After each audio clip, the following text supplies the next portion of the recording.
No, I'm getting gas to the car. Oh, you're getting gas, eh? Hey, you're live, dude. You're sitting here talking about getting gas in a car, and you're live. Isn't that humiliating? Isn't that like really embarrassing? Hey, now you're muted. Oh, oops, my bad. I think it's pretty cool. It means it just shows how global our world is. Well, you were talking and you interrupted my TikTok. Time to rock. Good evening, good afternoon, good morning to everyone who's watching from all over the world. Sorry about that delay. Had to organize something over the phone with we're ordering tickets. We had to get that confirmed by today. Anyway, so we got that taken care of. Also had a weird power outage. Power's working in here, but not in apparently half the house. So Allah half cursed me, but didn't stick. Hey, so check it out, everyone. We will be live for about the next 6 hours. We'll be live from now until the ball drops in New York and it's the new year, and we'll make our predictions about 19. We're in the 21st century. 2025. So anyway, we'll have people coming in and out. God Logic will be here in a bit. IP said he'd be here, but I confirmed with him last week, so I don't know if he remembered. But we'll have plenty of people joining us. Right now we have Jai and DOC who are going to kick things off. We're going to kick things off with the top 5 Dawah fails of 2024. So that should be interesting. Let's see. We've got Jai and DOC. I forgot to do this. I forgot to bring them in here. Yo, what's up? Yo, you hear me? Yes, we can hear you. Hey, how's it going? So you guys wanted to cover the top 5 Dawah fails of 2024. Yo. Careful, because you got Issa here. Issa's a Muslim. His feelings are going to get hurt if you start making fun of Dawah. Well, he's on our streams a lot. He's seen half of it anyway. Yeah. And we had to bring it down to 5. We had so many. So, yeah, Issa, let us know which one's your favorite. Dawah wars, Dawah scandals. We try to get them all in there. Yeah. And these are like the highlights. So definitely do check out the full streams that we've done on these topics if you guys want to get the full scandal, full Dawah war. Yeah, there's a lot to cover as far as the Dawah wars and the Dawah fails are concerned. So, guys, we'll be starting off with this, and then we'll see where it goes from there. So, you guys want me to pull up the video? Yes, please. Yeah. Let's see what we got here. Let's see what we got. Top 5 Dawah fails. Huh. That's pretty rude. We'll see what happens. I know that song well. Assalamu alaikum. Now in this video I want to give you a breakdown of our 7-figure business model that's created so many success stories in the ummah, so you can earn a halal income, so you can become your own boss, so you can start and grow a successful business. And brother over here, his name is Ali Dawah. A big shout out to our brother Akib Ahmed, also known as iPoet. MashaAllah, this brother has been very, very active in the Dawah scene. He's been helping a lot of big Muslim public figures. Is we can work out a plan to make sure you get your full money back. Okay. Or number 2 is you could report me, you could sue me, you could take me to jail, but then you're gonna lose out on your money then. A big shout out to our brother Akib Ahmed. So you just started taking on investment bit by bit. Yeah. Just referrals. So wait, what is this? What's going on? Is this like the Dawah Bernie Madoff type situation? Yeah, it's a pyramid scheme, and he had a lot of support, not just from Ali Dawah, also from he had some pictures on his website with him and Zakir Naik as well. So he had a lot of Dawah people. Yeah, and because of his links to Dawah, he did a pyramid scheme, and people's money got lost. Millions and millions of pounds. It's crazy. Oh, really? I thought you were going to be like, someone he got people for like 100 pounds or something like that. No. Whoa, okay. Tens of millions in the UK, according what? to Muslim. Yeah. Oh, so This is like a big deal. It's a big deal. Oh, it's a big deal. And this is number 5. Yeah, this is number 5. That's the least. Wait for number 1. Okay. We got it. All right, I'm gonna start playing. I just wanted to make sure I understood what's going on. So this is a pyramid type scheme, but it's a Dawah guy using the Dawah guys to help him with his schemes. Is that correct? Exactly. Okay. All right. I just wanted to make sure I understood. All right, here we go. Yeah. Okay, and everything that we ever showed us was essentially lies, because it was a Ponzi scheme from the beginning. Yeah. Why didn't you tell any of this to us, Akib? I should have. I was just scared of just people leaving, and I was just very. I should have mentioned it from the get-go. Here's the problem. How do we fix it? So you know that screenshot where you took a screenshot and we said it looks edited. Was that indeed edited? 1 second. We got God Logic joining. It's God Logic.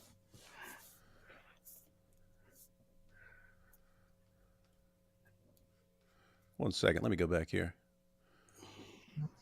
Yo. Hey. What's up, everybody? Hey, how you doing, man? Up? Man, I'm pretty good. Good to see everybody in here. How did Issa make it on here? What? Yeah, and how's he in the middle? Let me see if I can fix this. Hold on. How did Issa? There we go. Here now God Logic's in the middle. There you go. Hey, we look like a reverse Oreo. There you go. Much more like it. There it is. Has anyone ever come out with those Oreos like vanilla on the outside and then chocolate? I think. I would assume they've had multiple variations. Anyway, I know your time.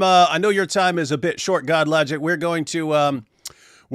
just started watching the top 5 Dawah fails list put together by Jai and DOC. We're gonna go back and we'll finish number 5, which is a Dawah Ponzi scheme that people lost apparently tens of millions of pounds on in the UK. We'll finish going through that. Jai and DOC can summarize, and then we'll get your thoughts on 2024, and then you can cut out whenever you need to, and then we'll jump back into our video. All right? For sure. All right, here we go. That was, yeah. So the screenshots that I've shared are not edited in any way, shape or form. I wouldn't lie. I wouldn't put my reputation on the line. So wallahi, I wouldn't lie. And I'm saying this because I really care. And I hope you can also, inshallah, trust me as well. That's more than sufficient. There's no editing there. I would never do that. I would never lie. Wallahi, being a practicing Muslim, we fear Allah subhanahu wa ta'ala.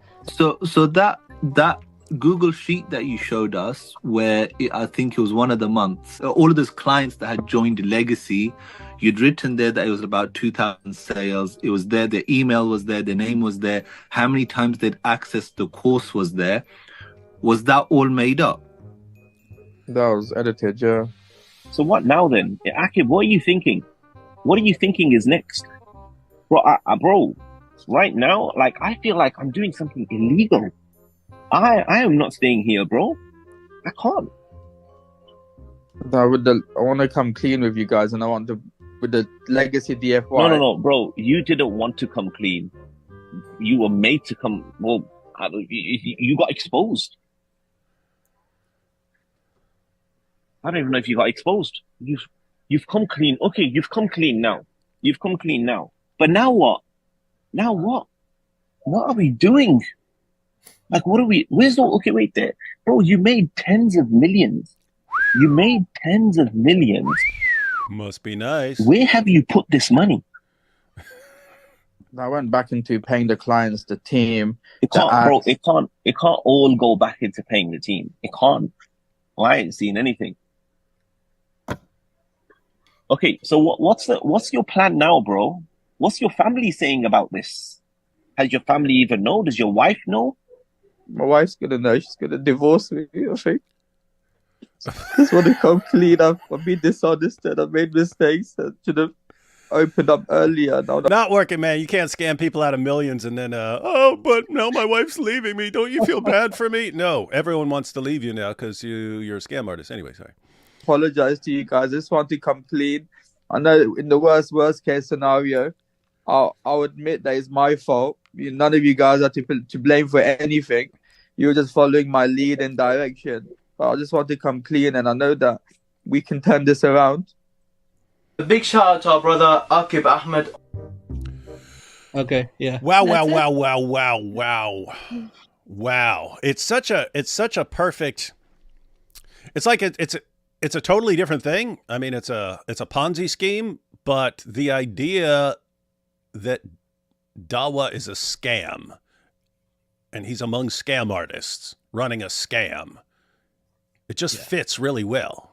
You know what I mean? Like, you would probably expect that all the time, because Dawah, you basically got like gang member type Dawah guys, and you've got the scam artists, con artists, Dawah guys. And so you would expect for the con artist Dawah guys that they'd also be running just financial schemes like this. So it actually fits really well. Yeah. I have to say. Mm-hmm. And you have the Dawah guys joining side by side with these scamming Muslims as well. So Ali Dawah, you know, he promoted him. Muhammad Hijab at the Serpent Institute. Serpent Institute. Yeah, we call it Serpent Institute. With Hamza Torsis and those guys, they had to put out a statement saying, "Yeah, we have partnered with them in the past, but with nothing to do with them now." Nothing to do with them now. Oh yeah.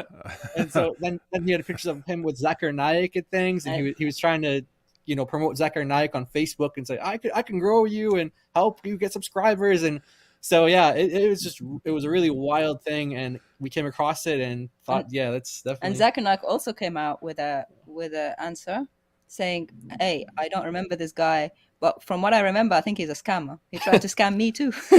That's what Zakir Naik said. But he told everyone he's a scammer afterwards, after he got exposed, not beforehand. Yeah. Yeah, well, it's just kind of the whole time. It's just kind of weird because, like, okay, this guy's scamming people out of their money, but you know, Dawah guys are scamming people out of their souls. So which is actually worse? Which is actually worse? Anyway, so that's number 5, guys. So we've got 4 to go through. But wanted to, I know Avery's busy, so want to get his input on 2024. Avery, I've noticed something that you do. You'll come up with an argument, and then you'll give that argument to a Muslim, and then the next Muslim will come along and you'll give him the same argument. And then the next Muslim will come along and you'll give him the same argument till you use that argument with like 50 or 60 different Muslims. And so it's interesting because it's like you're not trying to catch anyone off guard. People know exactly what if you were just listening to you 5 minutes ago when you were talking to the previous Muslim, you know what you're going to bring up right now. And I realize why that's such a good approach, in that when you give a Muslim an argument and he doesn't know how to answer it, he's still thinking, but a different Muslim could answer this, or my Dawah hero could answer this. He's thinking, well, someone else could be answering this, but I can't, but someone else could. And so when you run the exact same argument with like 50 different people, it over time it becomes clear, wow, you guys you have no answer for this. Yep, 100%. That happens with the Jesus is a Muslim argument. And this has been happening with the Allah not being all powerful because he needs a mate to have a son argument. That one has been fun to run recently. Issa's been seeing it. It has been fun to run this. Now, the best time is when I have my live streams are practice, guys. My live streams are practice for hundreds of Muslims to come up. I get to hear every angle and excuse they can come up with an argument. Know it and understand how it doesn't work, and then I get to go to the Dawah guys and try it on them and execute it. And this is what I do like to highlight as well, David, is that they're no different. The Dawah guys are no different than the laymen who come up on the panels and try to argue or make a defense. They give almost verbatim the same response, same tone. You know exactly where it's going. They're no different. So that was fun. So a good example of that, we just did it. Happened like a week and a half ago. I went on Hamza's Den and ran the can Allah have a son if he wanted argument, and that right there was fun. Now, so earlier this year, I saw you kept asking Muslims what the Injil is. What's the Injil? Mm-hmm. Can you define it? You were running Islamic dilemma stuff, and then I've seen you using Surah 10, verse 94 a lot. That for Muhammad to confirm his revelations, he should go to the people of the book. Why don't you give people an example of the most recent one you've been talking about, where Allah is not all powerful? So, Yeah, everyone grab a pen and a pencil or whatever you're using to take notes on. He's going to give you an argument that he's been using, and that you can use too. Yep, you could do it as well. Look, yeah, you guys learned this argument. There's no way around it. Hey, wait, one second, Avery, because you just said it. Because we sounded like we were joking when we were saying, but is there any argument that you're about to give or that you've been using this year that any average Christian couldn't use? Does it take like some super intellect or something like that, or is this these arguments that anyone can use?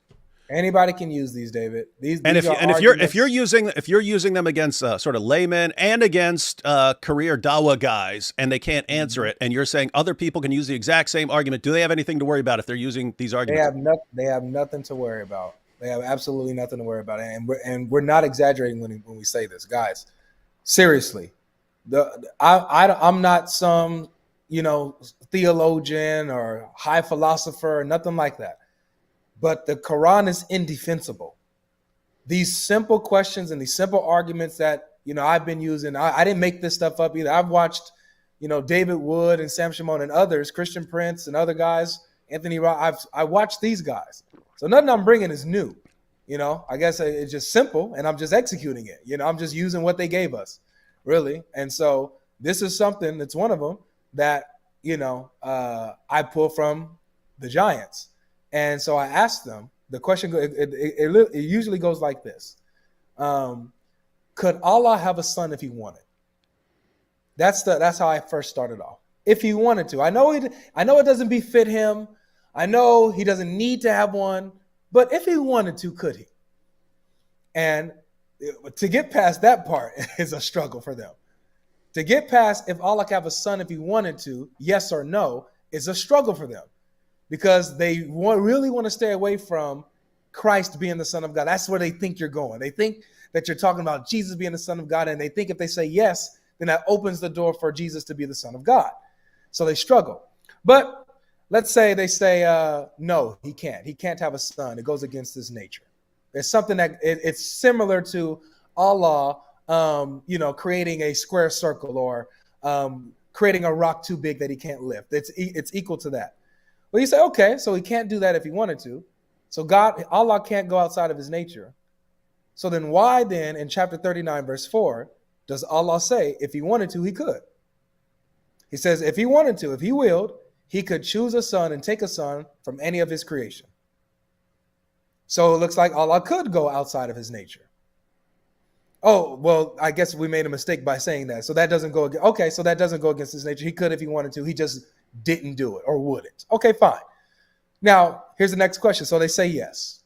Yes, Allah could have a son if he wanted. Could he do it by himself? Or would he need help? Of course, Allah subhanahu wa ta'ala is all powerful. He doesn't need anybody. He could do it all by himself. Okay, fine.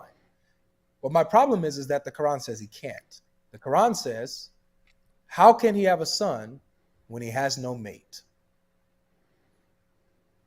And so you have to struggle with that. There's no answer to that. Oh, well, Allah's speaking, in human logic. He's using their logical mind to refute them. Oh, okay, so their human logic applies to Allah as well? So just like for human logic, human beings need mates to have children. So if they don't have a mate, they don't have a child. Same way with Allah, he doesn't have a mate, so therefore he doesn't have a child. He can't have a child. Works both ways with Allah? No, it doesn't. Oh, okay, so then what is going on here? Allah is saying he can't have a kid without a mate. Oh, Allah's too powerful. He's too holy to have a mate. Okay, no worries. It doesn't befit Allah to have a mate in the first place. Fine. It doesn't befit him. So, but still, for him to have a son, he's still dependent on a mate, which means he's not all powerful. Simple as that, guys. And works for the layman and the Dawah guys. Yeah, and then there's the the follow-up issue, which is a kind of a different issue, but it's another issue. And it's so, guys, you can actually use an argument and then lead into another argument, because there's another issue sort of at the end there. So Avery's pointing out that can Allah have a son? Well, theoretically, and you might have to argue, and there's kind of a parallel with the incarnation. If you asked, can Allah enter creation as a human being? Yeah. Muslims struggle with that because they want to, on the one hand, they want to say yes, because he's all powerful and can do what he wants. On the other hand, they want to say no, because they do want to avoid the idea of incarnation. So they'll usually, as far as his power, he can, but as far as like, would he do it? No, because it would be demeaning to him or something like that. Exactly. But anyway, you have kind of a similar issue there. But once you actually show them, no, Allah can if he wants, so he has the power, right? And then you do what Avery pointed out and say, whoa, he can't do it without a wife or a mate, which would mean he doesn't have the power on his own. He would require someone else's help to do something. So that's kind of the one issue. Allah doesn't seem like he's all powerful. He needs help doing things. But sort of, I mentioned that there's a follow-up. The follow-up is that Mary raises the exact same issue when she's told that she's going to have a son. And she says, how can I have a son when no man has touched me? And the response is, what are you talking about? It's easy for Allah. And it's like, oh, wait, so Allah can produce a son without two parents. Doesn't take two to tango. There, one parent is fine. But if Allah were to make a son, it would suddenly, you would need the two to tango rule. Yep. You would need both. And so it's just weird stuff like that, guys. And it's all sitting there, and Avery's putting it together for you. And all you have to do is tune in basically any time and see what argument he's running, learn the argument, and then go start running the argument as well. And that's really what everyone wants. Those of you, Avery, that's exactly what you want, right? You want people seeing you using the argument over and over again until it's in their head, until they've seen all the possible responses, and then nothing's going to catch them. It's been such a blessing, David. Like I just hopped off of TikTok, and people who watch me all the time, they're catching on, and they're hopping in these Dawah rooms, and they're catching these guys by surprise, because the Dawah guys, they think that, okay, this is a Christian who's, nobody. So they think they could get them. They could take advantage of them. They think they could press them or whatever. But, and to even my surprise, some of these Christians, they're using these arguments and they're getting these guys stuck. They're getting them, man. Even let's talk about somebody that we know, David. Somebody as nerdy and awkward as Mike Winger? No, not Mike Winger. You said nerdy and awkward. Well, the other, dang it, man. He gonna hate me right now. I know he's probably watching too. What's the kid's name, man? He'll hop on lives with us sometimes, even with Thaddeus. You're talking about the next Zakir? You talking about the next Zakir Naik? Yes, the next Zakir Naik. There he is. Yeah. Oh yeah. I don't think he's nerdy. I'm just saying, I don't think that's not how I found. I'll say it. Quit being nice, John. He's the nerdiest. He's the nerdiest nerd, Mike Winger wannabe nerd of all time. So let's just be clear on that. We'll say it. He's a nerd. We are not shy of the truth. Yep, nerdy, right? Just a little awkward. But this dude, he went on Ali Dawah's channel and ran the "Is Jesus a Muslim?" argument that I run all the time with the same line of questioning. And he did it to Ali Dawah, and he smashed him. Ali Dawah had nowhere. Ali Dawah was asking the sheikh the question and asking for help. The next Zakir Naik was there using the same questions, and Ali Dawah had to kick him. He had to remove him. Wait, because he just did this with me. So you're saying the worst, nerdiest little wannabe apologist Christian troll who is Like he can only dream about being as cool as someone like Mike Winger. This guy, you're talking like bottom of the barrel, last person anyone would take seriously because he's such an epic nerd. That person can go against the mighty Ali Dawah and school him. That's what you're saying. Not just Ali, but his Sheikh was there too. The Sheikh was there too. Yeah. Interesting. Absolutely. So guys, that is really important to know. You know, Avery, earlier this year, we rolled up to Speaker's Corner. Oh yeah. And I was actually expecting, just based on videos from the past, I was expecting once we got there, they're going to form a big circle around us and be shouting us down and bring out their champions to try to crush and humiliate us. When in reality, they ran. There was You had that one guy that I forget his name. They call him Scrappy or whatever. You had that little guy. Oh, he was willing. Yeah. He was willing to come up just because anytime there's a camera, he runs up, so he can't stay away from the camera. But other guys were like, you had some Quran only Muslims. I didn't talk to any Ahmadis, but I believe Ahmadis would have talked while we were there and so on. But the standard Dawah guys who are there week after week and who've been doing this for years, they didn't want to come near anybody. And so people watching that might get the impression, oh, it's because they're scared of Avery or something like that.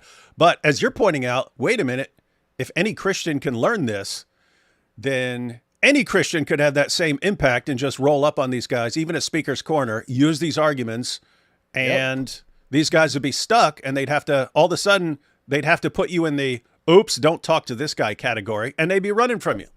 Yep, exactly. It doesn't matter who you're talking to, man. What is the Injil is another one. What is the Injil? Like usually you hear, where is the Injil? Like, where is it? Right? It's this phantom Injil. We're always asking where. You know, and like I said, nothing I'm bringing is new. But I guess it is fresh in a way, right? I guess it's fresh the way that I guess I'm presenting it. It is. Right. And so I'm just asking what it's almost like presuppositional apologetics, David. Like I'm forcing you know how people, you know, they say that atheists, they have certain presuppositions about life and reality while also rejecting God at the same, like morality.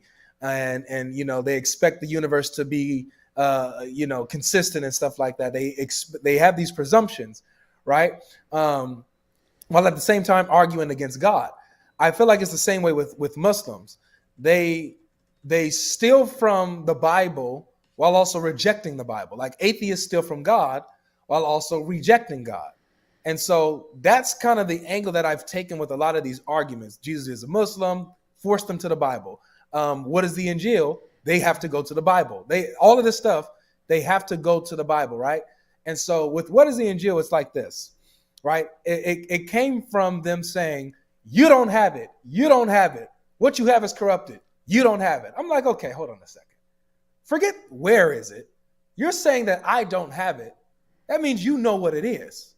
So then tell me, what is the Injil? Since you know that I don't have it, you know that when I open my Bible, this isn't it. You can tell me what it actually is. So what is it? Tell me what the Injil is. And you'll get the usual script from everyone. It's a revelation from Allah given to Jesus. It's the book given to Jesus by Allah. Not Matthew, Mark, Luke, and John. Was Jesus walking around with Matthew, Mark, Luke, and John? Well, you asked them, was Jesus walking around with the physical book at all? They have to say no. Or if someone says, I don't know. So then ask, how do you know that Jesus wasn't walking around with Matthew, Mark, Luke, and John? You don't know, right? You can't say. Was Jesus walking around with the physical book? They have to say no. Okay, fine. So Jesus had an oral Injil. He had an oral revelation. We believe the same thing. We believe Jesus was going around preaching the oral gospel. Now you ask them as well, since they can't tell you what the Injil is, they'll just tell you what it's not. They can't tell you what it is. You just ask them simple questions. Okay, so Jesus wasn't walking around with a physical book. Was the Injil written? They'll have to say, well, usually they don't know. No, some will say, no, it wasn't written. Some will say, we don't know. But according to the Quran, it says that the Injil was written, right, David? In 7:157, those written down who follow the unlettered prophet, whom they find written, maktubin, in the Torah and the gospel with them. Indahum. Is that correct, Jai and DLC? Y'all listening? Make That's sure my right. Arabic is correct. Yeah. Top notch. We good? Okay, Spot we cooking. on. I agree. All I agree too. Okay, Issa. All right, so just making sure. that's like triple confirmation right there. Triple confirmation right there, baby. So we got the Injil. The Quran explicitly says that it's written down in the 7th century with the Christians. Okay, so the Injil was written. So we'll ask them, well, who wrote it? They don't know. They'll say, we don't know. It doesn't matter. We don't know who wrote it. Okay. So then I ask, so then how do you know that Matthew, Mark, Luke, and John didn't write it? They'll say, because Matthew, Mark, Luke, and John are anonymous. We don't know who they are. I'll say, but you just told me you don't know who the authors of the Injil are. So aren't the authors of the Injil anonymous? They'll say, oh, well, yeah, I guess so. So I said, so it looks like according to your standard, the Injil matches with what the New Testament. So again, how do you know that Matthew, Mark, Luke, and John did not write the Injil when you don't know who wrote it? An honest Muslim, as I got on my last stream, they'll say, well, actually, yeah, I guess I can't say. I can't say that they didn't write it, right? An honest Muslim, I had a few Muslims admit that, yes, eventually they'll say, yeah, the Injil is the New Testament, or it's in it, or at least some of it. Others will just say, will just crash out and say, I don't know. We can't say that it's Matthew, Mark, Luke, and John, but you don't know that. So you have them on the heels. They have to defend their position, man. Ask with these basic, simple questions. It's irrefutable. And you can see me practice this, not with just the layman, but I went with Hamza, Rumzi, Dawah over Dunya, and Muslim Cowboy. I ran this against them. Now they come with, well, Matthew, Mark, Luke, and John is the biography of Jesus. Are you saying that Jesus was given a biography? I just asked them, how do you know that the Injil wasn't a biography? How do you know that the contents of the Injil didn't contain biographical information? How do you know that? You don't. So you still can't disqualify Matthew, Mark, Luke, and John. Can't do it. And so just keep with that train, and you have them stuck there in a corner. They can't do anything with it. And it's really good the way you flip back the burden of proof on them to defend what they're saying. So you're going about it in a different way. Like when a Muslim says, "Hey, where's the gospel? You don't have it." And I say, "What are you talking about? I got it right here." And they say, "No, that can't be it because of this and that." And then I start pointing out other things that the Quran says. Whereas you just instantly flip it back. Okay, first you're asking me where the gospel is. Tell me what the gospel is. Tell me what am I supposed to be looking for? What am I supposed to be finding? What is it? And here's the issue. You can go to 10 different Muslim scholars even and get 10 completely different answers. Yes. And there's a reason because they have no clue, and there's nothing that fits what the Quran says that they can point to that won't simultaneously destroy Islam. Yeah. So the takeaway, and this is relevant because again, Avery is using arguments that you can all use. You will definitely need to know a couple of Quran verses. You don't even have to have them memorized. Just have them. If you're talking to someone on X or something like that, or in the comments section of YouTube or wherever it happens to be, have a couple of verses ready. Have some verses ready, because your average Muslim, he knows that according to the Quran, the Injil is something given supposedly to Jesus. They know that. And they think that's all it says. And so they say, oh, do Christians claim to even have a book that was handed to Jesus and then Jesus handed it to his followers? No, they don't have. They don't have it.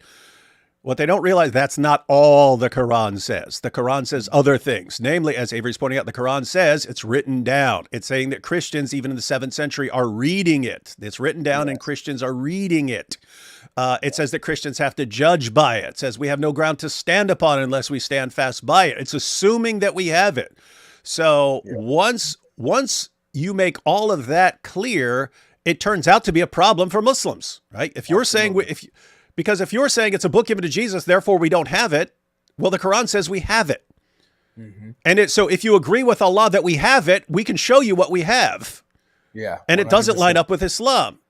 And if you want to, even if you want to go extreme and say, oh, it's talking about some other gospel, show us some other gospel. Show us a Gnostic gospel, a Docetus gospel. Show us any gospel anywhere from any time, even ones that are obviously fabricated. Show us anything that agrees with Islam. You can't. That's the point, guys. There's no way out of this. You could run into a Muslim who gives you a response that you're not sure how to deal with. Trust me, he has not given you a serious response to that problem. Worst case scenario, someone catches you off guard with something, say, hey, that's interesting. I haven't heard that before. Can I get back to you on that? Can I get back to you? Can we come back tomorrow and talk about that and go look it up? I guarantee you, they did not give you a serious response because there's no response to this. There's no response. Yeah. That's why Avery keeps bringing these up over and over and over again to show people. And so that's just the sad reality of Dawah. But guys, there's two things here. One, there's a positive side, there's a negative side. If it's this easy for Christians to expose problems with Islam, and there aren't a lot of Averys doing it, that's like a failure on the part of Christians. It's like it's just sitting out there. It's just sitting out there waiting to be exposed, and there's only a couple people doing it. So it's sad that more people aren't doing it. But the positive side is, as Avery is showing, if he can give you an argument and anyone can walk up there and do it, that should be very encouraging. You've got nothing, you guys, you got nothing to worry about. You got nothing to worry about. Wild. Hey, you went to Robot Voice. Jai and DOC, did you do that? We're currently in Gaza right now. Yeah, that's the fireworks. It is it's really interesting that when you shared screen, it actually gave Avery Robot Voice. Oh, we didn't share a screen. Oh, you didn't? Avery, were you trying to share a screen? No, you got Robot Voice. It's been doing that. Who's sharing a screen? Hey, cut out and come back in real quick, and then I'll have you out in a minute. Just going to ask what you're planning on doing for 2025 and stuff. For some reason, anyone who has shared a screen, it's gone to Robot Voice just today. I've never seen it before. Where is it? Here we go. Yo. Testing. Works fine now. Something weird. I don't know. I don't even know why that was doing that. Yeah, I was trying to share the short. Maybe you could do it, but again, it's only doing this today. I've had zero problems with people sharing screens, sharing videos, all that stuff just today. So some sort of temporary glitch just for today. Okay. Weird stuff. But anyway, why don't you just share your overall thoughts on 20? Avery, you haven't been doing this as long because you're young. You haven't been doing this as long as some others, but I've never seen a more disastrous year for Dawah than 2024. Have you? No. I've been watching as a fan for a few years. It's fun being a part of it now. Glory to God. But watching it, man. I've never seen such a devastation of Muslim Dawah, like publicly, the way that it's happening right now, man. I mean, 2024, it was back to back, like seasons and moments, and then back to back debates and exposures, even with the infighting, the imploding within Dawah. It's been a crazy, crazy year, man. It's been a crazy, crazy year. And yeah, with we've got this.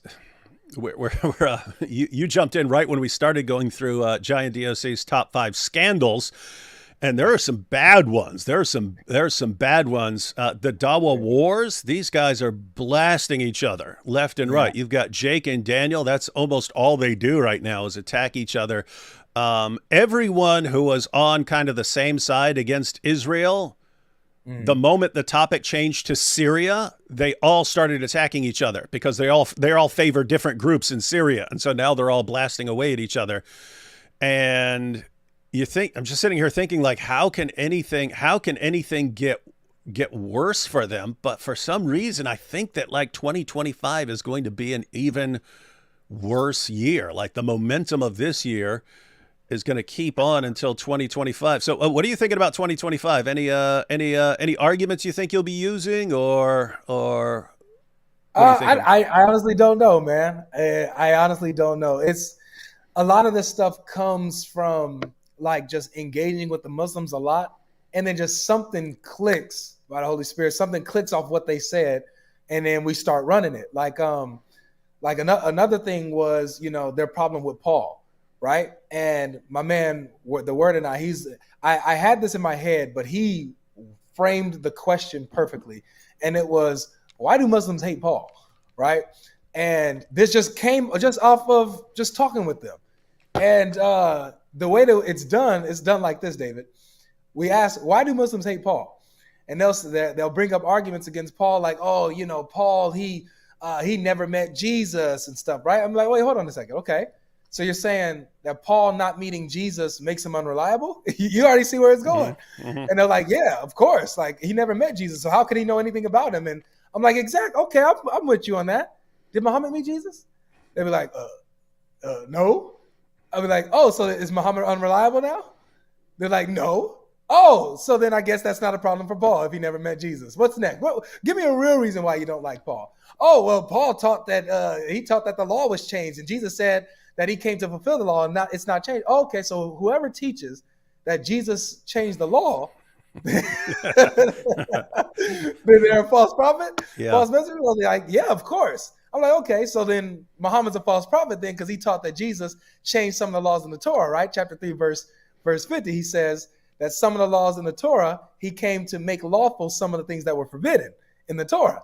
So is Muhammad a false prophet? Well, no. Oh, okay. So then Paul's not wrong when he does this then, so it's just fun stuff like that. And along those lines, I've even seen, well, Paul wasn't getting his information directly from Jesus. He claimed that he was getting it from Revelation. You can't trust that. Like, wait, what? You can't trust the guy who's claiming to get his information about Jesus from Revelation, right? And then you have the other issues that are sort of loosely connected to it, but like along the lines of the gospel when they'll complain, oh, but the gospel's in Greek. Jesus didn't speak Greek. Oh, did he speak Arabic like in the Quran? What did he speak? So anyway, it's just what you're talking about now is all these issues where, and again, there, ladies and gentlemen, there's a bad aspect of this, and there's a good aspect of this. The bad aspect is if Muslims if Muslims go to arguments are things that would instantly flip back on Islam if you just knew how to ask the question. That's sad that Christians aren't giving them responses and calling them on that, right? Christians aren't calling them out and saying, whoa, you just said what? What's the rule here that makes Paul unreliable? Oh, okay, so if someone does this, then he's unreliable. Great, you just disproved Muhammad, so bye. So it's sad that Christians haven't been doing that, but the positive side is, look how easy it is to do. You're being taught how easy this is to do. Yeah. So you think you'd be heading in that direction in 2025? Yeah, I mean, like I said, I really don't know, David, but I really want to focus on like just showing the ease of these arguments. And I just want everybody to see it, man. I want everybody to see literally how easy it is, right? But also you got to have the discipline in the moment to stick with it. You know what I'm saying? Mm-hmm. It's because it looks like they're professional. They're professionals at diversion and sending you down rabbit trails and stuff instead of no, it's not. Let's stick with this. Then we can go down that rabbit trail. Exactly. And so that is unfortunate. I do see a lot of Christians getting lost on the red herrings and the rabbit trails. They be chasing them, man. They chase them, and so you got to have discipline in the moment. You got to have the presence of mind to understand where you want it to go and stick to that. Stay tunnel vision. Forget everything else. Forget, Matthew never knew Jesus, or yada, yada. Don't answer none of that. Keep them focused. Don't let them divert. But yeah, I'm just going to keep running these until, God presents something new and we get some more stuff and opportunities to, bring these to other Dawah Gandhists and show how they fumble these with these easy arguments. That's the plan, man. All right. We're gonna be hitting London again. Gonna be hitting Speaker's Corner again. Plan to hit Australia. Maybe go to Philly. Gonna hit New York again. New York, bro, was a big success, man. New York was fun. Bunch of Muslims that were open to dialoguing out there. We was holding up, prove Jesus is a Muslim for 2,200. David, all the Muslims was coming, man. They were coming.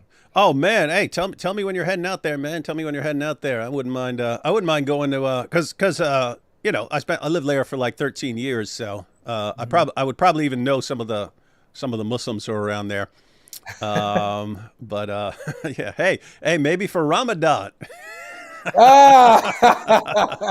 Show up for some friendly discussions in Ramadan. You maybe pay a little visit to New York for Ramadan. It's you know what's very interesting. It's like you have you would expect, hey, this is our month. We're going to focus on fasting and these other things and so on. So we're going to be focused on that. And you would think that they're not going to be interested in arguing and so on, but it's actually the reverse. They're like amped up. It's Ramadan. I dare you to challenge me. So it's actually good time for to have discussions like that. So anyway, all right, Avery, you said you didn't have a ton of free time tonight, so I'm gonna let you go. But thanks for that. Thanks for all you're doing. Everyone should be watching Avery.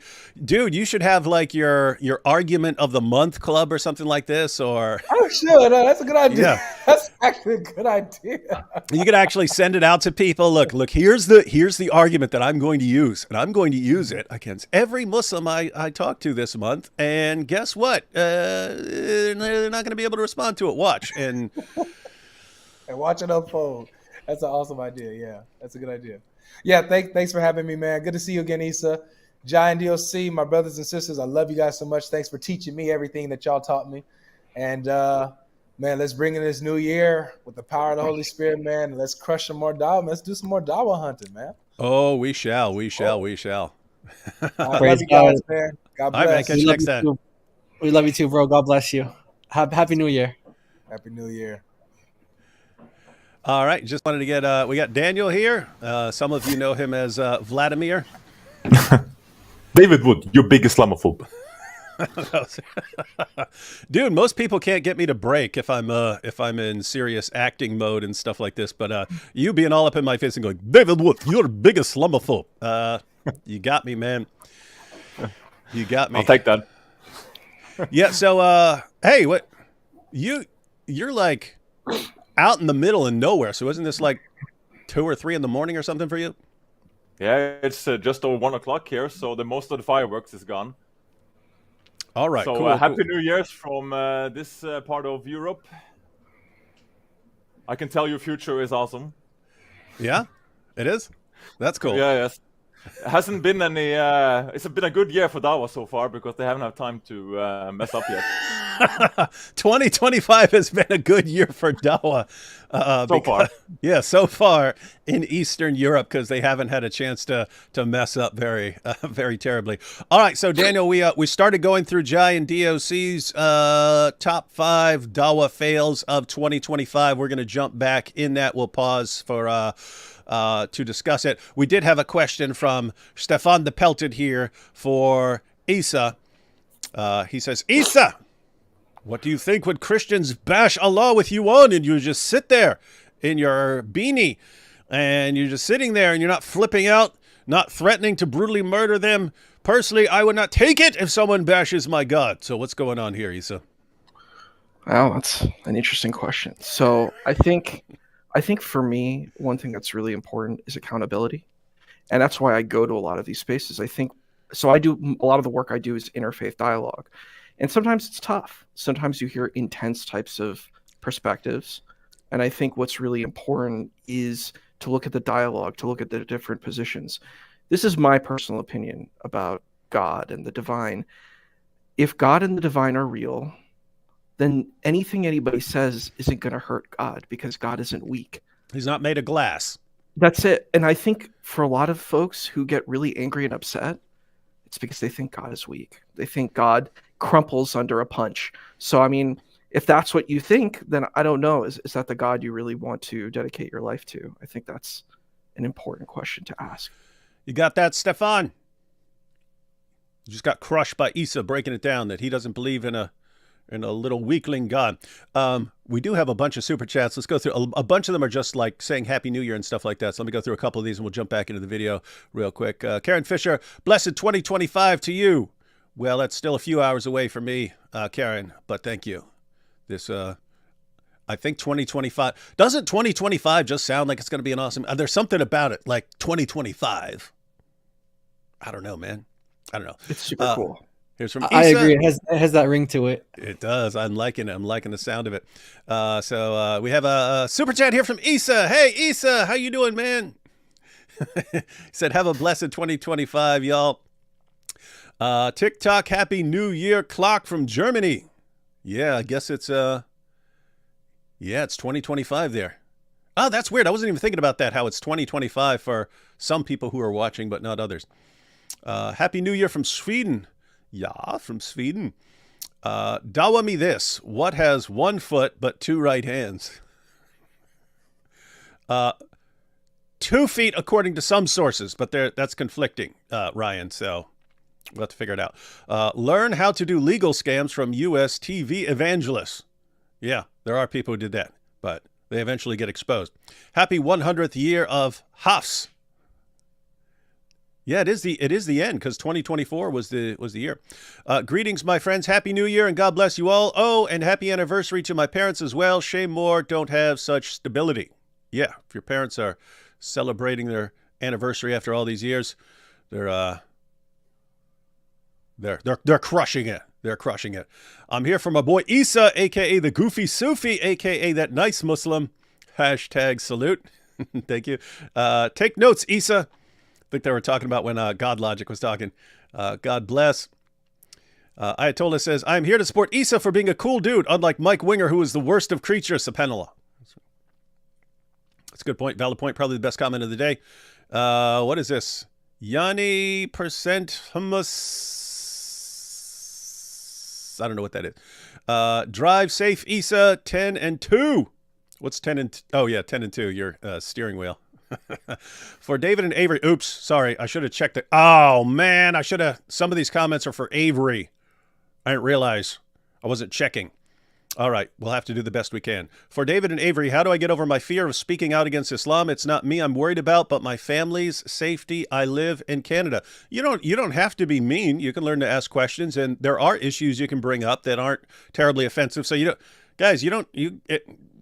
no one has to be out there blasting away and saying, what about the prophet a pedophile and stuff like that. Some people are already doing that, but you can have discussions with Muslims and not be in danger. And so if you were doing what Avery was just pointing out, saying, hey, what's the Injil? I'd like to know what that is according to Islam, and then asking them follow-up questions and so on. That's pretty non-confrontational. I seriously don't think you're going to be in any danger or any trouble. I would encourage you to read Tactics by Greg Koukl. That is a book. The book is about having a discussion by asking lots of questions, but he's talking about it from a completely different angle, but it's very helpful to, if you're concerned about not upsetting someone that you're having a discussion with, then you're asking that person for their views on various things and so on. So yeah, I do that. And let me take one more here.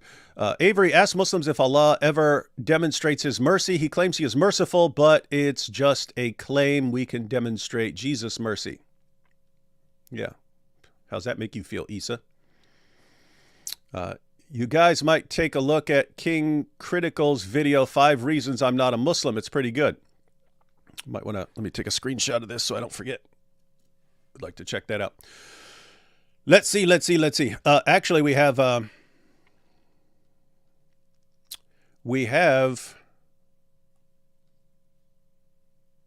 where is he? We have Inspiring Philosophy, who said he wants to jump in. He's also someone who,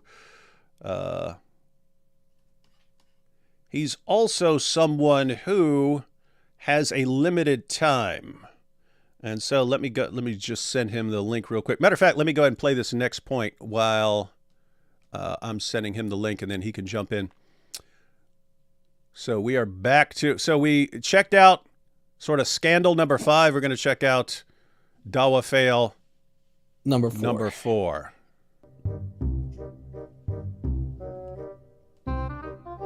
Today I'll be speaking about the ongoing dispute between Daniel Haqiqatjou and myself. The main issue with Daniel at this point is we don't know what his aqidah is. Is he claiming actually to be a Sunni? Well, at least verbally he's claiming to be a Sunni. What is his aqidah? And it is important because it is going to have an effect on Muslims' afterlife. But Daniel's trying to do this kumbaya type of thing. I don't know, maybe the days of your Shi'i past haven't worn off yet. Many people will know that I was actually supposed to be one of the 2 Muslim representatives that were supposed to show up on the so-called Fresh and Fit debate with Jay Dyer and Scam Shamoon. A lot of people wondered, why did Jake back out at the last moment? It had nothing to do with me being scared whatsoever. It also had nothing to do with my illness. It had nothing to do with any family issues. It also didn't have to do with the lie, which is that I had internet problems in Morocco. So why did I back out of the debate? Well, it's because... He calls it a lie. So was that Muslim saying, oh, it was just internet problems, I'm guessing?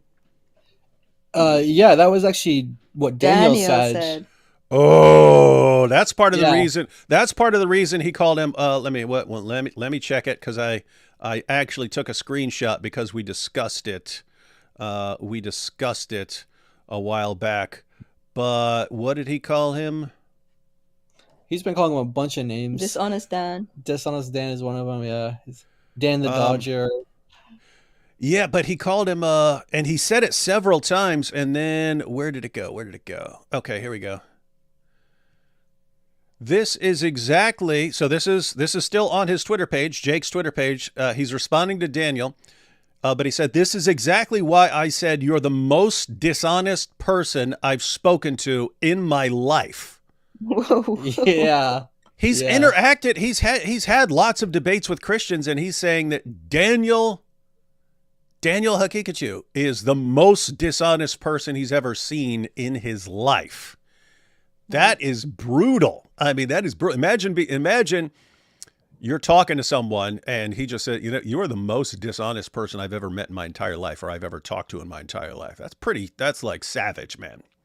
Yeah. But that's what you're getting. That's what you're getting with Dawah. All right, let's go ahead and let Jake finish exposing, I guess, Daniel here. I don't know. These are the Dawah wars, ladies and gentlemen. Yep. Because of the same issues that are coming to the surface now with Daniel related to Aqidah. The honest reality, he and Jay Dyer were actually correct. They're asking Daniel his position on Yad Allah, the hand of Allah subhanahu wa ta'ala. And as we know, there are different so-called positions amongst the different schools of theology. And Daniel says, oh, well, it can be interpreted as power, as quwwah, and which has been refuted by our scholars for quite a long time, or it can be interpreted this way or that way. He doesn't want to give a clear answer, but they're asking, what is your position, Mr. Haqiqatjou? And what does he say? It's irrelevant to this debate. No, it's not irrelevant to this debate. And then when you ask your next question, it exposes your hypocrisy of how it is directly related to this debate. Why? Because that section of the debate was on Trinity versus Tawheed. What is your position on Tawheed? Of course it is directly related to this debate, whether you're an Ash'ari or a Maturidi or an Athari or Salafi, because there are true and significant substantive differences between those 3 schools. All of these different views are relevant. On paper, Daniel was supposed to be a Salafi or Athari, and he should consider Ijaz's certain positions that he holds as a Maturidi be deviant, and vice versa. But the honest reality is they didn't have any business teaming up because they don't agree on the same creed. But it was clear he did not want to actually defend any distinctive position. And he told me this explicitly. So I originally was supposed to be teaming up with Daniel. We were preparing for this section of the debate, and he told me directly that he did not want to defend any distinctively Athari position in this part of the debate. He did not want to. And I told him, dude, how could I do that? I'm very openly Athari. I criticize the other so-called creeds. And Daniel actually thought that, oh, it would detract from being able to attack the Trinity, and it would take too long, and we wouldn't get back to attacking their actual view. But the honest reality is, and this is what I said, and Daniel will know this, and there were other people involved with the discussion prior to this who know and were privy privy to what I said the exact opposite is going to happen. If you do this, it's going to be embarrassing. You're going to look terrible. They're going to beat you over the head with this and keep making the exact same point, pressing you on this, and it's going to look really bad. And that's exactly what happened. Exactly what I said was going to happen. And they buried you. They buried you completely on this topic. When that is supposed to be the Islamic position, is supposed to be far superior to the Trinity. So it was very clear. And I told them this is exactly what's going to happen. And they got slayed faithfully on Trinity versus Tawheed. And I will openly state that. This is why I did not appear on the Fresh and Fit debate. Yep. Oh boy. Wow. That's actually that's pretty brutal, man. That's him saying you guys got crushed, which is true. Slayed. They got slayed. Faithfully. Yeah. Can I just say that I like my name, except from in this context. I wish that he would not. I wish he would say Daniel Hakikachu each time he mentioned that name. Yeah, Daniel. Considering the name change. Anyone named Daniel is just the most deceptive person we've ever run into, ever. Yeah. Why is his name Daniel? Isn't he a Muslim? He should change it to something like Danu or something. Like. Yeah, that's weird. Hey, hang on one second. We've got let's see who we got here. We've got hey, there we go. Mike Jones. Who? This all looks pretty gay to me. What? Hey, how you doing, Mike? So we've been good. We've been going through the top 5 Dawah fails of 2024, and apparently it's hard. That's hard to narrow it down to a top 5 list because I'm looking. I'm like, I can think of all these other ones, and so it's actually rough. But we've been talking about what an awful year it's been for Dawah, and I have to say I've never seen a worse year where I look back and I can't look at. Like every other year, there's like some debate or something like that where they do really well, and that's the only thing they focus on for like the next 10 years and so on. But I can't think of anything this year that went well for them in any area. Now you focus on lots of things. You focus on dealing with all sorts of issues and stuff. But what's been your impression so far? Well, yeah, it's the same. I had another debate, kind of like a discussion on Instagram with a Muslim called Dean Responds a few months ago on child marriage again. And yeah, a lot of similar things. Like he basically said flat out in the debate that, well, we don't really care what science shows us because we just know Islam is already true and perfect. So whatever it says is obviously true and perfect. And science, whenever it contradicts it, has to be wrong. It's like, dude, you just basically admitted you're using circular reasoning here for any argument you're going to use for child marriage, because everything you said is just going to be assuming that the Islamic view is true, therefore child marriage is okay. And I was like, what are we even dealing with here? Like, is this how low Dawah is now going, where we just don't even argue objectively for like Islam? We just assume it is true. I mean, like, what is the objective standard Christians and Muslims can use to judge which religion is more likely to be true? Well, you'd think studying the natural world, science, would be a good place to go, but apparently we can't do that now. It is, you just brought that up, that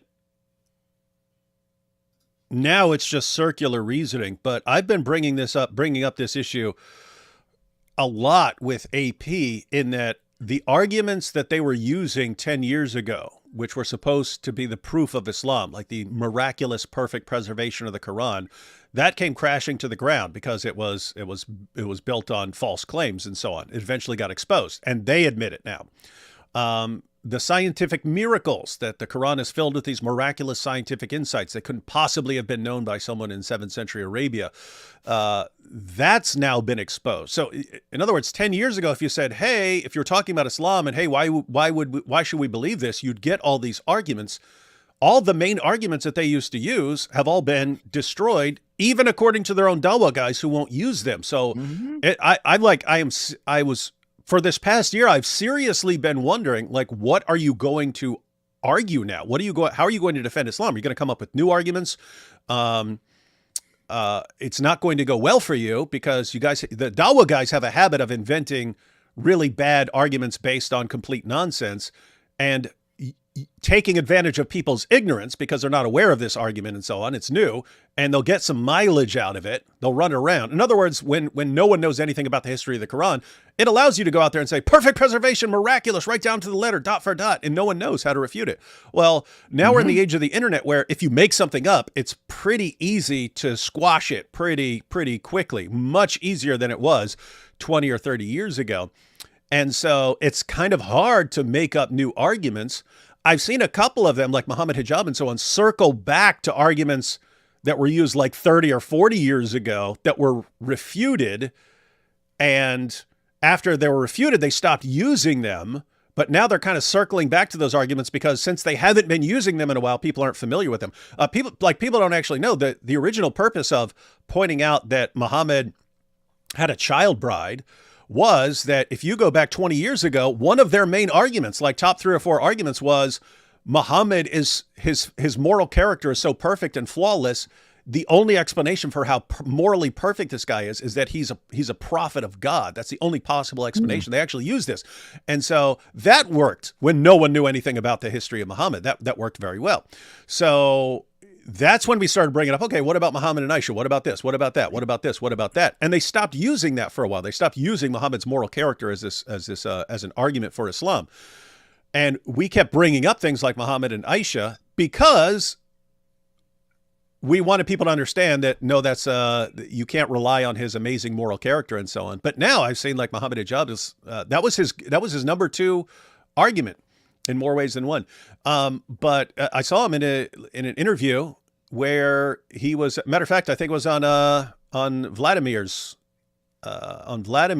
channel, where they asked Muhammad Hijab, how do you know that Muhammad was true prophet? And it was like his number 2 go-to argument was Muhammad his character is so wonderful that he has to be from God. It's like, wait, are you serious? You're circling back to that argument? So anyway, what you just pointed out, that now it's just circular. Okay, we know Islam is true, so we know that whatever Islam says is as good as gold, and Islam says child marriage is fine, and therefore you can't object to it because Islam says that it's fine. And as you pointed out, that's circular reasoning. But my prediction has been, based on all this, that in the future, if the Dawah guys are just going to give up on arguing, Islam is basically just going to take the form of a big gang.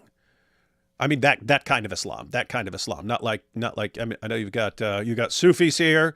We've got Quran only Muslims. They're in kind of a different camp. You've got Ismailis. So, they're more philosophical and so on, but like the main, like the Dawah type guys and the kind of Islam, kind of Islam that they're bringing, it's basically going to just take the form of a big gang, and people are going to be joining it like for their protection. I don't just mean physical protection. I mean, when people are bombarded and they feel like they're constantly being attacked by various arguments and so on, the tendency is to join a group and click up with a group because that helps. Now you've got some support and so on. And I predict that Islam's basically just going to turn into that. It's going to be a group that you join so that you have a bunch of supporters on your side. And it's not going to be, because here are the arguments for how you know this truth. Think, if you join a gang, you're not joining a gang because you think that it's got the truth or something like that. You're joining a gang for your protection.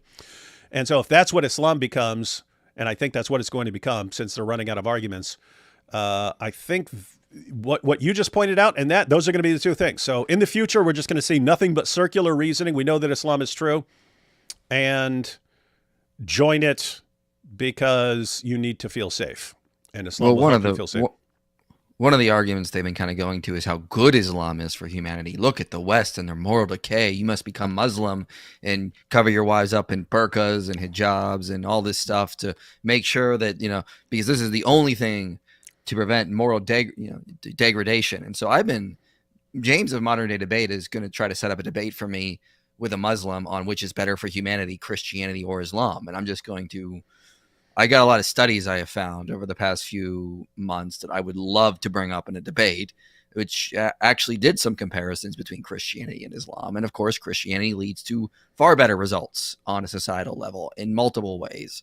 And so, yeah, I suspect they'll do that, but they're also going to try to argue that Islam is just better because look at the West, look at how it's degrading, look at all these bad things. Therefore, you should become Muslim, because it's either they'll do the Daniel Haqiqatjou false dichotomy. Yep. Either you I come. was thinking to that the too. Salafi Islam Everything side, always you know. everything always involves a fallacy. So it's look, you've got this. Therefore, the only alternative is Islam. No, it's not.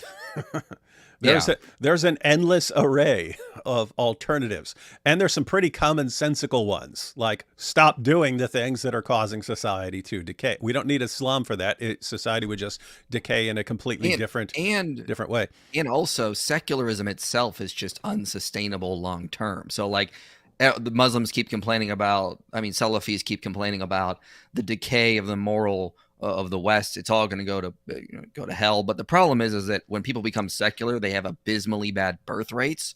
So, scholars like Rodney Stark, Eric Kaufman have pointed out that, like, in 100 years, like, the West is still going to be a majority Christian, because who's having all the kids in Europe right now? Conservative Christians. So this is his prediction based on birth statistics now. So secularism, you can see there's moral degradation right now in places like Britain and Germany and France. But in 100 years, the pendulum will swing back to the right, and it will just become more conservative Christian, as long as we just keep doing what we're doing. Like, it will fix itself. We just have to give it time. I made a point. I made a video. This is probably like 2012 or something like that, but it was a long time ago, and it was based on Richard Dawkins. In his he had his famous series of lectures. They're called the Christmas lectures, but they do them every year in the UK or something like that. But Dawkins did it. Phenomenal lectures, brilliant lectures.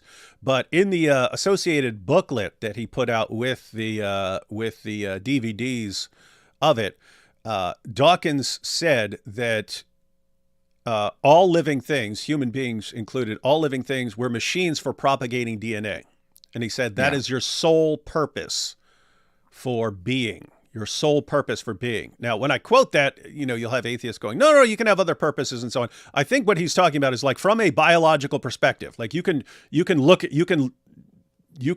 at something and see, based on what it does, what its actual purposes are and so on.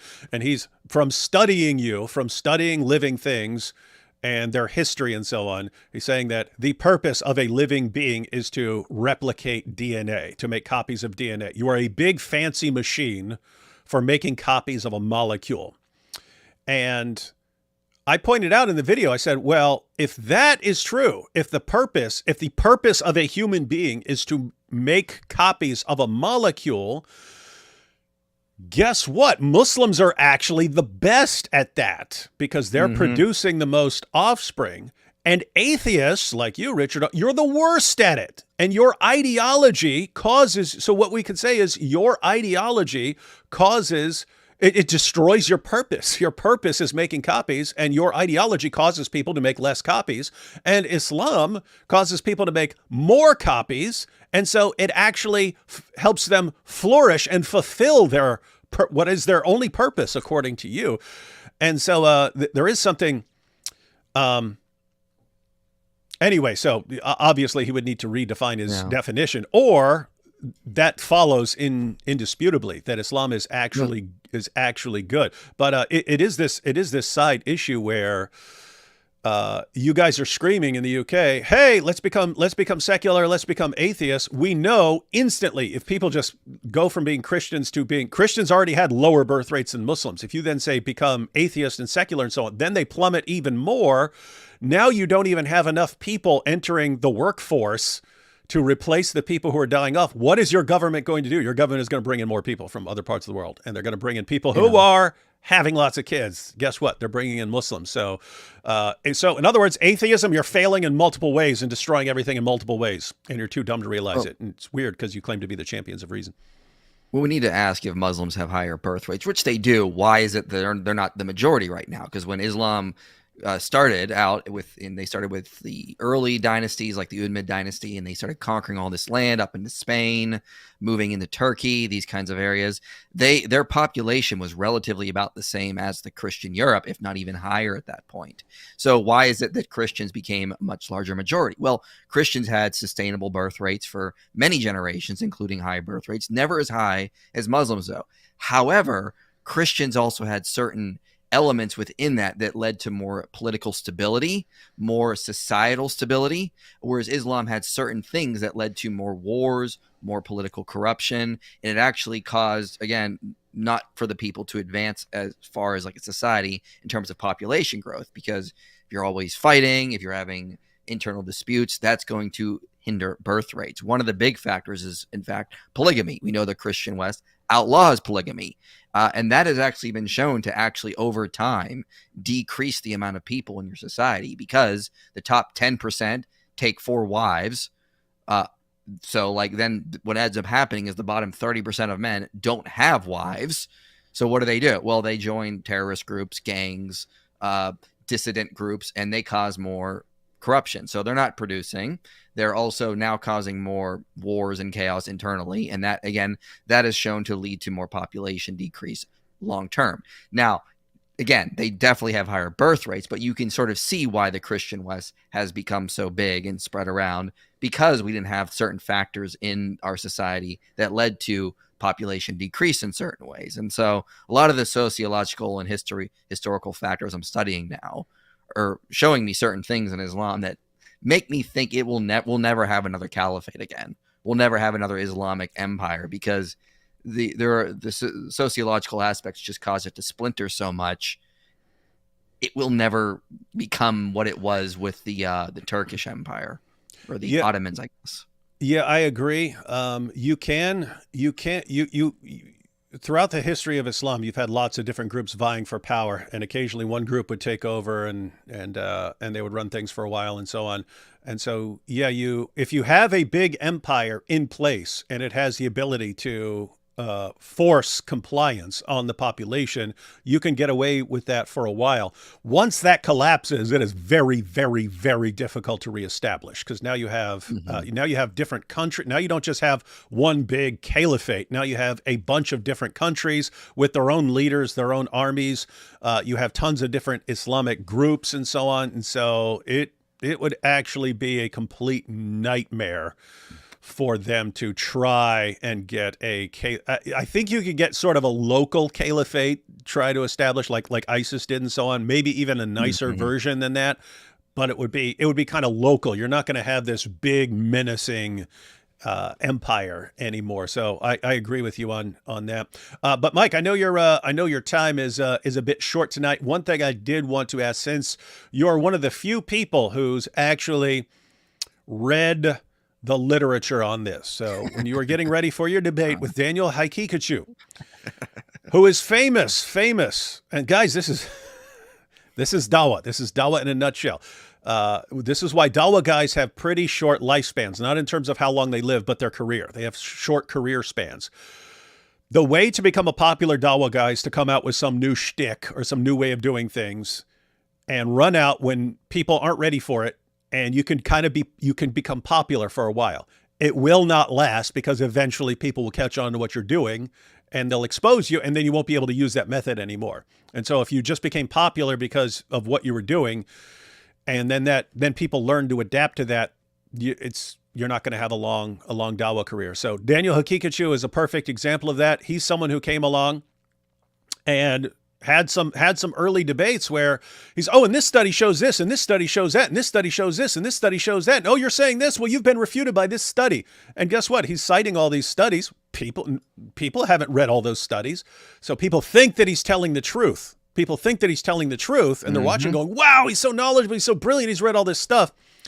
That works. He's citing them from his Predator computer. Yeah, his Predator computer, his Predator laptop. And eventually he made the mistake of debating someone who will read all of those sources, because most of us aren't. We're not going to do it. IP did. So you actually read all this stuff. You exposed him for completely misrepresenting things along the lines of, did you read past the second sentence of the abstract? Because you don't seem to have any clue what the source is actually saying. It completely goes against you. And I haven't seen him win after that. Like, once people caught on to what he's doing, then you're not going to trust this guy with sources anymore. And it's a situation. And by the way, there are Muslim copycats who started copycatting that. Like, we'll just go in there, we'll say there are all these sources, and there's this scholar and that scholar and stuff, and they completely misrepresent things.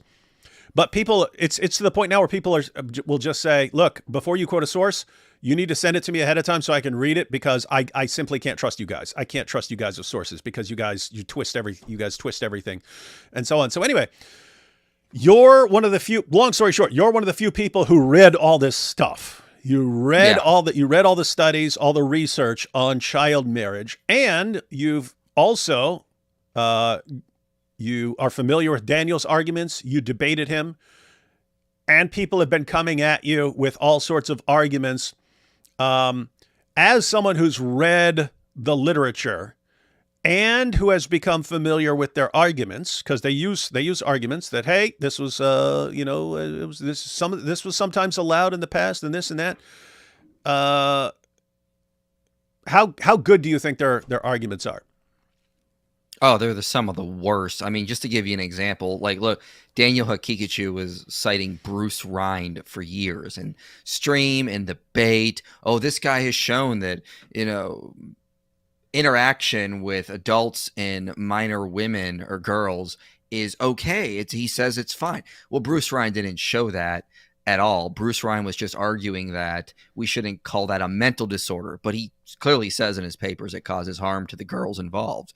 In fact, he cited the 1998 the famous 1998 Rind paper, which is a meta-analysis to try to show this. The problem is that meta-analysis found that the girls reported negative experiences.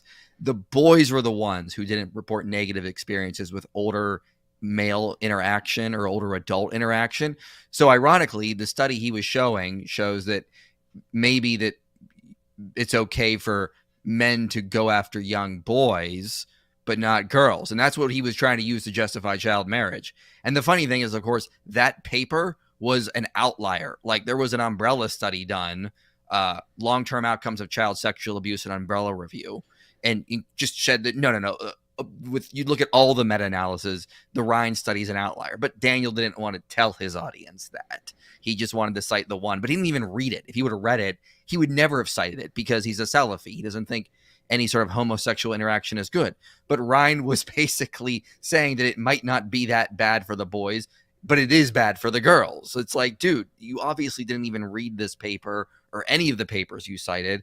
And since then, he's not really cited Rind anymore, because I think he realized after I debated him, oh crap, this is the guy that NAMBLA uses. Why would I use them? But it's like, but he didn't read past the abstract in a lot of these papers. He just thought that Rind was talking about interaction between men and girls. He wasn't. He was focusing mostly on boys, like, which maybe, I don't know, maybe Daniel knew that, and he was just trying to slip that in there for his Muslim audience because he just wanted to maybe get that past them, possibly. Who knows? Yeah, no way of knowing, but it is it's I keep mentioning that there's always a fallacy involved, but this is like extreme, apart from just flat out deception and misrepresentation and so on. It's like extreme cherry picking. It's, let me go out and find any study that I can cherry pick and say is agreeing with me in some sense. And then it's even worse, because they'll go to like a sentence in there, which if you cherry pick and completely ignore everything else the article says, you can twist into something agreeing with you and so on. And it's just like, this is what you need. But here's the thing. Anyone from any position can use a fallacy, right? Like there are Christians who you can, hey, that's a fallacy, man. And anyone can make a sloppy argument and so on. That doesn't tell you that a position is wrong. Someone using a fallacious reasoning to defend a position does not tell you that the position is wrong. The question is, are there actually non-fallacious arguments for it? But when these guys are defending something like child marriage and everything they use is fallacious, you have to start wondering at some point, wait, why is every single argument they're using terrible and fallacious and based on deception? It starts suggesting that there is no way to defend this that doesn't involve either lying or a fallacy. And so guys. It's not just Daniel Hakikachu. It's Mohammed Hijab also on Piers Morgan's show. Quoting the headline or like whatever, cherry picking. They are reading papers like they are reading Quran and the Bible.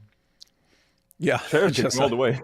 Yeah, and keep in mind that's built into Dawah, right? That's built into Dawah. Where's Muhammad in the Bible? Right here, he's in this verse. What about the next verse, which completely refutes it? Oh, just ignore that.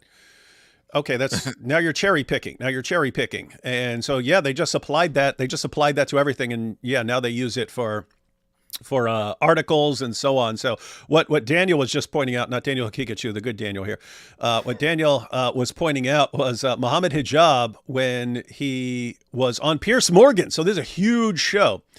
And he claimed that a news article showed that the civilian to combatant ratio of people killed by the IDF is 100 to 1. 100 civilians for every actual Hamas combatant. I'm just sitting there going, wait a minute. People are arguing whether it's 2 to 1 or 3 to 1 or 1. Where are you getting 100 to 1? He's like, no, it's in there. It's in there. And anyway, we went to the actual article. It just sucks because he got away with this for the entire show because he's catching people off guard. They're not familiar, and he's saying, "Oh, there's this source that shows it," and so you kind of have to clean up the mess afterwards. But we went to it, and it was saying the number of people dead and the number of commanders that have been killed, and he took commanders as combatants. And then applied that. And so anyway, it was just terrible, terrible stuff, but it's the same thing. It's the same thing over and over again. Anyway, IP, we don't want to keep you forever, but just two last things. One, what are your predictions for 2025? Is it going to be better for them than this year has been for Dawah guys? I'm thinking of it's going to be better. Is it going to be about the same? Are things going to get worse? And two, what are you going to be working on? What are you going to have coming out in 2025 for everybody? Yeah, well, it's obviously going to get worse. I mean, did you see that Sneeko wished everyone Merry Christmas on December 24th? No, I didn't see that, but I'm going to get that. Oh man, I would have wished him. I'm blocked from his. He blocked me, just for correcting him on something. He actually cited. He cited 434 as being good for women because it says men are the protectors of women. You see, we're protectors. I'm like, you keep reading the same verse, which says you can beat them into submission. And then so he blocked me because of that. But yeah, so Sneeko wishing Merry Christmas. Awesome. I'm sure he caught some flack for that. But I wish because Mo Salah is a soccer player, but he wishes people Christmas every year. And every year he catches it from the Salafis. And every year he just ignores them. And so kind of based guy. But yeah, go ahead. What were you saying? Yeah, I think we'll see a lot of the same stuff. In fact, I've not really seen a lot of the big Dawah guys the past 6 months, really. Like a little bit here or there, but I mean, like, what have they been doing lately? Like people like Ali Dawah are just like putting out clickbait videos and trying to view farm. It's like, are they even doing Dawah anymore? Do they care? Like, I don't know what they're doing anymore. So for all I know, they've just sort of given up and they're now just trying to protect what they have and they're just focusing on that. I have no clue. Daniel, I see you grinning. What did you want to say something, Daniel? No, I just think it's funny because exactly what the Dawah channels has become is like a soap opera, like drama. And what do they think? What do they think? And like, is this? Are you trying to convert me to your religion, or are you trying to like become like a social influencer and just create storm in water glass? And what are they thinking? How about this? This is ridiculous. Yeah, it's it's pretty bad. So what do you got coming out for everyone? Yeah, I'll be doing some stuff on the Old Testament early this year, arguing for its reliability, specifically the Pentateuch, the Torah specifically. I'm going to argue a lot of stuff on. I got a 49, 50-minute video planned on that, and then that's part 1 of part 2 because there's so much data I found to argue for the reliability of the Pentateuch that I'm going to be using. Probably a lot you guys have never even heard of because it's like in these obscure papers and books no one has ever picked up. So I'll be doing that.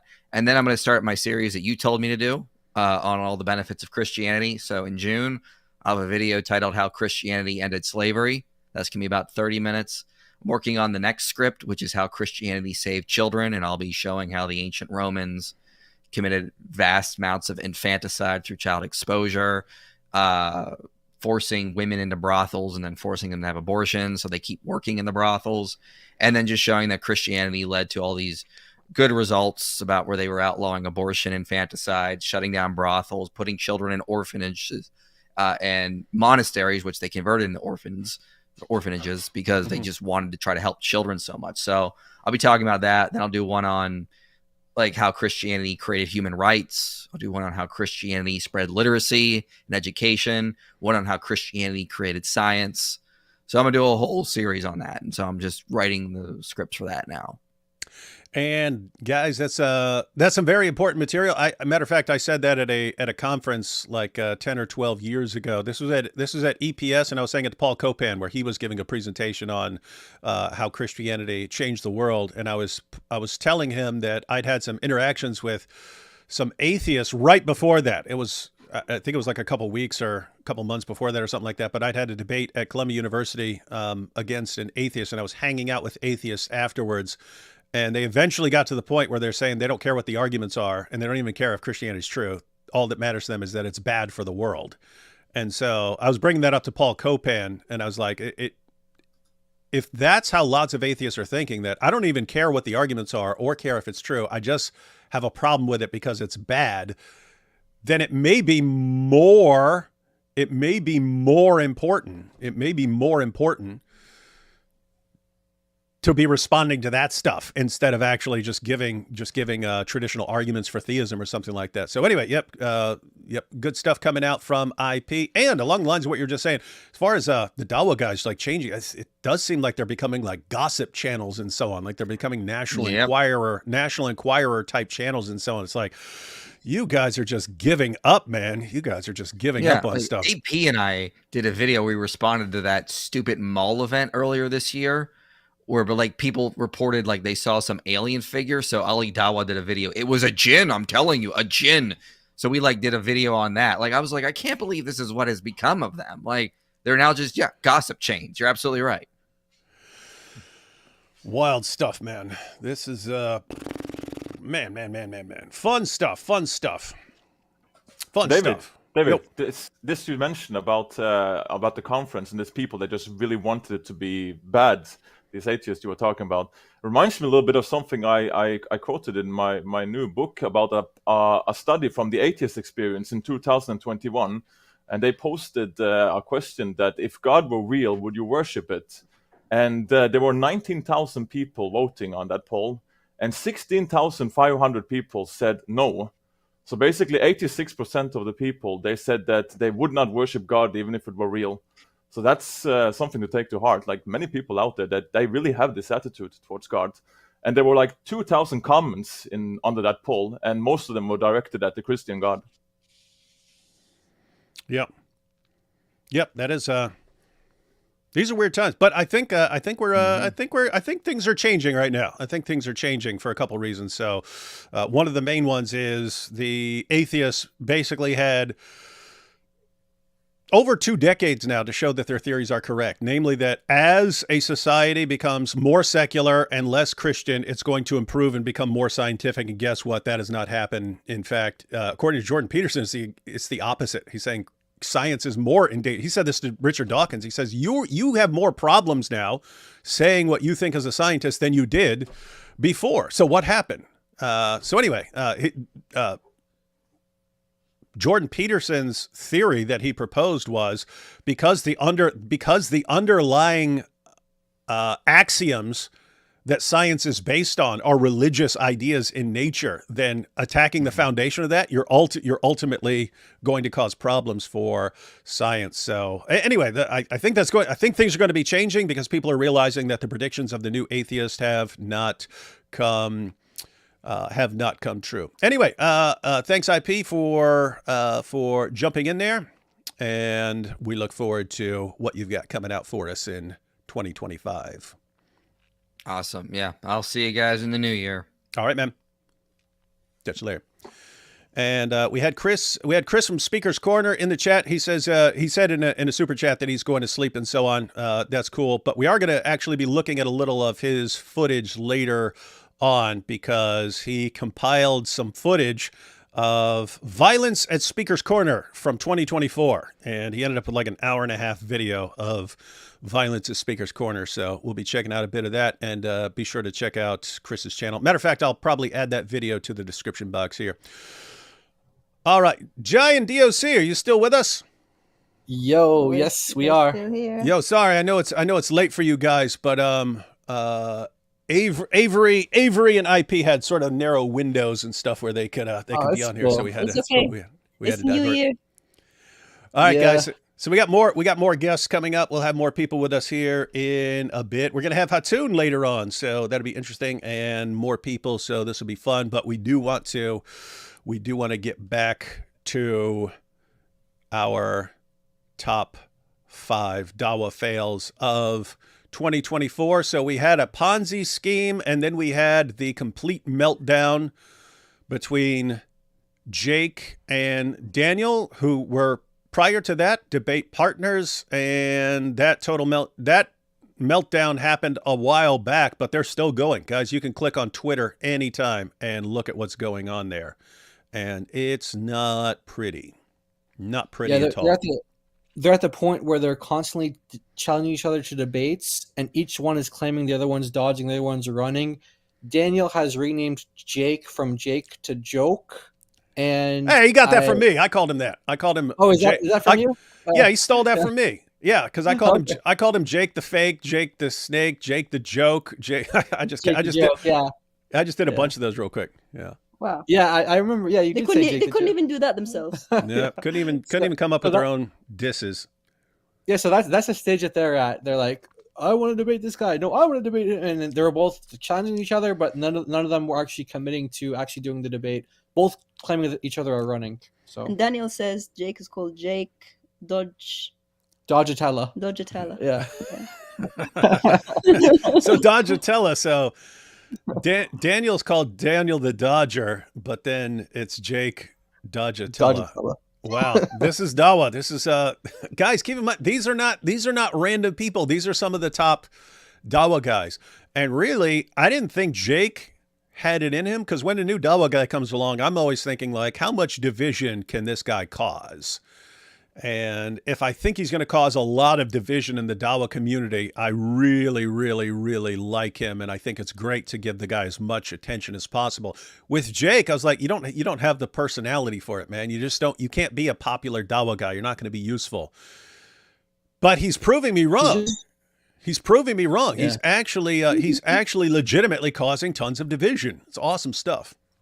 So only 5 minutes ago, he was teaming up. Jake and Daniel were teaming up against, remember, Brother Rashid and Robert Spencer, and Robert Spencer. Yeah, yep.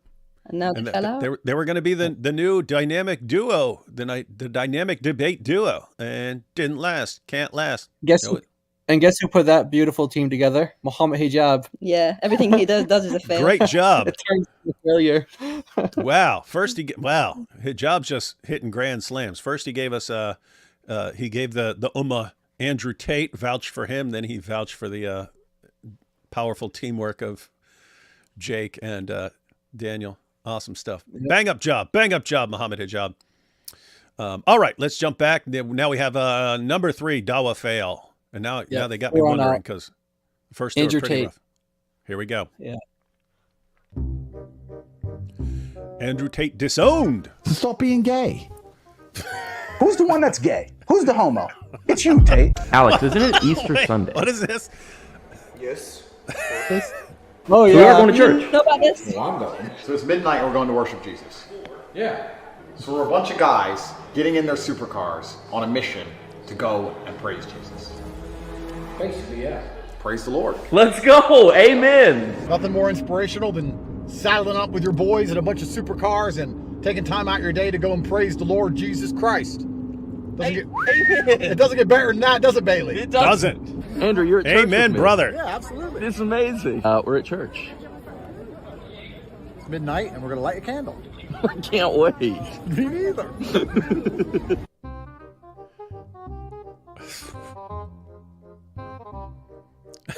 Oh yeah, hang on. I forgot about this. Me and AP covered it a while back. It's weird. This is why you need these sort of Dawah rewinds at the end of the year, because the stuff comes in so fast that people just forget about it. Like, we covered this and I forgot about it. And so this is Fareed. This is Fareed trying to correct Andrew Tate. Hey, you're a Muslim. Why are you? Matter of fact, let me just read what Fareed says. I would recommend that Andrew Tate, take some time off from social media and think about why worshiping Jesus is haram. Yes, Andrew, worshiping the creation and polytheism are actually haram. Keep in mind, he's not being terribly offensive there. He's just But he's talking to narcissists who cannot handle correction. That's what happens. This is why. Here's the problem, everyone who's watching. The sort of people who become popular in Dawah are narcissists, because narcissists are good at getting attention for themselves, and they want attention for themselves. And so people like that can insert themselves into a situation where they can get a lot of attention. I'm the one humiliating the kuffar, and you'll get lots of attention. The problem is, eventually, when someone crosses a line, it's very difficult to correct a narcissist. They won't stand for it. Now, not all the Dawah guys are narcissists. Fareed is not a narcissist. Sajid, not a narcissist. Daniel, even, not a narcissist. Hijab, narcissist. Ali Dawah, narcissist. Sheikh Uthman, narcissist. Tristan and Andrew Tate, definitely narcissists. So this is what happens when you present your champion, Andrew Tate, to the Ummah as your new hero, and you try to correct him, but he's got a brother to stand up for him. So that's what Fareed said. And then Tristan's response. By the way, Tristan should actually just said that it's a metaphysical matter. Yeah, that's what he should have. See, Tristan isn't familiar with our responses to Fareed, because he could have used that. He could have used Fareed's response whenever Fareed is questioned. It is a metaphysical matter. So Tristan said he came to church out of respect for me, just as I fast on Ramadan out of respect for him. Stop crying like a, ouch, gays aren't allowed in Islam. That's how he responds to Fareed, simply pointing out that you shouldn't be advocating worshiping Jesus. So from an Islamic perspective, Fareed is correct here, and Tristan is actually wrong here. It wasn't simply a matter of respect. Even if Andrew Tate is kind of joking or something like that, he's saying we're going there to worship Jesus. And so these guys are very, very sensitive to that sort of thing. The Dawah guys, the people who propped up Andrew Tate for the Ummah and said, here's your new hero and here's your new champion. Those are the guys who really have a problem with saying, hey, let's go worship Jesus on Christmas. And so it was bound to collapse in on itself. But let's go ahead and continue.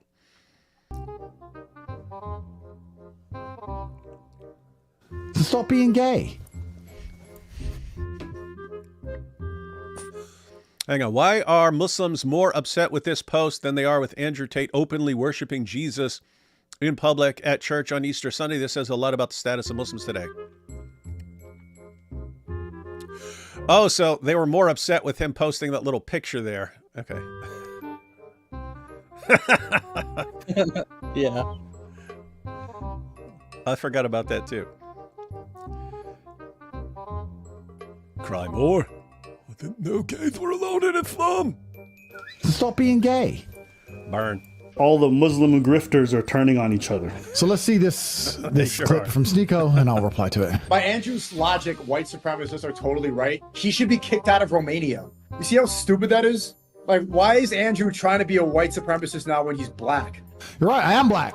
And yeah, I'd love to get deported out of this place. They kept me here for 3 years. Been stuck here. Wish they would deport me, because I keep having kids with Romanian women. I'm not here to end Sneeko's career. I mean, I could. I'm that guy.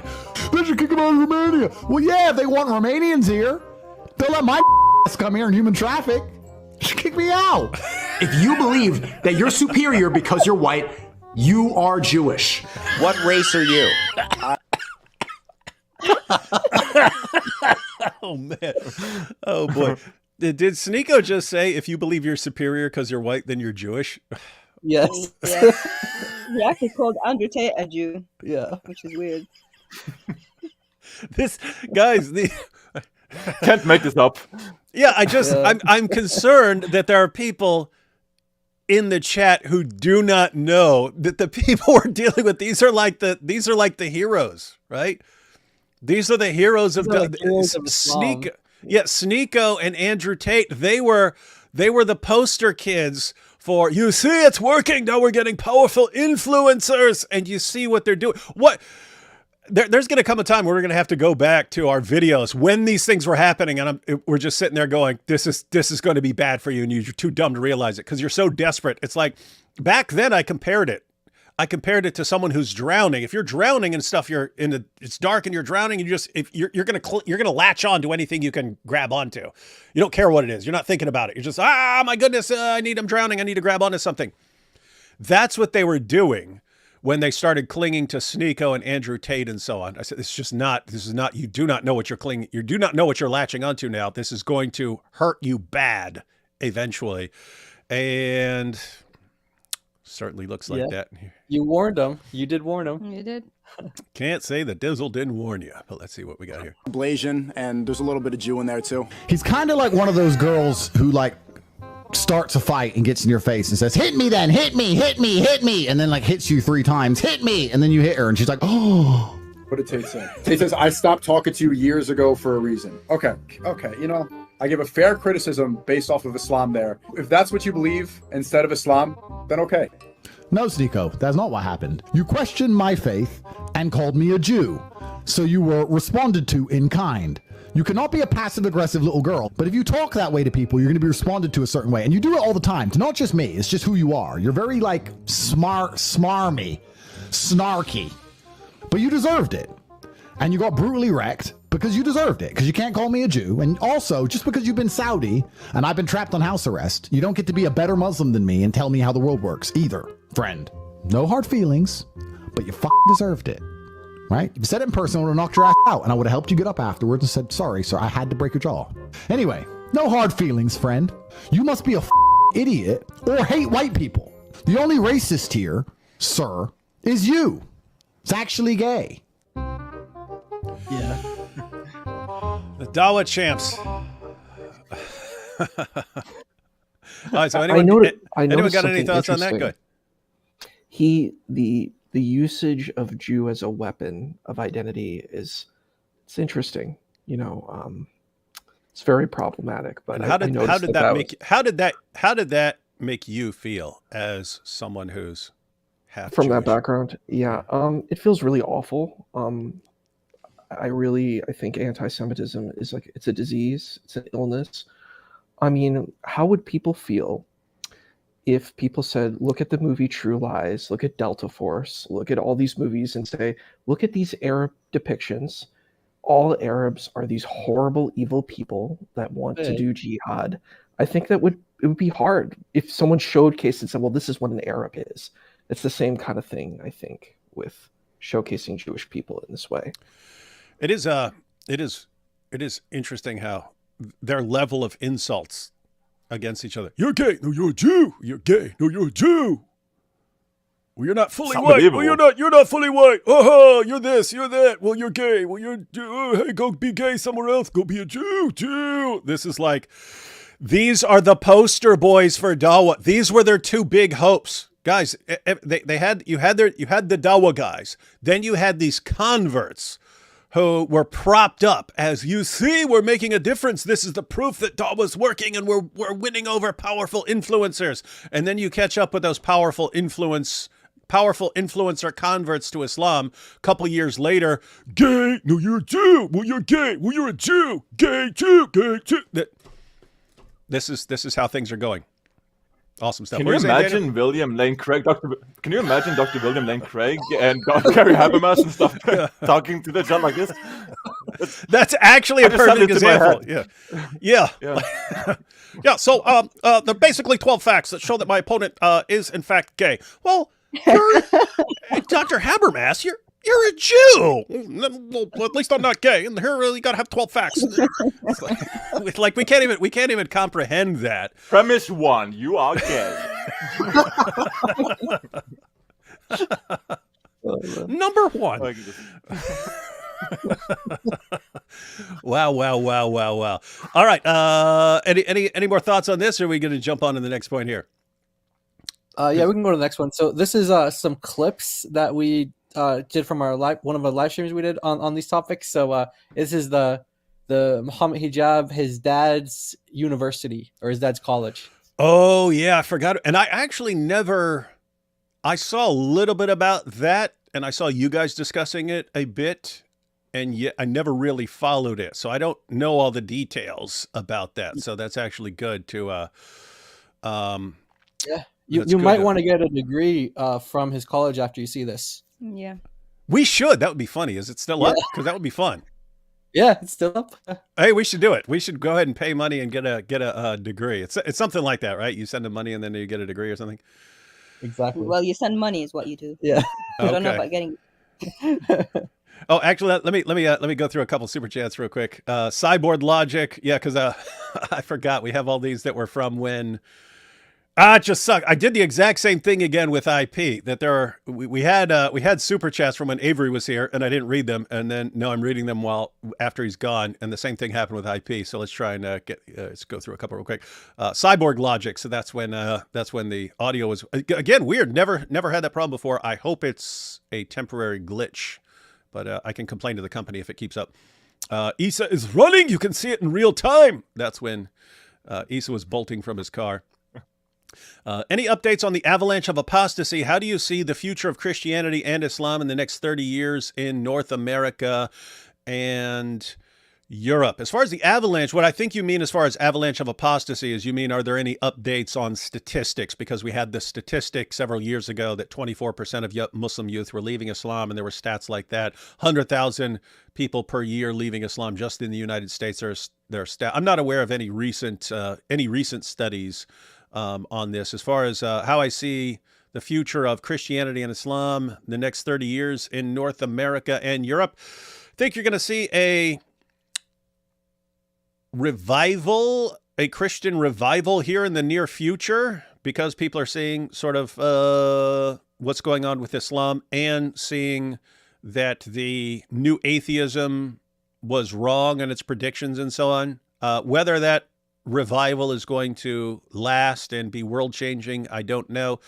Islam, I said earlier, I think Islam is going to basically, the kind of Islam that the Dawah guys are proclaiming, that's going to become more of like a global gang. And it's not even going to be about arguments or evidence anymore. With that said, that doesn't mean that it's going to just fall apart or collapse or something like that. There is, if the world becomes increasingly divided and people are attacking each other more and more, it actually helps saying, hey, I'm going to join a gang and I got over 1 billion people on my side. So that can actually happen. But I think the avalanche is going to continue because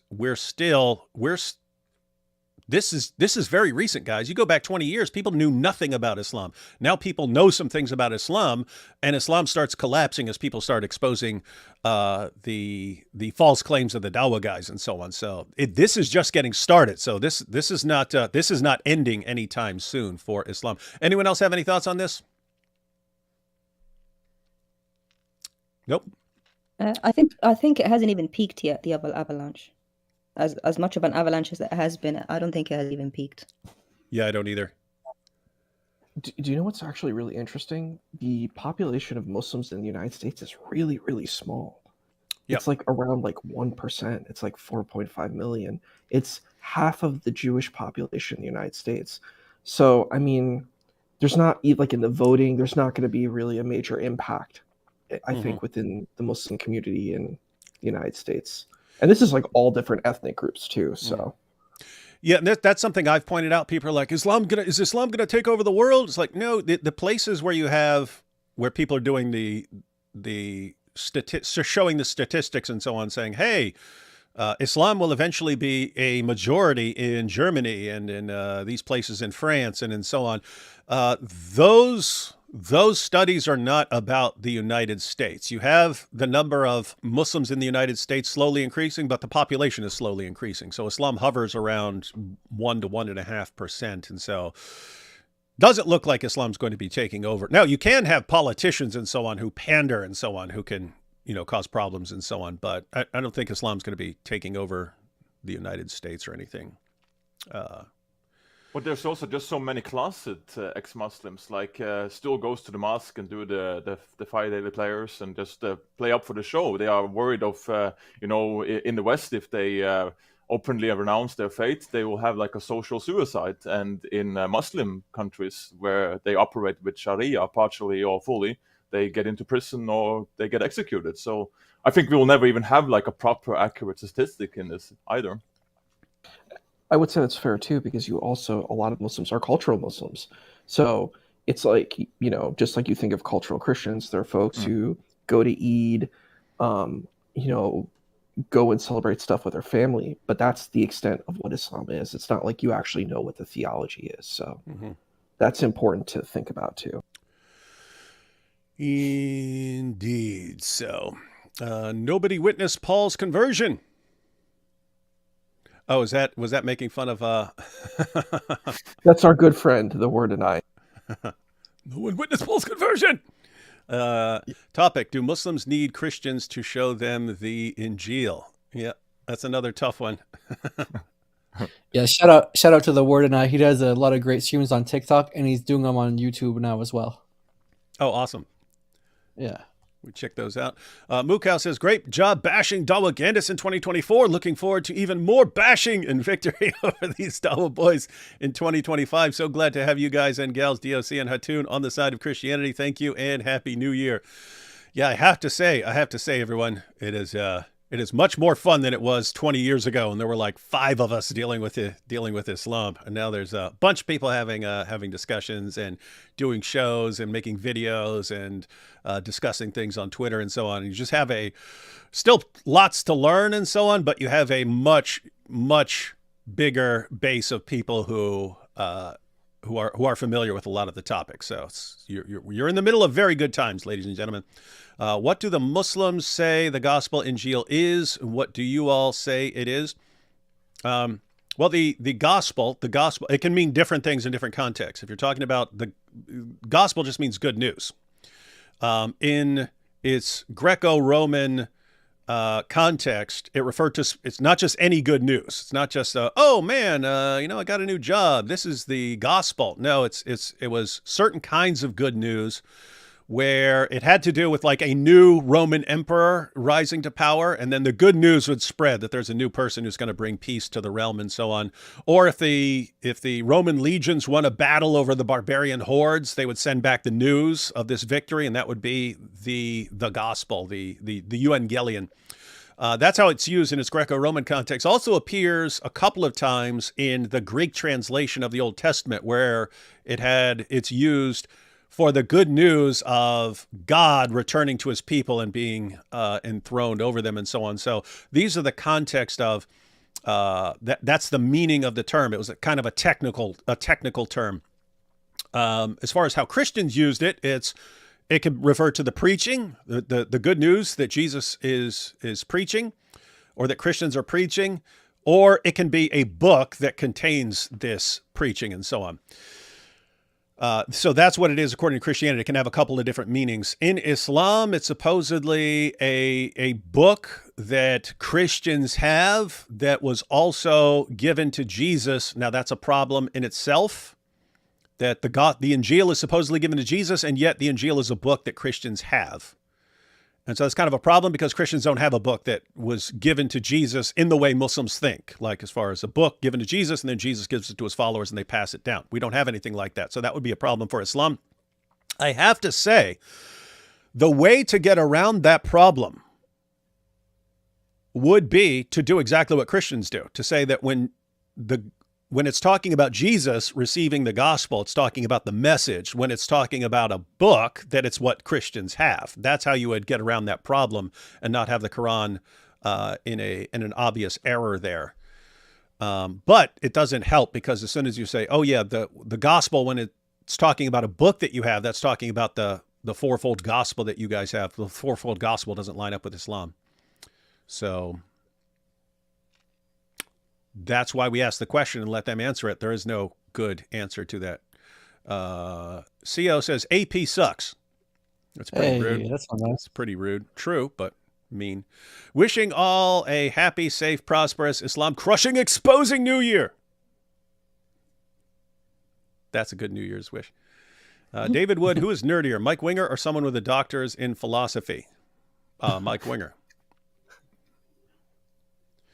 Hoping for the downfall of Turkey in 2025 like all the others, then the Greeks will be freed. I don't anticipate that happening in Turkey in 2025. Your thumbnail for this stream has some funny numbers shown. 487, always 487 times. 314, pi, 227. 80s comedy's fun. The last one made me laugh. I'm glad you actually caught those, because that's what I was actually thinking, Jack Ray. I was like, I want to do random numbers here. 487, I always include that. And then I was actually thinking pi, and then I was thinking of actual 227, the TV show. So you nailed those. It's actually concerning that someone caught those. Dr. Wood, you use your PhD Christianity focus. Would love to hear you on Hinduism, and the U.S. increasingly turns into a 7-Eleven. No, it's not your main focus, but I don't know enough about Hinduism to really say much about it. I would say listen to people who actually study it a lot. PhD was not Christianity focused. It's on a related topic, the problem of evil. So my doctoral dissertation was on the most recent upgraded version of the argument from evil. The argument from evil is, if God exists, how can there be so much human and animal suffering in the world, things like that. Historically, the logical version was the most common, then became a more inductive argument, and then that started collapsing, and now the most recent developments are a Bayesian version of the argument. And so I responded to the Bayesian argument from evil. All right, we still have a bunch more super chats, but we'll get to those here in a second. We'll go ahead and check out the fourth point. The fourth point. So this is number 2, right? This is this is the number 2 Dawah fail of 2024, according to Jai and DOC. Yeah, big scandal. Yes, that is his dad. We're going to show the video. Calls himself Professor Nabil Hijab. That's the Egyptian way that they say his name. We've given ourselves permission to talk about someone's family. Number one, because this is all out there. This is all online. It's all public. Yes. Albeit not very well known. We are going to make it well known. If they haven't done anything wrong, then they have nothing to worry about. And if they have done something wrong, then we need to warn people against this. Second, Mimi Hijab recently gave himself permission to talk about somebody's family, Alex Jones's family. His mother is nothing, and he is nothing. His father is nothing. His whole family is nothing. You nothing. What have you achieved? Tell me what the Jones have achieved. I want to know what the Jones family has achieved in Oklahoma, you hillbilly, you redneck. What have you achieved, you hillbilly, you redneck? So we want to ask this question. What happened? Jai and DOC, Daniel and Issa, I don't know how familiar you guys are with that clip. Well, I know Jai and DOC are. I don't know about Daniel and Issa there, that particular clip. It's significantly longer with Hijab's antics going after Alex Jones and his mom. But did he seem like stoned out of his mind to anyone else? Yes. High on camel urine, for sure. Definitely, yeah, he did. Do you know what's interesting, though, is that he attacks Alex Jones, and Alex Jones actually supported Muslims during, because he made a documentary, or whatever you want to call it, called Loose Change, where he said that 9/11 was an inside job, which basically exonerates Muslims from what happened during 9/11. So, I mean, it's really shocking that Mohammed Hijab would actually take a pot shot at Alex Jones. Alex Jones has been pretty supportive of the Muslim community, so I think that's strange. And pretty darn supportive of critics of the Jews in Israel. And so this should be your best buddy, and yet didn't work out. Sad. But yeah, the purpose of bringing that clip up for Jai and DOC was to show that family is fair game, according to Mohammed Hijab, right? Is that the idea? Yeah, what have they accomplished is what he's saying. And Alex Jones, I think his dad was a dentist. So, I mean, it's a pretty good accomplishment. Oh, weakling! Let's see what Mohammed Hijab and his family have accomplished. All right, let's go. The Hijabs achieved. His father, here we go. And he's going to be talking about his organization, Cambridge Training College. Is a stepping stone to aim for studying MBA degree at universities. This mini MBA program is a preparation for working officially and professionally. This is not the University of Cambridge. They took the name of the university. Smart. This is not the prestigious British university. This is a college, but they called it Cambridge Training College, Britain. Here's the logo. And if you compare that to actual University of Cambridge, you'll see It's it's got very like, similar. Yeah, four-line looking things. University of Cambridge. That's the actual logo. and notice the colors, the red and white And then look and at yellow. And then look at his. Also red and white and yellow with one Yes. dragon or lion looking figure. You see like the gray and the white. This is supposed to be transparent. This is the transparent thing. He put it on the logo. Like he kept it on the logo. This is a big rookie mistake that he just left it on there. Okay, now this is the website. Now you guys are gonna be shocked at what type of degrees they offer. Hospital quality management, supply chain. They're doing the accreditation themselves.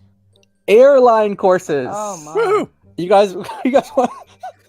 Do you guys want to go to Cambridge Training College? You can do medical courses, cognitive behavioral therapy courses. I just have to say, I don't want anyone connected to Muhammad Hijab at all teaching anything having to do with airline stuff. I'll just put that out there. Go back. Child psychology. Look, Definitely not that. That's child Oh, sorry, physiology. But there's a mistake. There's a typo. They couldn't Phys- spell physiology Physiology. correctly. Cooking Physiology. courses. You guys want to do cooking courses? Customer service, teaching and learning in schools. So much to do at Human Cambridge resources. College Everything. of learning. What have the Hijab family achieved? Apparently, everything in life, all the skills that you need in life, they can teach you. Yeah, I mean, what do you mean music? All the instruments? There's like how many instruments? Apparently, you just get a degree in everything at this university. Pharmaceutical marketing, legal courses, guys. You can be a lawyer. You can do medicine. You can do be a law, petroleum. That's just like a substance. Are you- That's not a course. Clinical pharmacology. Okay, that's too far. That's an actual degree. To be a pharmacist in the UK, that's a 4-year degree. You don't just go to Hijab's family little college and learn pharmacology. Healthcare quality management. You have a nurse taking care of someone in bed. That's a real technical skill. You can't just get it online. That's insanity. What about infection control? Guys, Muhammad Hijab, his dad, Professor Hijab, Nabil Hijab, is going to give you guys a certificate in infection control. Okay, guys, look, this is Cambridge Training College. These are just the Google reviews. Having my postgraduate education from Cambridge University, I have been asked many times about this college. I prefer to share my answer here to save more victims from getting deceived when they see Cambridge in the name. Here is the reply from the Department of Education that I received regarding this college. I can confirm that the bodies calling themselves the quote Cambridge Training College Britain unquote and the quote Cambridge International College unquote are not recognized by the UK authorities as a UK university with UK degree awarding powers. Look at this one. It says fake, 1 star. Another one, Fake. 1 star, fake. Another one, exposed. Another one here. Fake certificates. The website is fake. Oh, a scammer man. He's a scammer. And a website for scamming and So, just to be clear, these these degrees, and it's clear what's going on. They took the name Cambridge, included it so that people would have a degree technically from a place that has Cambridge in the name, but these degrees would not be recognized in the UK, and so you can't get your pharmaceutical degree from this place and then go and get a job somewhere because, well, the only way you would is if they just see Cambridge and they go, wow, Cambridge, and they didn't actually pay much attention to what the degree actually, where it's actually from. But if they were paying attention to anything, these degrees would not help you at all. And so it's something more likely that you would use in some other country to say, hey, I got a degree from Cambridge, look at this, and look at the logo. And that's it. Other than that, it's just worthless. Do Is that you correct? mind if I ask a question? Yep. You got it. So, Jai and DOC, do you know if all of these courses are online? Like, are these just a bunch of online courses? And do we know, like, even what the courses look like? Like, Well, the how website they is were still up. constructed? The website is still up. interestingly, a week after that stream, they fixed the spelling mistakes that we pointed out the week before. Yeah, so Muhammad Hijab, he So they're must paying have got attention. wind of this. Yeah, Muhammad Hijab must have got wind of the stream, and they made a bunch of edits on the website. They changed petroleum to petroleum technician because we made fun of it. and they changed airline forces. You said petroleum's a substance. Yeah. Yeah, so they've changed that. They changed child physiology, whatever that typo was, to child psychology, and they changed airline courses to ticketing course, airline ticketing. That's good. So they're upgrading. They're upgrading in response to your feedback. Yeah, we got all the screenshots with the dates. Yeah. So that, you know. Issa, you kind of look like you're like, ooh, I could grab one of those degrees. Yeah. You know, I've been in school forever. I'm like your perpetual student, so I've seen what institutions that give out paper mill institutions. See, like something that like you could do a litmus test. Like when you see something is counterfeit and something that's authentic. A lot of authentic universities use things like Blackboard or Canvas. That's how you go and do online programs, like how you would do like discussion boards and stuff like that. So my question is, like, if you're going to go and become like an airline pilot, well, that seems like a job just like if you're a nurse. You kind of have to do a practicum in person. You need to be doing some stuff, seriously. I don't know how you would do that. You send the money, and when you come to reality, there's nothing there. Exactly. And there was also one of the reviews said the number when they try to call it, it doesn't work. That's not good. All right, let's see where the rest of this video goes here. Now look at the 5 stars. There's no comments under any of the 5-star comments. And look at this. They all have the same last name. These ones, look. Yasmin Bip. Bip. Batter. Bip. Aman Bip. And then, guys, you guys are going to crack up at this one. Look at this. Bippy Christian McBip. Action. Because you guys know how Muslims will do that. Muslims will go to, like, these debates, and they'll be like, I'm a Christian, but I was convinced by the arguments of the Muslims. I was the Pope. I was the Pope, but I was converted. This is what their degrees look like. We have awarded this diploma by the authority vested to us by the college. So, guys, they're giving their own degrees Diploma. invested to them by themselves. Is that? He's got a little stamp on there. Oh, that's a signature. That Hijab signature. Hijab signature. Professor Hijab, Director of Training. We have granted this award in this field by the authority vested in us by the college in Britain. The college in Britain. There's only one college in Britain, guys. Yeah. So this is Professor Nabil Hijab. Guys, look at this. Professor. We're going to look into his titles now. Professor of what? What has he achieved? Take a look. What has he achieved? So, what have you achieved, you hellbilly, you redneck?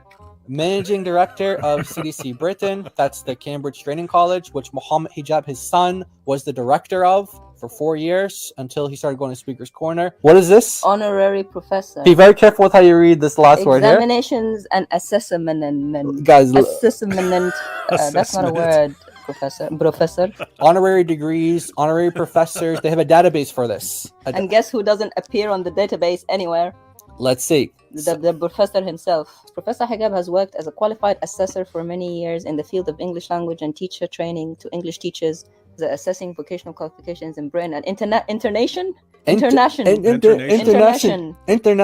His job is to teach English, and he can't spell assessment and international. His job is to teach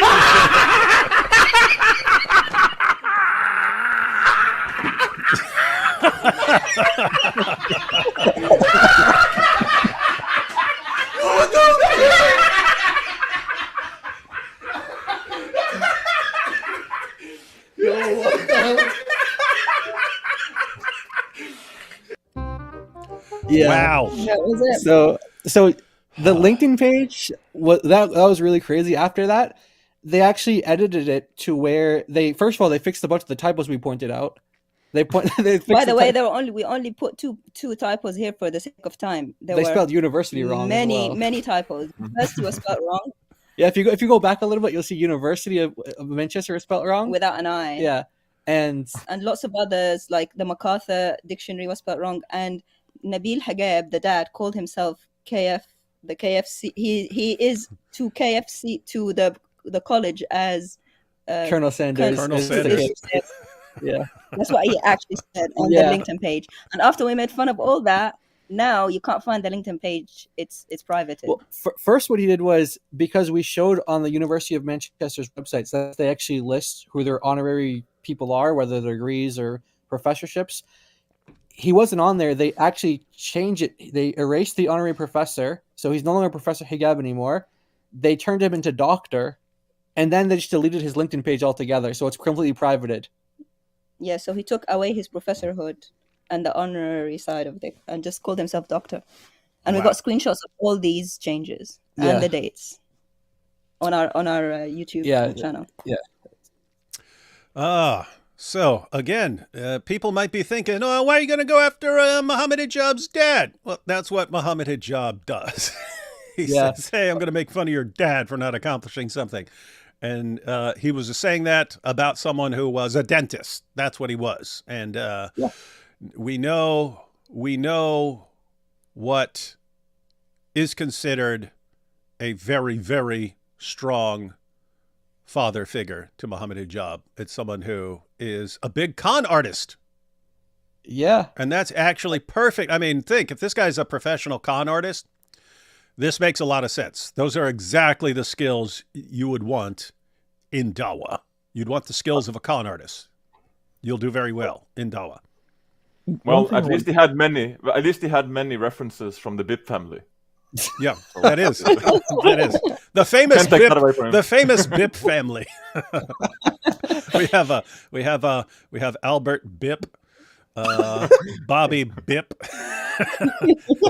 Charles Bip, David Bip. It's like you're just going through the alphabet. And don't forget Christian Exgen. Yeah. Well. Oh yeah, Christian Exgen. Yeah, I know that dude. Yeah, I was like, hey, what's your name? He's like, Christian. It's like, hey, what's your last name? Exgen. I was like, oh, yeah. Hey, you got any degrees? Yeah, I do, from the Cambridge College of Petroleum. Yeah. Petroleum Studies. My professor was Muhammad Hijab's dad. Interestingly, sorry. Oh, sorry. I apologize. Just one thing I wanted to add too was I was a special ed teacher for 2 years. I did AmeriCorps and I was a special ed teacher, and I got certified, and it was super hard. Like, you have to take these exams called the Praxis, and it's super difficult. It's super hard to become a teacher. So like, when I saw those certifications, I'm like, I don't know how. I'm pretty sure the UK isn't all that different from the US. It's super difficult to become a teacher. You have to do a lot. Like, I had to do a master's degree. I had to get like people to like look at my class and see if I was teaching correctly. It was a lot of work. So when I see this kind of thing of just like, you put a paragraph and say, people just said I'm a teacher, that's just not how it works. Yeah, some of that stuff is, I mean, it's all bad in the sense of, if you just pay for a diploma saying that you have mastered English or something like that, okay, someone might fall for that and give you a job teaching English that you're not actually qualified for. But not the most harmful thing in the world. You basically scammed some people. Some of this other stuff, if you actually got a job in pharmacology or something like this because you had this fake degree, that's actually dangerous stuff, because lives are on the line with some of this stuff. If you actually managed to get a job with this fake degree, there's some of this stuff would be legitimately dangerous in the world. So, yeah. And don't forget, Muhammad Hijab was a director. Was it 4 or 6 years? We've got evidence that he's directly linked to the Cambridge Training College. It's actually registered as a limited company in the UK, and this is public information. His name is on there for 4 years before. I think before he joined Speaker's Corner, 2016. Around that time, he is registered as a director of said college. So now we know where he learned his Dawah skills. He learned the skills. He learned the skills of a con man, how to dupe people, And it's interesting to say that, because if you go on Muhammad Hijab's page, it's got lots of degrees from like Oxford University and Birmingham University he's studying at now, and apparently lots of other degrees. I'm thinking he's not that old. He's he's 33 or 34, I believe. Where did he get time to have 4 or 5 degrees? Plus other degrees that he got from the Middle East. When? So now that's my next thing. I want to know if those degrees are real too. Yep. Don't know. But they should actually add a course on how to be a Dawah on there. That would actually be more relevant. You do not need a career in pharmacology. Just learn how to be a Dawah. You get your PhD in Dawah. All your dreams will come true. Thank you for super chats. Your videos are very Islamophobic, David. Please make more of them. And so I shall. Apostate of Allah says, I have a confession before 2024 ends. I left Islam summer of 2016. I thought I was the only Muslim to leave. Then I came across Nabil. Then I came across you. I followed you since. Confession time. I'm a wingaling. Forgive me. No, there's no forgiveness for wingalings. The rest of what you said is cool, though. And by the way, you know, sometimes we point out that in Islam, they try to conceal sins and so on. And we say, no, it's better to confess your sins. But being a fan of Mike Wingeling, that's in that better not to announce it category. Solaria says, nice work on that Yahweh wasn't pagan video IP. This is why I said there were comments for IP. I don't know why I keep forgetting to do this. Nice work on that Yahweh wasn't a pagan video IP. I enjoyed going through the scholarship in that area with my family. Had to stop to watch this, though. Shame on David Wood for not bringing that up while IP was here. Thanks. Thank you, D. Wood, and Happy New Year to all. Going to be a banger. 2025 going to be a banger. Been trying to find videos about the history of the Middle East, not biased by Muslims or Islamist denialists, and it's very annoying. Lots of tainted history. You can find some good stuff. Also, it's probably good to like message someone who deals regularly in the historical stuff and say, hey, what are the good sources? Happy New Year, that guy? Oh, What's sorry. that guy? You had some guy on your channel. He's like a Coptic guy. Yeah, Raymond Ibrahim. Raymond Ibrahim. Yeah, look up Raymond Ibrahim and check out his books. He's got some bangers. Yeah. Yeah, good point. Oh, and he's been posting videos recently. So check. If you're interested in that topic, then check out his channel. It's just Raymond Ibrahim. Happy New Year's, all. Y'all, a friend claims religion is irrational because God's omniscience and foreknowledge contradicts free will and says morality is relative from evolution. Any thoughts are appreciated. Love all y'all. Thanks.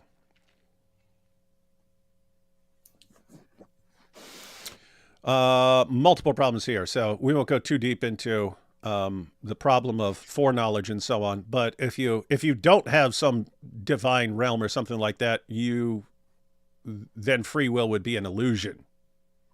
As far as like, if you're talking about like a libertarian free will is you actually have multiple things that you could do. And if you do something and you wound back the clock and gave you the opportunity to do it again, you could do something else.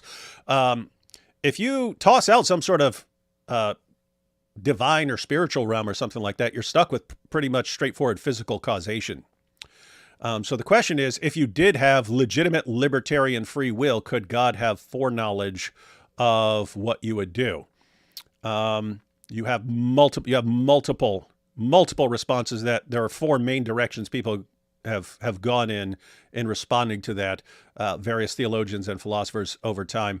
We won't go into them now, but if you're actually interested in that, it would take a full show, or at least a long video, to go through the main responses to that sort of thing. But let's see, anything else there? David, can I give a very short answer to that? Sure. Yeah, so basically, if you go to 1 Samuel chapter 23, it's about how David was on the run from Saul because of he wanted to kill David. And while David and his 600 men was on the run, they were getting news that the Philistines attacked in a city called Keilah. Mm-hmm. And hey, just so everyone knows, this is Daniel has obviously done some reading here, because this is one of the examples that's used from the Bible on the issue of foreknowledge or middle knowledge or whatever gets pointed out. But yeah, go ahead. Yeah. So basically, David and 600 men they take the city back from the Philistines, and while they are there, King Saul gets the news that David is in that city. So he's like, "Oh, let's gather the army and let's surround him and siege the city."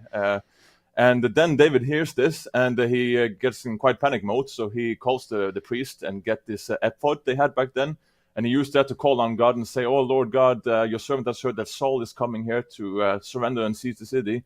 Will the men of Keilah deliver me into his hands, and will Saul come here?"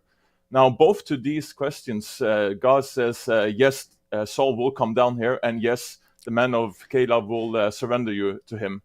And when David hears this, he and his 600 men, they leg it, they bounce, they escape. And then Saul hears this, and he cancels his plan to summon his army and returns. So notice what we have in this passage here. We have God has knowledge about two things that never happened. So foreknowledge does not necessitate predestination. It's a biblical example. Mm-hmm.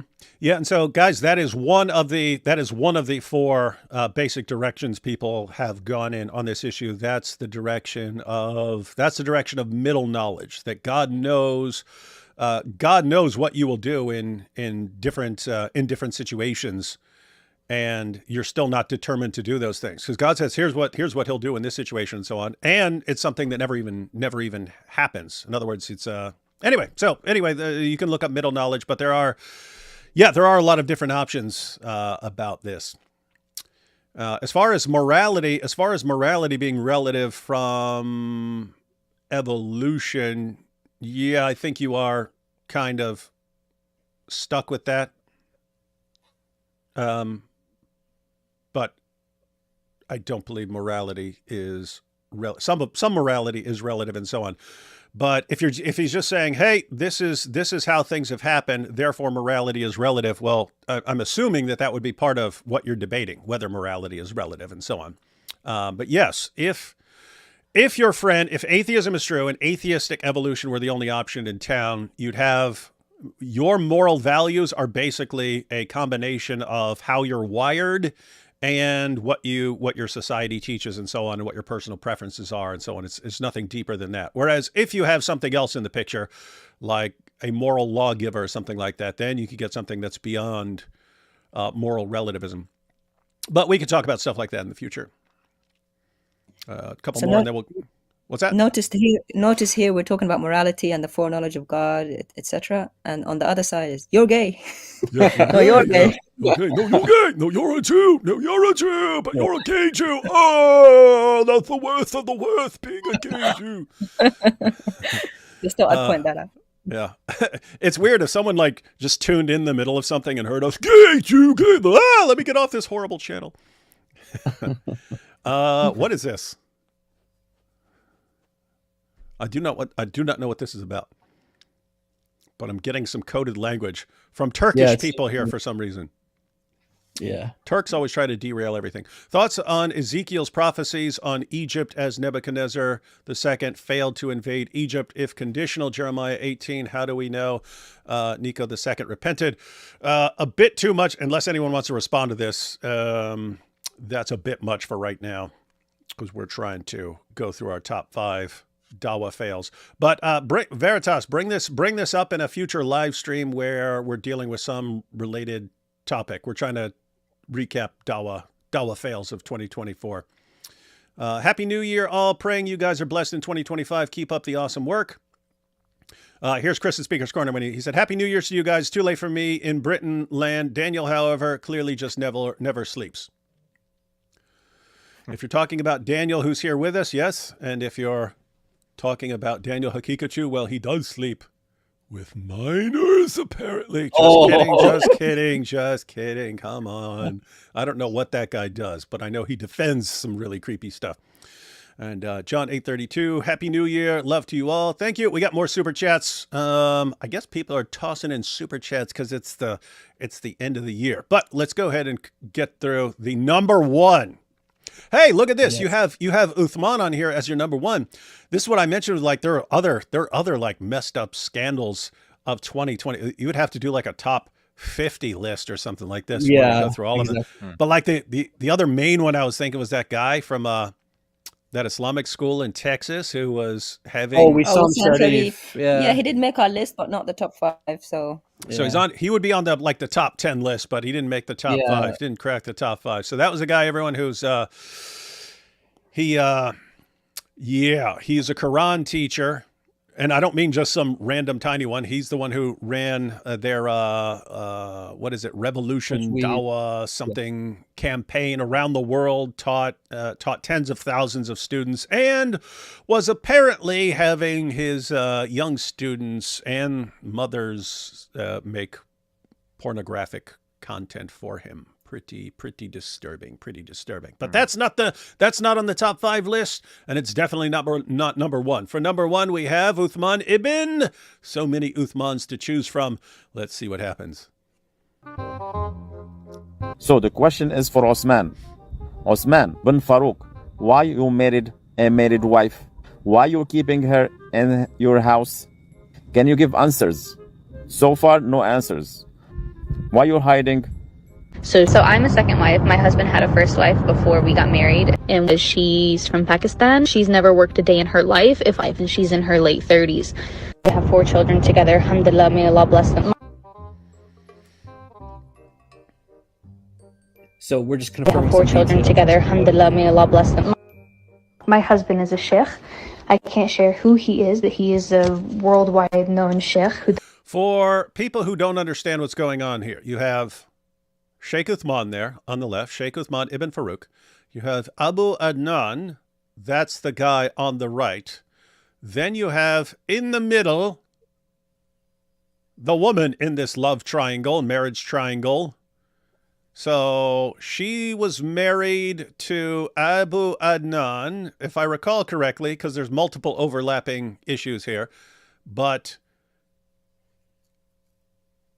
he was having marital problems, so Sheikh Uthman said, hey, just, send her to me for counseling, or he said, hey, can you do some marital counseling for me? Sent his wife to Sheikh Uthman, who then banged her and married her while she was still married to this other guy, so no divorce, but Sheikh Uthman married her, so she was married to both guys at the same time, and then Abu Adnan started posting, because they were apparently buddies before this, or they knew each other, and They did Dawah together in San Diego.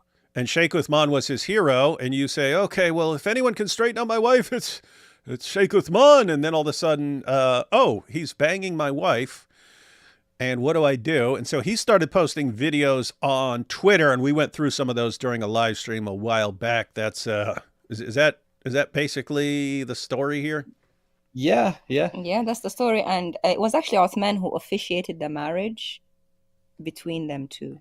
Oh, so he officiated the marriage, and then when things are going, they hit a little rocky patch, then Abu Adnan sends his wife back to Sheikh Uthman, who then bangs her and marries her, even though he knew she was already married to this guy.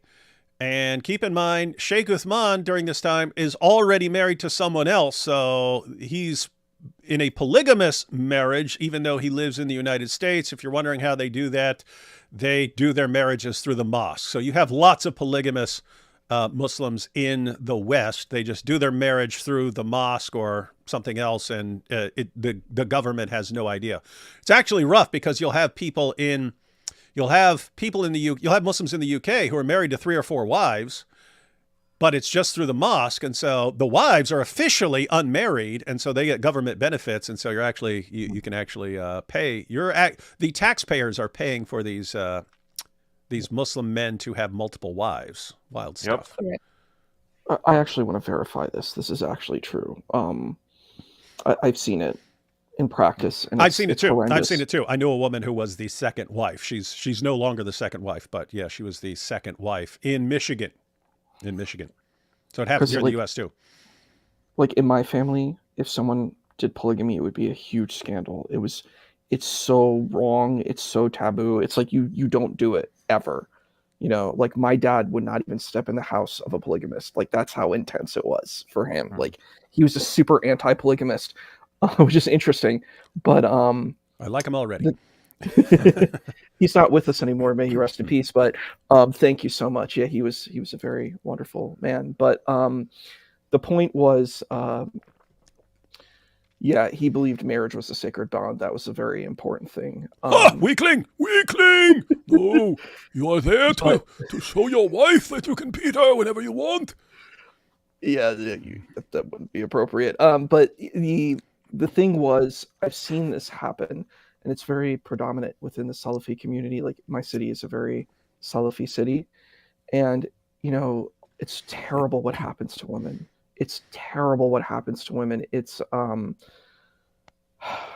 exploitation of women. I think that's the only way I can put it. It's exploitation of women, and a lot of these women, because a lot of my city, there's a lot of disenfranchisement and poverty and urban decay. There's a lot of these things going on, and so women get exploited in this situation. And what happens a lot of times is that these women get divorced and they get handed around, and it's just really, really horrific, and it's a human rights violation. And a lot of women from a lot of these situations go into I've heard going into battered shelters, and it's really bad. It's horrific. It's a tragedy, and we need to call it out and have accountability for it. It is rough, and like I said, I knew a girl who was the second wife. She eventually left Islam and is no longer the second wife. That was in Michigan, but I've heard lots of the stories about it, and I know a guy who after he left Islam, but he was a Salafi background, and this is in Michigan. He said women basically get passed around up there. Like you'll be married to her for a while, and then you divorce her, and then she has to wait a few months, and then another guy marries her and stuff. And it's like the guys understand that we're passing around these women until we get bored of them and so on. And of course, then you have the issues of abuse and so on. But there's this massive pressure on the women not to report any of this because you'll embarrass the Muslim community. You don't want to do that. And so, hats off to the women who actually step forward, because sometimes you have to. So this is, I'm thinking here of what was the guy's name who was in the scandal in Texas? Wissam Sharif, right? It's actually his wife who saw one of the videos on his phone that was recorded for him by his Quran students and so on. And she went right to the cops. And I know that was rough because the pressure on you would be, how dare you? Deal with this in private. Deal with this in private. Don't embarrass the Muslim community and ruin this man's reputation and ruin the school's reputation and so on. Don't do that. And his wife was basically, this is involving sex acts with a minor, and I'm calling the cops. And so hats off to her for that. You have to do that in some situations. I understand wanting to protect your religion or protect your husband. There are certain things where you have to get authorities involved. And so glad that she did that. But let's go ahead and continue here. Conferences, and there's a couple of women in the chat who know who he is. Husband doesn't have any siblings, and I'm young. He's 47.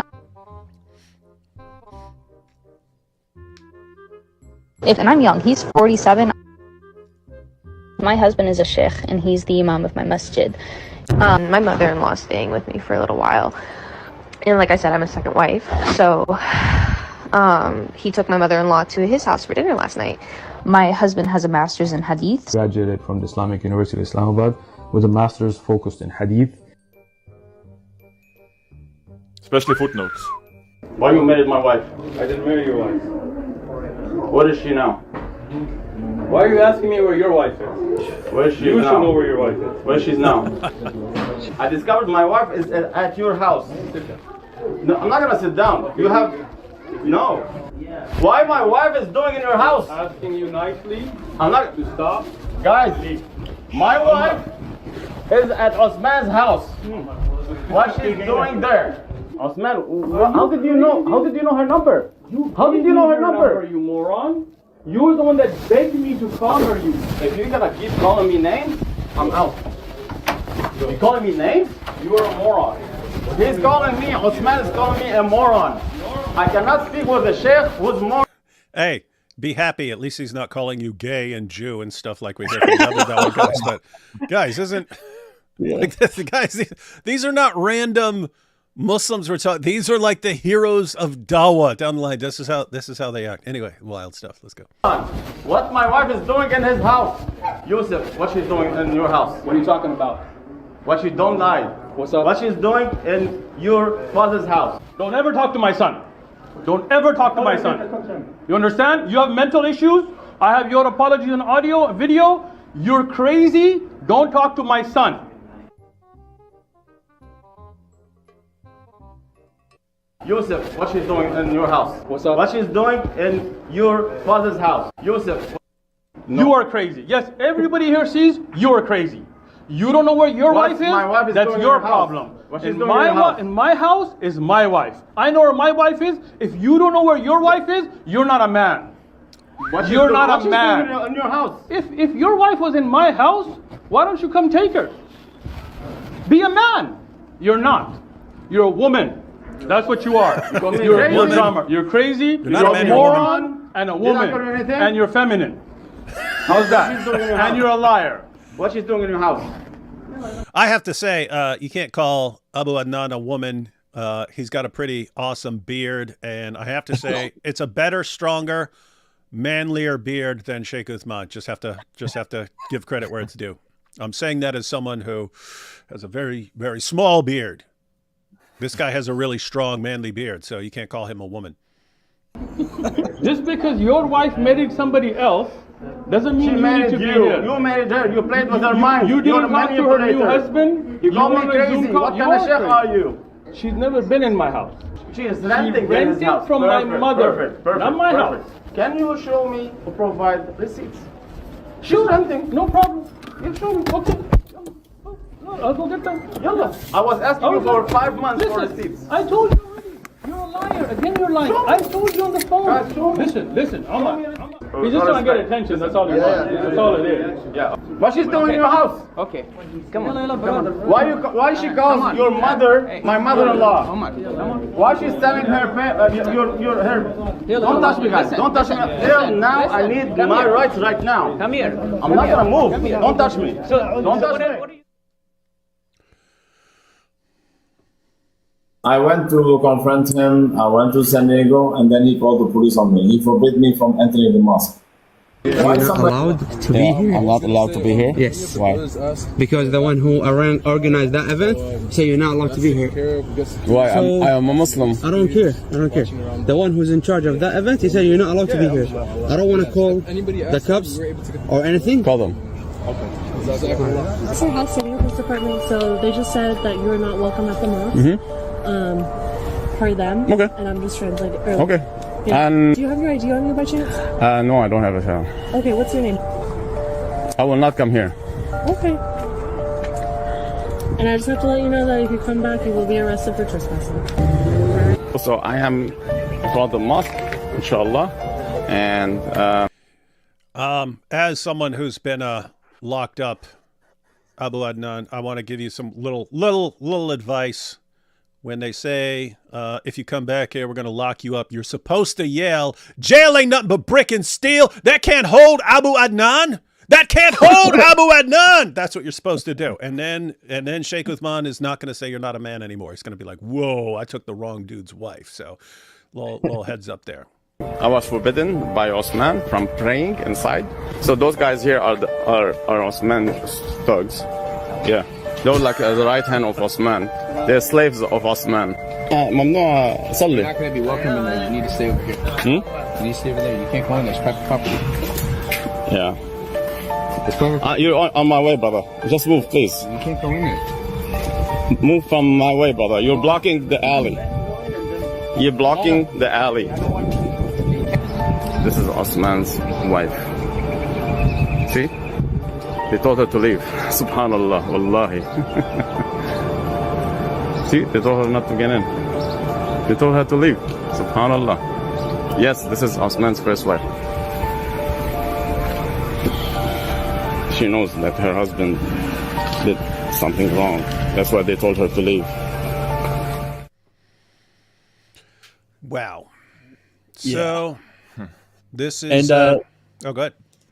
No, and you know how, well, obviously that's not the end of the Uthman scandal. He obviously was accused with some really terrible accusations from his first wife, which if you guys want to look more into that, we did it. It's like a last stream we did like a whole stream on it. But in a nutshell, Yeah, he was also accused by his wife. His wife has her own testimony. Original wife, not the second wife. Well, we're saying original yeah. wife. I mean, he could have had 50 wives by now. We don't even know. That's but true. we know the original wife, the wife before the second wife that we know of. It's the wife before that. So the mother of his kids. Earlier kids. She said what? She said he threatened her with a gun. He choked her. He threw her against a window, slammed her. Used an object to bash her on the head with it until the object broke. Choked her. And things done in intimate situations that are sort of... Assaulted her. Assault. So she's asking for protective order. Is that the word? Yeah. To be protected from him, and she's asked for him not to approach the house that they live in, or the children, or her vehicle. And she cited Musa, one of their children, as a witness on that document. And that's kind of you guys are giving a very condensed version, because I watched some of your live stream and there is some extremely messed up stuff. Yeah. Like I said, if you guys want to check it out in more detail, our last stream, it's called like emergency stream. We tell those like very rarely, only if we find something, we just have to share it right away. And once we found out about that, we shared it, and it's like the last stream on the channel, so you guys can check it out. And we point out that there is precedence in Islam for this. Not just the 434, the wife beating verse, but lots of hadiths from Muhammad saying that a man would not be asked to, why he beats his wife. And also the hide your brother's sins. A lot of Muslims, you'd expect them to be outraged, but actually they were going after not just Abu Adnan, but the first wife. We've had a comment saying, "Oh, curse the first wife," this is a personal matter, hide your brother's sins. She shouldn't be going to the kuffar and things like that. She's going to the unbelievers. She's making Islam look bad. His good deeds of promoting Islam is covering his bad deeds, which is what he's doing with his wife. So that should equal things out. All these Islamic concepts that continue to victimize these people. Yeah. So we show like presidents and sorry, go ahead.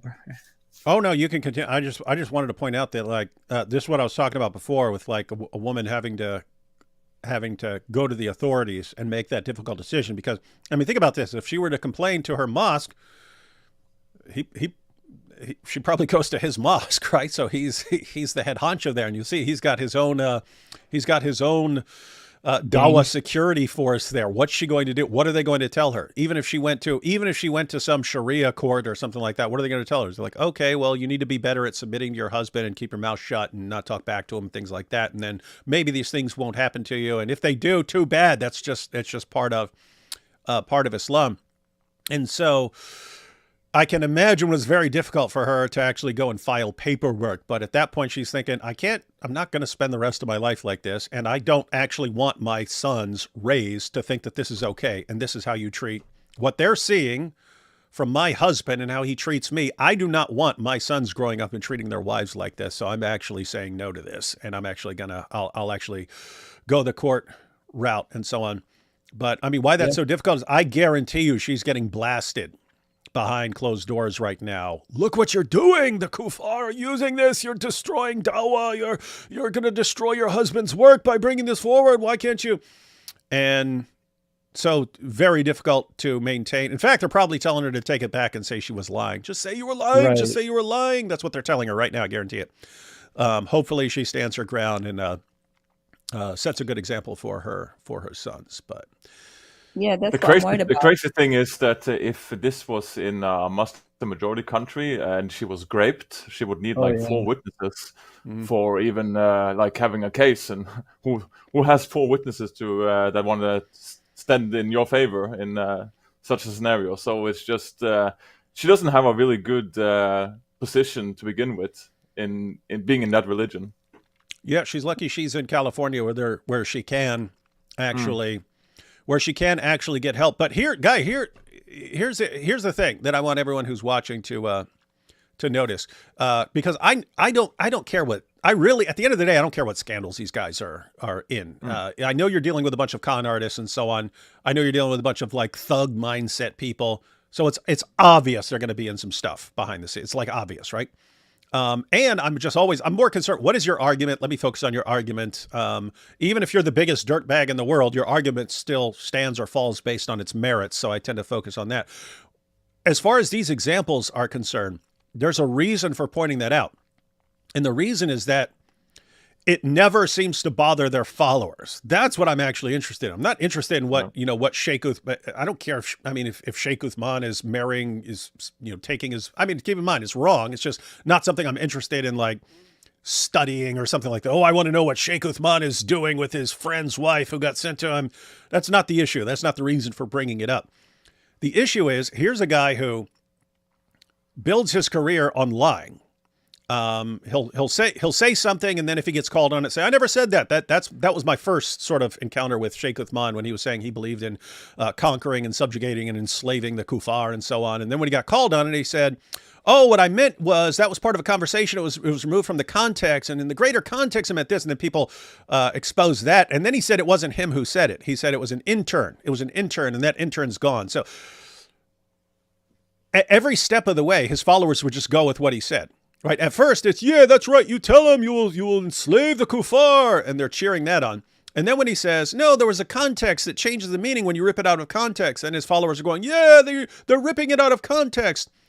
And then a month later, he'll say, no, that wasn't me. That was an intern. They'll go, yeah, you see, it was just an intern. It was an intern posting under his name.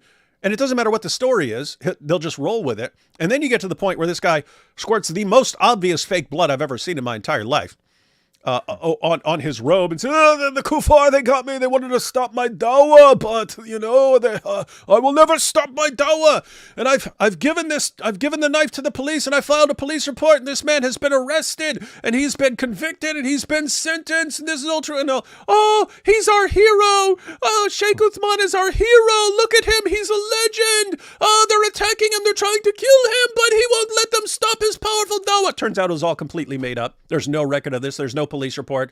There's no trial. There's no conviction. No one's ever heard of this guy because people contacted the police department. They contacted the courts. It was all made up. This guy is Jussie Smollett level hate crime hoax against himself. How many of his followers are even slightly bothered by it? Zero. Right? And then you get to he uses his status to basically take his friend's wife, is in he's married to a woman who is still married to another guy. And then he is exposed for choking and abusing and threatening his first wife. What is there on this list that even slightly bothers his followers or would even slightly diminish him in their eyes? They just don't care. And that's like this Dawah, the Dawah culture has become so massively dysfunctional. It doesn't matter what you do as long as you look like you are owning the kuffar. It doesn't matter what you do. You could commit adultery 1,000 times. You could get caught with 1,000 underage girls. It would not matter even slightly. That's how massively dysfunctional this is. And so that's the reason. That's the reason for exposing this stuff, ladies and gentlemen. Yeah, we made a point of that in one of the streams about Abu Anan versus Uthman's students. And in that stream, he literally asked them the question, what if he did this to your wife? And one of his students, he actually said, oh, he could take my wife. I'm not joking. So that's how far these guys are willing to go. They're willing to give their wives to him if he wants them. Mm-hmm. So hey, where'd they get that example, Jai? Yeah, exactly. From Muhammad, which is also a cult who took people's wives, like Zayd's wife, Zayd, his own adopted son. You'd think that he's had enough women. I'll let this one go. But he had to also take her. It's a cult. And Zayd said, I think Zayd also said, you want her? I'll give her to you. If you read the narration. Just like Uthman's which student. is the same spirit. It's a cult. If someone is high up serving this thing called Islam, then their money, they don't mind if they get scammed by these people. They donate to them in the millions. Their wives are also fair game. What is sacred? What is sacred that they're holding back from these people? Mm-hmm. On the other hand, you got, the Lord Jesus Christ, the example of the Lord Jesus Christ. He never took a woman. He never owned a slave. He never waged a war. He never. The list goes on. Yeah. Yeah. He never took out a sword against anyone. He never took money from people. The Son of Man never even had a place to lay his head. People would pay money to follow Jesus. People would lose things for God, not gain. And yet we have the opposite example in Islam. Yeah. And so here, I'm assuming we would view things a bit differently from Isa here, but I would view Muhammad as kind of a guy who scammed his followers and conditioned them to give him anything he wanted over time. But that since he became the role model in Islam, it's very easy to do this in the Islamic community, because you have this pattern set up where the important guy wants this, therefore always give him what he wants. And so, I mean, how do you say that someone like Sheikh Uthman is wrong for beating his wife? It's in the Quran. How do you say that he's wrong for taking another guy's wife? Muhammad did that. It's just, I don't know. It's this weird situation where you look at it and you say, this is so dysfunctional, and you see why it's dysfunctional. And so it matters, guys, who you take as your supreme moral example. That's going to affect things. And we're seeing some of the consequences of that here in the Dawah world. All right. Hey, I know it's late for you, Jai and DOC. You guys wanna go ahead and cut out? Yeah. Well, Happy New Year. Thanks for having us on. God bless you all. It's good to meet Daniel. Asa, we've spoken before, but it's good to see you with us again. And yeah, always good to be with David. Thank you guys for being with us, and we pray that you guys all have a blessed New Year. May Islam be exposed, and may the Lord Jesus Christ be glorified. Amen. Thank you so much. All right. God bless you guys. Happy New Year. Happy New Year. Happy New Year. Issa's sounding all emotional. Yeah, there's a lot to unpack there. It's heavy duty. I do think it's important to have accountability, and there are a lot of issues that need to be engaged. And yeah, even the traditions, but there are different types of interpretations that people can take. And I think I would definitely recommend kind of promoting a more peaceful, folks going towards peaceful interpretations as opposed to ones that hurt other lives and exploit lives. And yeah, I think so. I do a lot of work in interfaith. That's kind of my background, is interfaith. So the best kind of interfaith is when you talk about your traditions and say, look, this is where we need to be accountable. And I mean, I'm sure it's really difficult, even in the LDS church, there's different narratives on the Mormon prophet Joseph Smith, and it's complex, it's difficult. And I think we have to have these conversations. And that's why I always come to these spaces, because we're not going to have these conversations if we're afraid to have them. So we need to have them. Yeah. And so for me, the issue, as far as bringing them up and so on, one, it's a situation across the board, in the sense that anyone who gets into a position of privilege and status can abuse that power. And so you'll see that everywhere. You'll see that in the Muslim world. You'll see that among Hindus. You'll see that among Christians. You'll see that among Jews. You'll see that among atheists. Anyone who gets in a position of status that they can use it and actually condition people not to oppose them or not to expose them for what they're doing, you can end up with these kinds of situations. But it seems to be amplified in the Dawah world, in that it goes beyond just, the sort of baseline human tendency. When people get into positions of power, authority, or prestige or something, they can use that to abuse others. It's culture. It's a more culturally accepted thing in the Dawah community. Like you can dial that up, and it's actually encouraged, and people will look the other way and stuff. And instead of just having one person who's reluctant to, well, I don't want to call this out because then I'll be exposing something that's really important to me. Because Islam is important to you. So do you want to be part of like doing damage to Islam or something like that?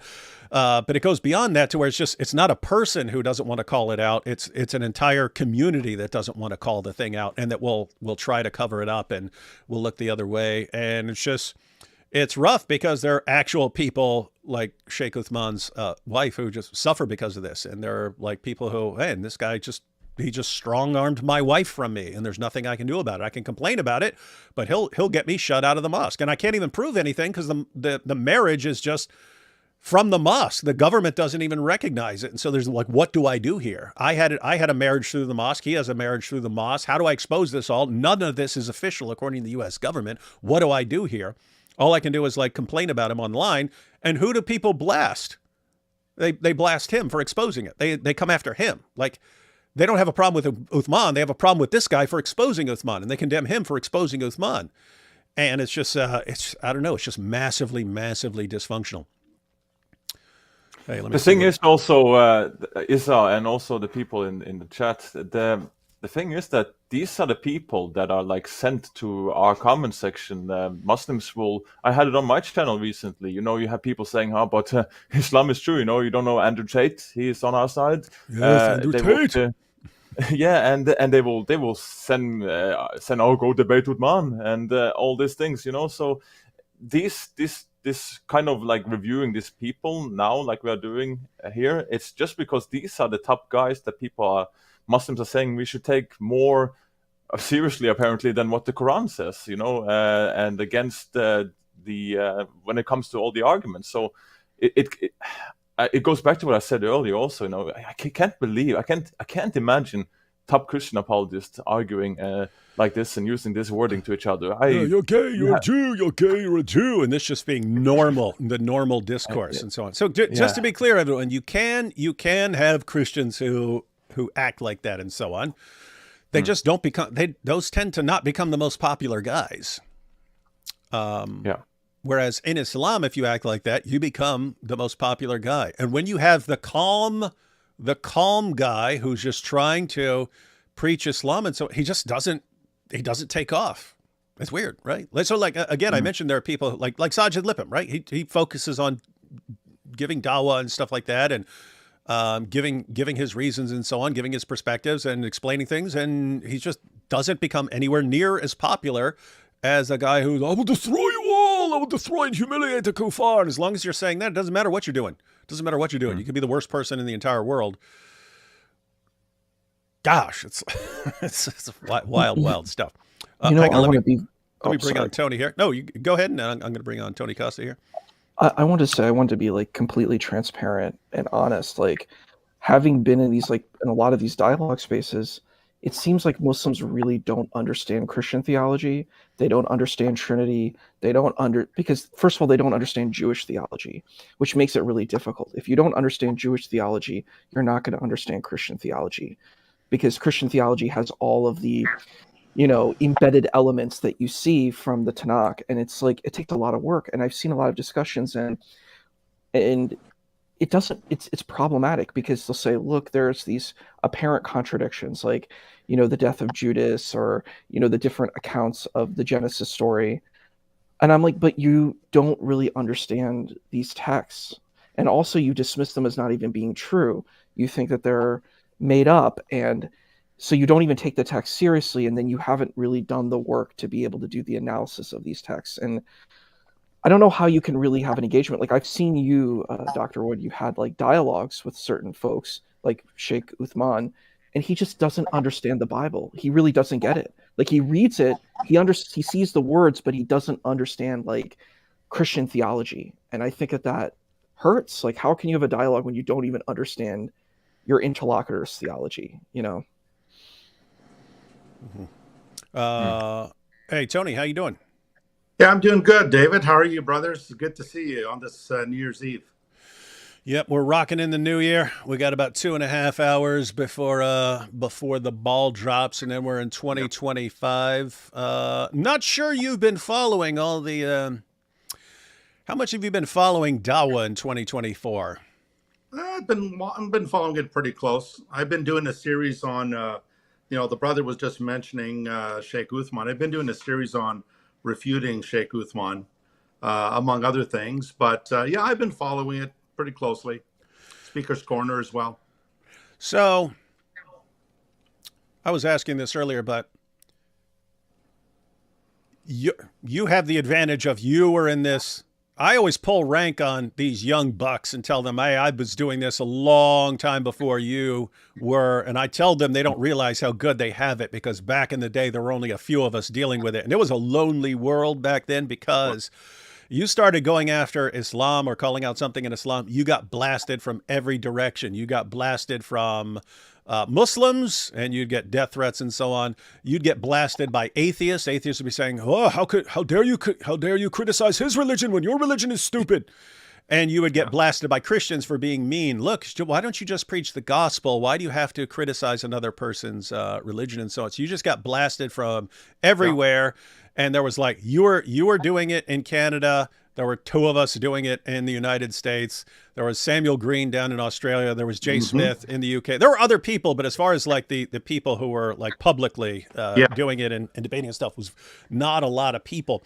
And so people don't realize now. I mean, now you just got tons and tons of people. You got like Christians all around the world. You've got atheists. You've got lots of ex-Muslims. Ex-Muslims were pretty rare back then, at least those who were public about it. Whereas now there's just tons of ex-Muslims out there having these discussions. So it's a completely different world. But you were actually doing this way before I was. So you don't look that old, but you've got to be that old, because you were doing this like in the 90s. Yes, early 90s, around 91, 92.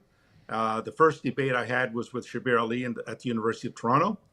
And then through the years, we've had about 12, 13 debates through across universities in Canada, the United States, and other Muslims as well. And also, by the grace of God, I've seen many Muslims come to faith through your YouTube channel, some through mine and other brothers.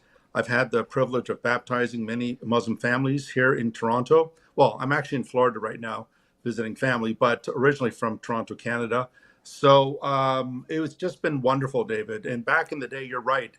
You wanted to show something, you had to go to the local library. You had to get we used to call them facsimiles. We don't call them that. Well, we still do, but they're kind of dinosaurs right now. But back in the day, you had to get photocopies and the overhead transparent stencils that we used to use. So back in the day, it was much more difficult because Muslims were basing everything they knew on what the Imam said. And now, with the advent of the internet, there's immediate access to information, Sunnah.com, various academic journals, and so it's really, really since the internet age, it has been a catalyst in just the proliferation of access to information, and so I'm very thankful for that. Now, since you were doing this long before I was. Again, you've been following. I don't know how much you've been following Dawah. So you pointed out that you've been following some of their arguments and so on, and making video responses and so on. Yeah. But have you ever seen a worse year for Dawah than 2024? No. I mean, there has definitely been an avalanche, as it's been said, of apostasy, to the point that even Mohammed Hijab is talking about it. Some of the leading imams are talking about this apostasy. And no, to be honest with you, David, I think 2024 is really that avalanche. 25% of young Muslims are leaving Islam, and that's a beautiful thing. So I'm suspecting that 2025 is going to be even better. I know of people, David. I was just talking to a friend of mine who knows missionaries in Africa, in the continent of Africa, and he's come across ex-Muslims there who've come to faith in Christ because of your YouTube channel. And so they're watching you all the way in the continent of Africa, and these guys are leaving Islam in areas where they'd be killed on the spot. And this is just, 2024, and people might be wondering, what's going on? It's like every other year there are things where they could point to and say, you see, look at this happen. Look, Sneeko converted and this and that. Every other year there's something they can brag about. I can't think of anything this year. Every debate they've had, they've been crushed. You had the situation with Israel where I remember, because me and AP were always covering everything about Israel, and just the attitude completely changed over the course of a year. Like at the beginning of the year, it was like, hey, if we just keep complaining, we've got all the college protests and so on, we're going to win, the Jews are going to crumble, we're going to be victorious and so on. Yeah. And it didn't happen. It didn't happen. Nothing they did. And they seems like they over time just felt completely powerless. Then the topic recently changed to Syria, and now they're all attacking each other left and right. All the people who were united and going against Israel, they're all just brutally attacking each other. Talking Hey, about... David. What's up? Hey, David. Since we have Brother Tony here, it's 3:30 in the morning here. I should probably be taking off. Oh yeah, go to sleep, man. Go to sleep. Yeah, probably should. So the new day. I can tell you again, future is still awesome here on this side of the world. But thanks for having me on. This was really fun. It was great hanging out. And hey, why don't you? Hey, before you say your nice little closing there, why don't you tell people real quick where they can follow you? Yeah, we'll do. You can follow me on my YouTube channel called Daniel Apologetics. And I recently published a book, which I worked on 3 years. It's a response to the academically strongest version of divine hiddenness, fronted by Professor J.R. Schellenberg. And this book is completely for free on ebook and audiobook on my YouTube channel and website, danielapologetics.com. So anyone who wants it can go get it for free. And I think I'll have you back on here in the near future, and you can talk about some of your stuff, because that was like the theme at EPS and ETS this year was divine hiddenness, and so there were lots of presentations on divine hiddenness. And so for anyone who doesn't know, the divine hiddenness, it's the main argument historically against belief in God has been the problem of evil, but divine hiddenness is like the second most kind of important one at the philosophical level. But divine hiddenness is just, hey, if God exists and wants us to believe in him, why don't you just show himself or something like that? And so it can be much more sophisticated than that, but that's the basic gist. And so that's an important area in apologetics. And so you can follow Daniel Apologetics, and he's got a book out, and we'll have him back on to discuss that in the future. Awesomeness. Well, take care, guys. God bless, and Happy New Year. All right. Happy New Year. God bless you. Catch you next time, man. See you. And here, by popular demand, you see, now everyone will be humiliated. AP. Hello. Hey, AP. How you doing, brother? Good. How are you? Good. Fantastic. How's your new year going, AP? Amazing. This is the right. What? Okay, it's the right microphone. Yes, check. it is. Okay.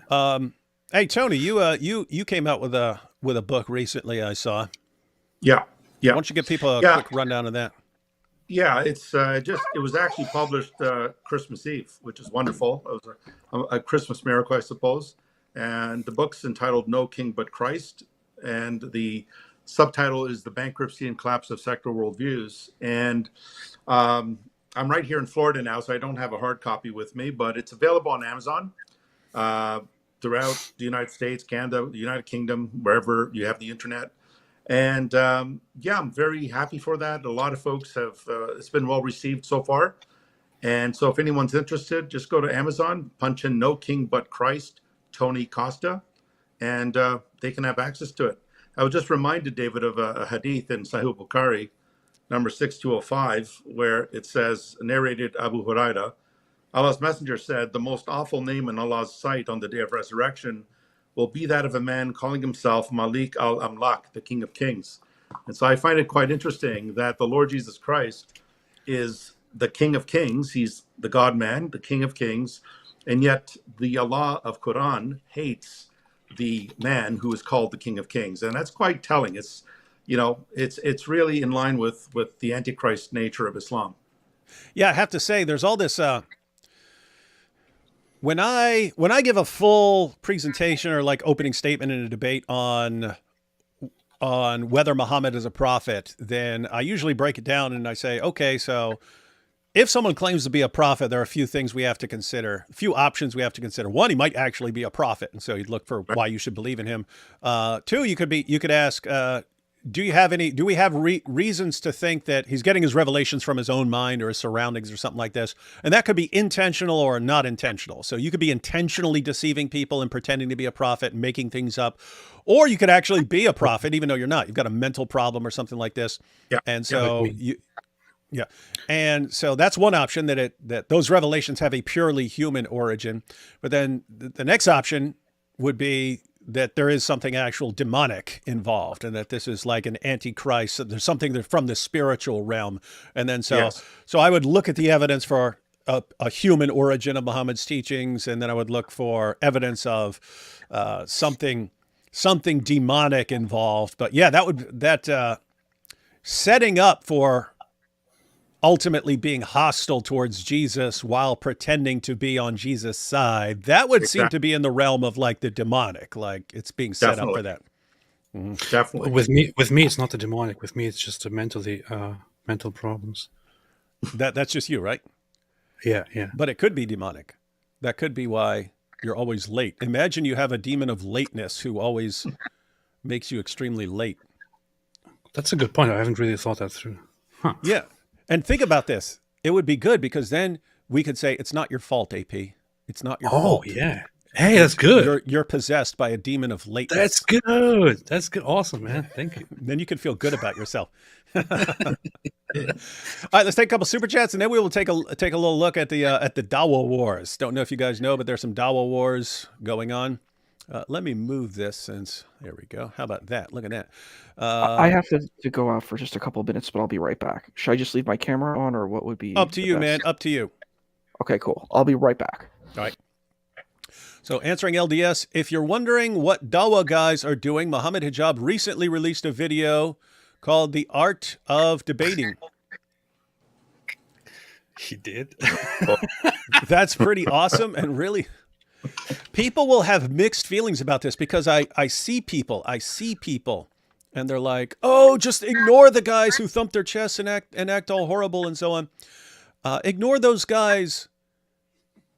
Focus on the guys who are like gentlemanly and actual serious debaters and so on. And you know, there's something right about that, and that you like interacting with people who are just, you know, examining arguments and so on and going back and forth. But there's something also wrong about that, and that in Islam, you kind of have to give the people what you want. Look at who becomes popular. It's the me strong than you, me humiliate you, me show you how to debate. You say me strong, you weak, me strong, you dumb, ha ha, you weakling. And that's just what works. And so why would you demand that you only get like the good gentlemanly perspective and not what the actual people just want? Well, the funny thing is that his introduction video on The Art of Debating was published 5 days ago and has 15,000 views. So obviously people don't really care about it. They just want to see the theatrics when he is having a debate, which is very, very funny. Very funny. Yeah, so we might need to go through that, man, if he made a video on there. Yeah, at least let's give him some clicks, at least, you know. Yeah, let's get this guy some clicks. He needs some help. Cheers, gents. Pray for stupid atheists. Yes, we should all pray for dumb donkey-brained atheists and agnostics. We should. Francis, hey, Francis. That's Francis, an ex-Muslim from in the UK. Posts videos there. Does stuff at Speaker's Corner. Very blessed and happy New Year to you all. May we love one another as our Lord Jesus Christ loves us. Amen. Amen. Why is AP hiding? He's being a weakling. This is from earlier, AP, when you weren't showing your face. Now you've been humiliated. Key. Happy New Year. Ooh, yeah, we'll have the blowing of the shofar at the new year. Wow. As the ball drops. Alhamdulillah. Happy New Year to Isa and all you wonderful Christian YouTubers and all the haters and losers of Dawah too. Thank you. That's a lot of Happy New Years if you're talking about all the haters and losers. Hey, I'm going to debate your friend that you recently debated. What's his name? Central Dawah. Oh, you're debating him? Where? Yeah, I'm going to debate him I know James is arranging it. I'm going to have a debate with him about Muhammad, whether Muhammad was a true prophet or not. Really? Classic. I'm supposed to debate him at some point as well, too, because he challenged me to a second debate, and I agreed. So that'll happen at some point, probably sometime in 2025. Good. Unless he's so completely humiliated by AP that he gives up. Powerful. Wow. I'm actually surprised he wants to debate you again, David. I'm actually surprised. I thought, I mean, he did terrible in that first debate with you. It was a bloodbath. He probably didn't. He probably didn't realize it because he probably doesn't really understand what's going on when he's having a debate. It's terrible, terrible. Well, it's Anthony, also. Sorry, so Dave. Anthony Rogers and I are having fun reviewing it, but yeah, go ahead, brother. Oh, it's just this weird situation with like me and AP will prepare either the night before a debate or the day of a debate, and these guys will spend like months preparing and stuff, and. So it's this weird situation of like, we actually know we could do significantly better. If we spent weeks or months preparing or something like this, we could be, but we just can't bring ourselves to do it because we always know their arguments are going to be terrible. Yeah. And so maybe it would actually be good for AP to get completely humiliated. That would be nice. Because then it'll force us to take these things more seriously. It would be awesome, man. Yeah. Key says, Daniel is not a narcissist anymore, but he was attracted to himself when he was a child. Messed up. That's very messed up. Mo destroyed the perfect preservation of the Quran. That's true. That was from a few years ago, but I'm assuming you're talking about Muhammad Hijab. That was one of the great events of a few years ago. But even then, like back then when you had the holes in the narrative interview, it was like that was like their big fail of the year. Whereas this year, it's just everything. The entire year has been one fail after the other. Yeah. Poor Dawah, making me get teary eyed for all they've gone through. Happy New Year from Sweden, and God bless you all. Yes, everyone loves Sweden. Sweden. My favorite 2024 moment, you and AP watching the adventures of Shake It Off Live. Classic D Wood and AP. Hey, David, does the total amount of Muslims include things like Iran counting all their people as Muslims, lol? I believe so. I believe when they give you the official number of like global Muslims, it's everyone who's counted as a Muslim in every country, even though, because it's understood. The statistic, I think, as of a few years ago was the average is around something like 8%. It's estimated that around 8% of people who are supposedly Muslims in Muslim countries are actually closet atheists or something in that ballpark. Mm-hmm. And so there are tons of people who are counted as Muslims who aren't actually Muslims. So, yeah, like Isa Kabir, for example. Yeah. Yes, he's actually a Jew. Happy New Year, David. Please, could you let Tony Costa on? Check your mail if you can. Lord bless you. Hey, see what I did for you? Seek the cross. There you go. Answer the prayer. Goat Hub says, wait, so my degree in petroleum wasn't real? Not sure if you guys were following earlier, but we're going through Muhammad Hijab's dad's awesome school where you can send him money and he'll give you a degree in petroleum.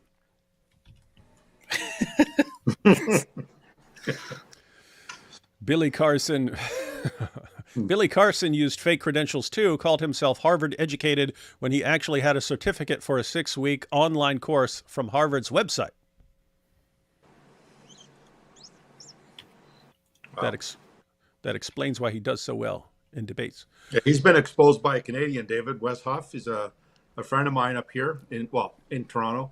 And he just destroyed him. I think he's done. Billy Carson's done. I had no idea who he was until I kept hearing all of a sudden, Wes Huff destroyed Billy Carson. And I was like, hoop, never heard of him, not interested. But a ton of other people were interested. So I'm guessing he was actually bothering a lot of people. But then in exciting news, the popularity of that debate actually got the attention of Joe Rogan and so on. So now you're gonna have Wes. Now you're gonna have Wes on Joe Rogan. That's right. I actually saw a picture of him with Joe in his studio today. So And hats off to Joe, because I remember he was I remember several years ago, and he's like, religion's all BS and so on. But Yeah. To his credit, he will actually get people from different perspectives and so on, and he'll listen. And that's he doesn't just start attacking things he disagrees with and so on. He'll actually hear someone out. So these are cool times, man. That's and that's hats off to him for doing that. I think it's because Billy Carson was on Joe Rogan a while ago, like half a year ago or so. That's right. He was? He was. Yeah. Oh, okay. Yeah, that makes sense then. Michael James says, when I grow up, I'm going to the University of Clambridge. Clambridge. More Shake It Off videos in 2025. Please, David. And this is coming from Petroleum Lieutenant. So we can. Guys, matter of fact, maybe we'll take a poll and say, hey, what's the best video and stuff? What's the best Shake It Off video? And then we'll go through it. Why does it burn when I pee? Silly jokes. He would. You're the kingaling of the wingalings. Uh-oh. Never want to be a king of anything involving wingalings. Issa's a good dude. Pray him and AP find Jesus and become our brothers in Christ. This is for AP Computer Fund, even though he hides from us. Joking. This will not be going to AP's Computer Fund. Solaria says, hijab being a smooth operating con artist who's plying the family trade makes sense of Sig's reported encounter where hijab was nice and civil. I don't know which one you're referring to there with Sig, but it does make perfect sense. Again, you have the people who become popular in Dawah are the people with like a gangster mentality and the people with a con artist mentality. And hijab actually has both, which is why he became popular really quickly. Appreciate the responses, guys. Very interested in the topic and would love to see a video. Already saw some of IP's videos on it. Apostate of Allah, please forgive me. I became a wingling before I knew of your hatred. Well, there's always time. There's always time to repent of following Mike Winger. Avery and IP are running, and not a joke. I actually have my Bipsy and my popcorn. Happy New Year's of our Lord from 33 AD to 2025 AD and beyond. Yeshua Akbar. Oh, yeah. Alhamdulillah. We needed a Muslim reality TV show. It would be the drama of the century. By the way, David, you're dope. Take care, my guy. 2025 finna be big for you. Hey, this is good. I like these comments. 2025 gonna be big for the dizzle. Hey, Tony. I can't ask AP because he's a brainwashed agnostic. Who, me? What are you talking about? I want to go look up the comment. I think it was about 2 years ago when I posted a video about atheism, and you had a bunch of atheists whining and stuff. And then I posted a comment and I pinned it. I said, "You guys have no idea what's coming. You have no idea what's coming." And I said that because I'm sitting there. I'm just doing the math. I'm saying it's been over 20 years of you guys getting your way and convincing people to leave Christianity and become secular and atheist and so on. And so now we're in the realm of being able to test your predictions about society becoming more rational, more scientific. We should, no one's saying we would have a scientific utopia already, but it should be heading in that direction given what you guys said. In other words, if you get millions of people who become atheists, then you should see this corresponding shift in an uptick in rationality and so on. And I could see that none of their predictions had come true. So this was a couple of years ago. I was like, none of your predictions are coming true. And people are about to start noticing that none of your predictions have come true. So I said it a couple of years ago. And then all of a sudden we get like Ayan Hersey Ali and stuff. She said it to Dawkins. She's like, none of your predictions didn't come true. None of it happened. Yeah. And then you had Jordan Peterson actually pointing this out to Dawkins. And he started off by saying that the fundamental underlying axioms of the scientific enterprise, they're basically religious ideas about the universe being intelligible. It can be understood because it was made by a rational agent. That's why it can be understood. And we're the kinds of things that were made to understand it because we're created in the image of God and so on. It's like these were all religious ideas that started the scientific revolution. And Jordan Peterson was pointing out that as you wipe out, as you wipe out that the religious foundation. He's saying these ideas that are underlying science are not going to escape unscathed. And so he says, Dawkins, haven't you noticed that even though you complained about Christianity in the 80s and 90s and so on, no one was stopping you from, no one was trying to stop you from doing what you were doing and being a professor and so on. All of a sudden you get to 2 decades of you getting people to buy into the idea that if everyone becomes atheist, the world will become better and more scientific. And now's when your scientific endeavors are actually threatened. Like you can't even say, what a boy is or something like that online without being attacked, because that's what he gets attacked for and so on. Yeah. And so I'm looking at all of this, just want your perspective. I look at all of this and I'm like, okay, so we had the new atheism test its predictions and they failed. And we had the idea that Islam was going to be great for Western society and was going to integrate well. And everyone who said, no, it's not, are a bunch of racist, Islamophobic, hate-mongering bigots. And I'm looking at all this and all the things that the popular mantras of the past 20 years, they're all failing. Yeah, yeah. And I'm just looking at this going, this looks like it looks like you're about to enter some golden age of apologetics or something like that, or some like revival situation coming in the near future. But what are your thoughts on that? Yeah, I address a lot of that in my book, David. That's some of the things I address is the collapse of these secular worldviews and their breakdown. And I think you're absolutely right. Their predictions are all are actually coming to nothing. They're proven to be false. Even Richard Dawkins had the honesty to admit that he says, I'm a cultural Christian. I call myself a cultural Christian, even though he's an avowed atheist, wrote books against Christianity, the God Delusion, the blind watchmaker and so forth. He said, I prefer to be a cultural Christian because he said, I would rather live in a so-called Christian nation than living in a nation that is run by Islam, because he sees the writings on the wall in England. England is in serious danger right now.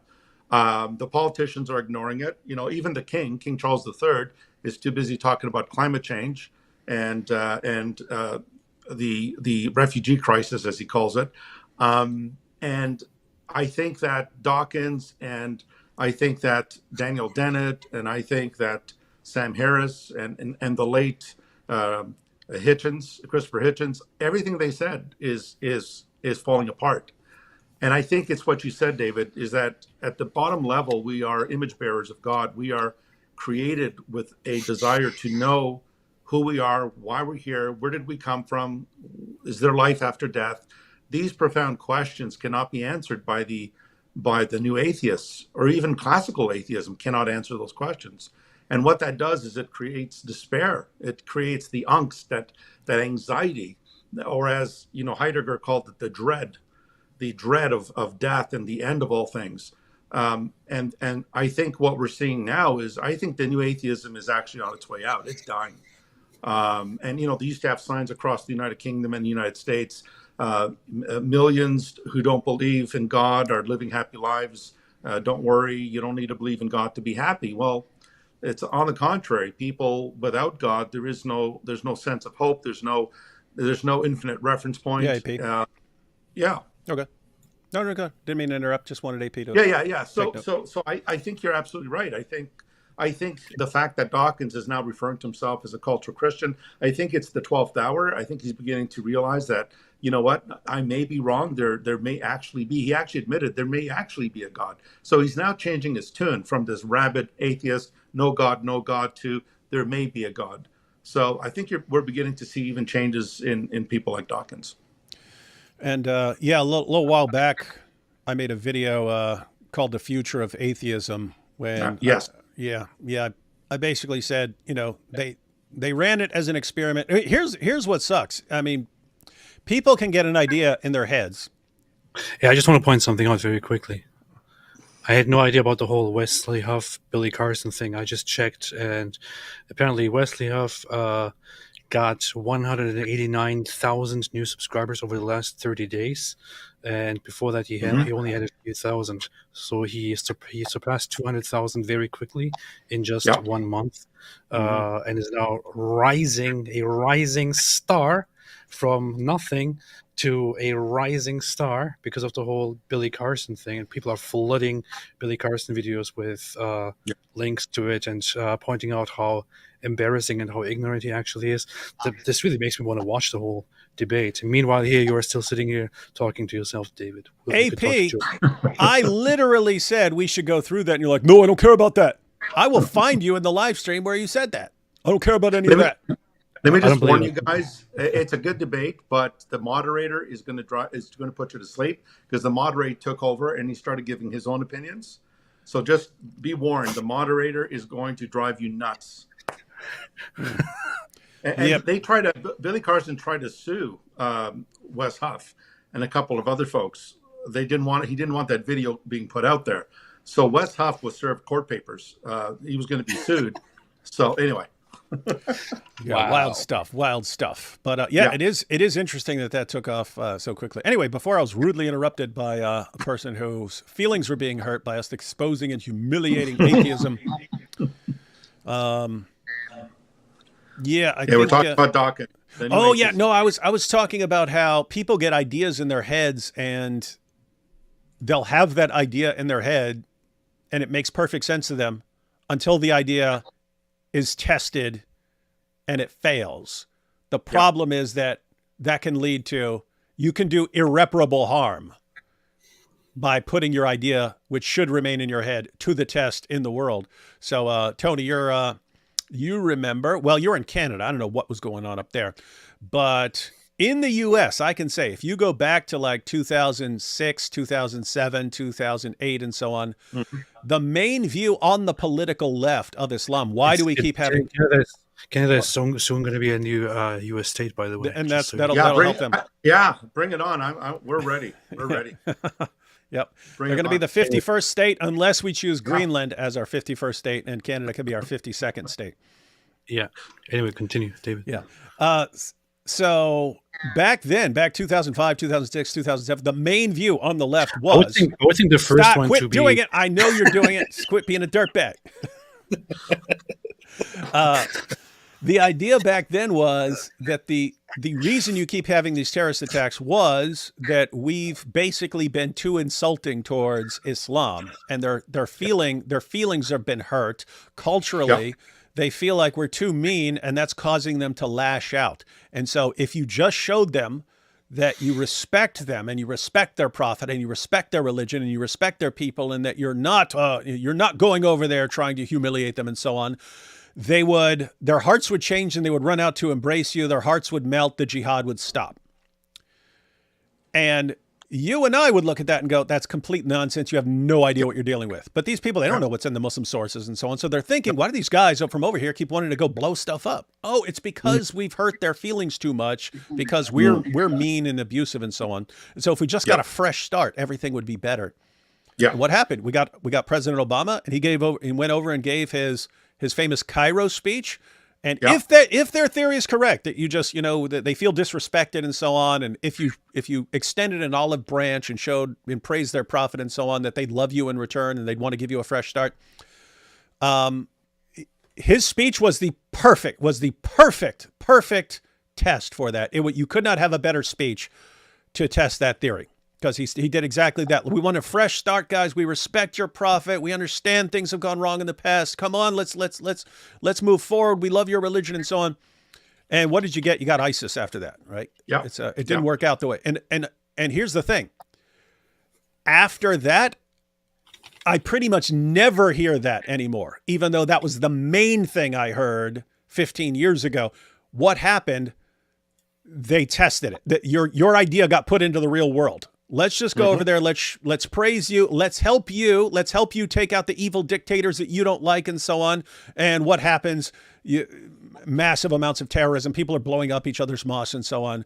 The Middle East still hasn't recovered from the damage done. May never recover from the damage done. Yeah. And that's the cost of taking an idea which should have remained in someone's head and actually putting it into practice in the world. But it was it was kind of the only way to refute the dumb idea and get people to back off the idea. Yeah. To me, it's similar with like atheism. It's, hey, if we all become atheist, society would become so much better. It's making sense in their head. Like, oh, because Christians are dumb and atheists are smart and we're all about science and they hate science. And therefore, if we just become atheists, then everything would be science. And okay, you've had over 2 decades to test your theory. None of it has come true. In fact, the opposite has happened. And as a little bonus, you're paving the way for Islam. Oh, it was not real secularism. It wasn't real. Real secularism didn't work. When we have real secularism, you will see how it really is. It just never really worked. Yeah. Hey, 1 second. Check this out. Yeah.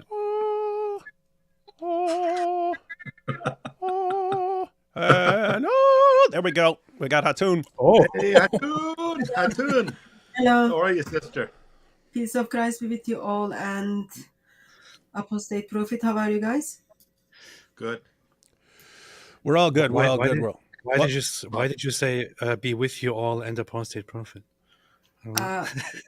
Like, did you become a Christian? Yeah, she can't say anything nice. No, You're not a Christian. Maybe I missed it. Like, if you become a Christian, no. Okay. Let's start over. Bless everyone here who's a Christian, and if you're not a Christian, we hope you fall down the stairs. And you fall down the stairs, and then before you take your last breath, you return. Otherwise, like, you fall down from the stairs, you have broken bones, you are in pain. You just got to stay alive and continue that suffering. Yeah, so remain conscious. Remain conscious, AP. Remain conscious so you can repent. That's right. I will keep that in mind. Thank you, Hatem. I think when you kind of go through such accidents, it doesn't come to, it's not your default thoughts. Ideally, put on the wall, just where the bottom of the stairs is, so you can see it when you fall, so you don't miss the moment. In fact, AP, best to probably start wearing a neck brace now. That way, when you inevitably fall, your neck is saved. Yeah. Okay, I can do that. Okay. Yeah. Hey, Hatun. I've been asking everyone else here. You've been dealing with Dawah for a long time. I'm not dealing with Dawah. They don't have arguments to deal with that. No, they just become like drama boys. But yes, dealing with Islam. That's true. That's true. Have you ever seen a worse year for Dawah than 2024? I would say that the holes in the narrative year, as far as that event was big, but the rest of the year wasn't particular. This year, to me, it's like it's just been loss after loss after loss after loss after loss. And people are bringing up things and it's like, gosh, I forgot about that because we're all focused on this loss right here. We're forgetting about it's just, but looking back through the year, it's been an endless series of losses. And I can't think of anything where they actually got any sort of victory. And so can you think of a worse year for Dawah than 2024? So I missed almost 6 months of this year. And I can just look at, like, let's say last 6 months or last 6 to 7 months. And every month was Dawah. Every day was like, not every day, maybe every other day. We can push for every day, I guess. There is Dawah drama. Islam messed up. Muslim missionaries are contributing the destruction of Islam. All that. I think, like, just looking at only the half of the year, I think this was the year... it was not good for Islam. This has been really, really bad.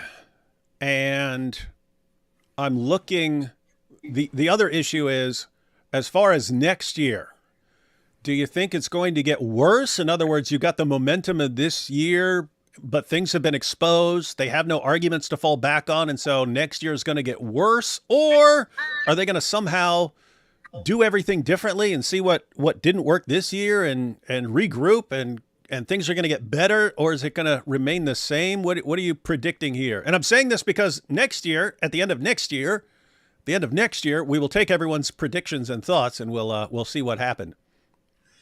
Well, in that, when you are doing the clip for next year, make sure you edit this out because probably it won't work. But so what we have is, you look at the Dawah gangs, and when someone awful joins into Islam to justify their sin through Islam, everyone comes and then celebrates until kind of they disagree in something small. Mm-hmm. The Dawah gangs comes together to defend Islam, and then the moment they are not with the non-believers, non-Muslims, they start fighting with one another. What is the term? They bump their chest to show like how Islam is awesome, and then they just won the arguments, all that. So because their like brain cells don't function well, I think some of them are frozen. So I don't think they will think to let's regroup and then come up with new strategy. I don't think that will ever happen. So whatever they do, they will just contribute to the destruction of Islam more and more. That's what I am saying. They don't learn from their mistakes. They think their mistake because it's the Jews. The Jews are behind everything. Yeah, it's not their fault. It's the Jews. The way these things are different. Like you make a mistake, and then probably by the time you get home, you've got 50 emails. Christians are calling you out for your mistakes. And then you are gently forced to make public apology or public repentance, okay? Versus in Islam, you make mistakes, and then by the time you get home, you've got thousands of messages. Congratulations, bro. Congratulations, Habibi. So they don't learn. Mm-hmm. They don't learn. There's no accountability. They don't learn. So I don't think they will regroup to kind of rescue Islam, and I don't think anyone can rescue Islam. You remember when I had my supposed debate with Ali Dawah,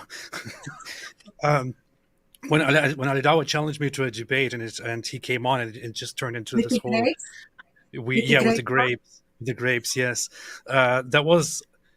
He actually behaved. Wait! So hold on. badly. One second. Are you referring to when Smiles to Jinnah, as it was later discovered, because you assume it's his wife and so on. Are you saying when Ali Dawah was sitting there debating and he's being fed grapes by Smiles to Jinnah, so Ali Dawah was actually being graped in the mouth by Smiles to Jinnah? You're saying, what are you saying about that? Is that the one you're referring to? Yes, that's okay. Exactly Okay, just want to confirm we're talking about the same thing. Okay, go ahead. When that happened.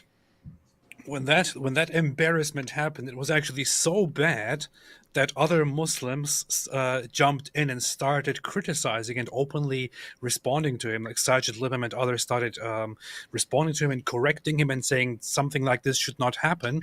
However, the reaction from most of the popular Islamists and his friends was to encourage him.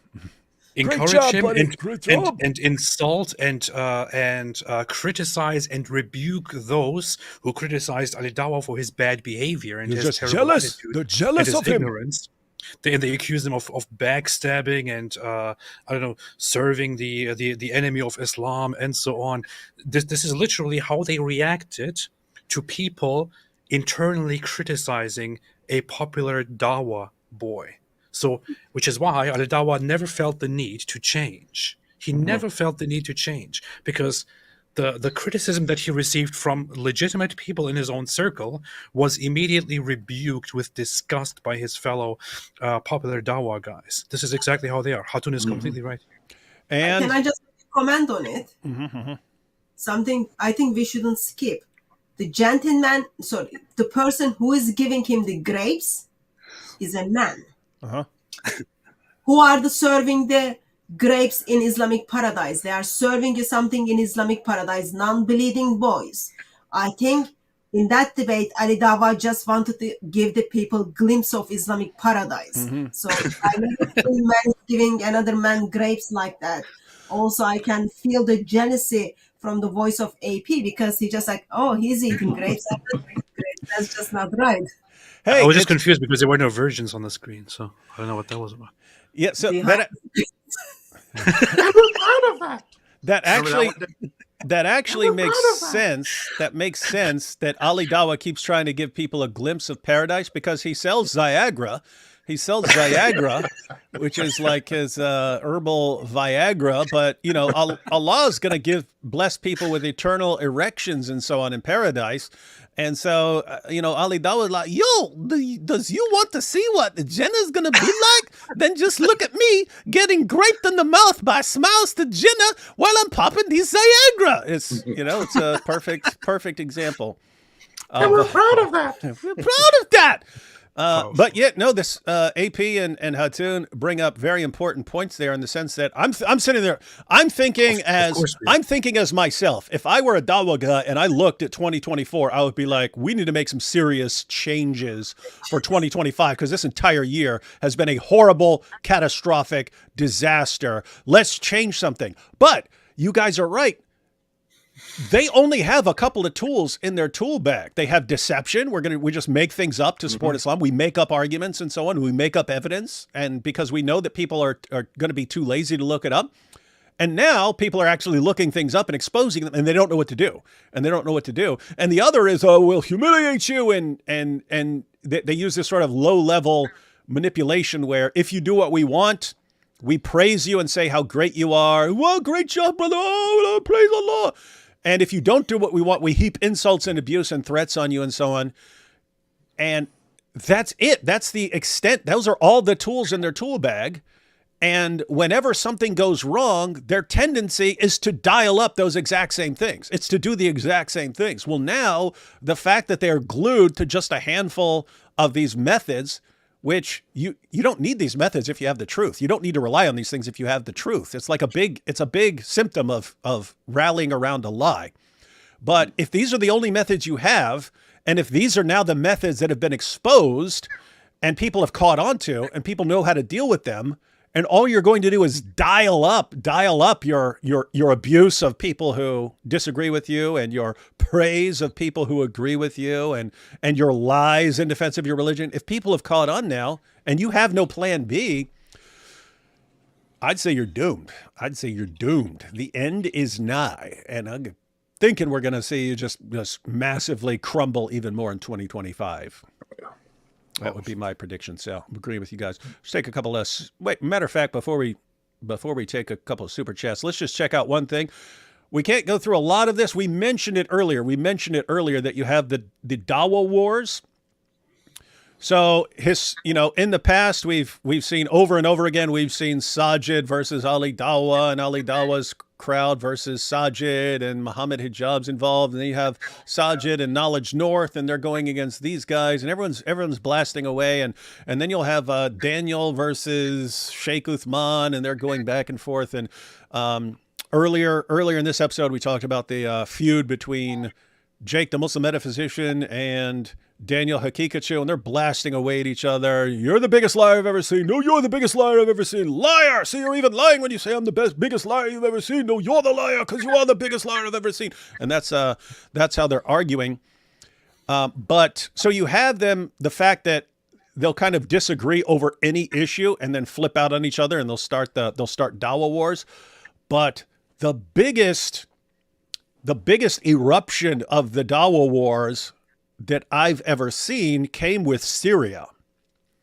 It came with Syria because, like, for a lot of 2024, they tended to lay aside their differences. Hey, we're going after Israel here. Let's all lay aside our differences and let's all share each other's tweets and stuff, and let's just keep blasting away at the Jews and at Israel and so on.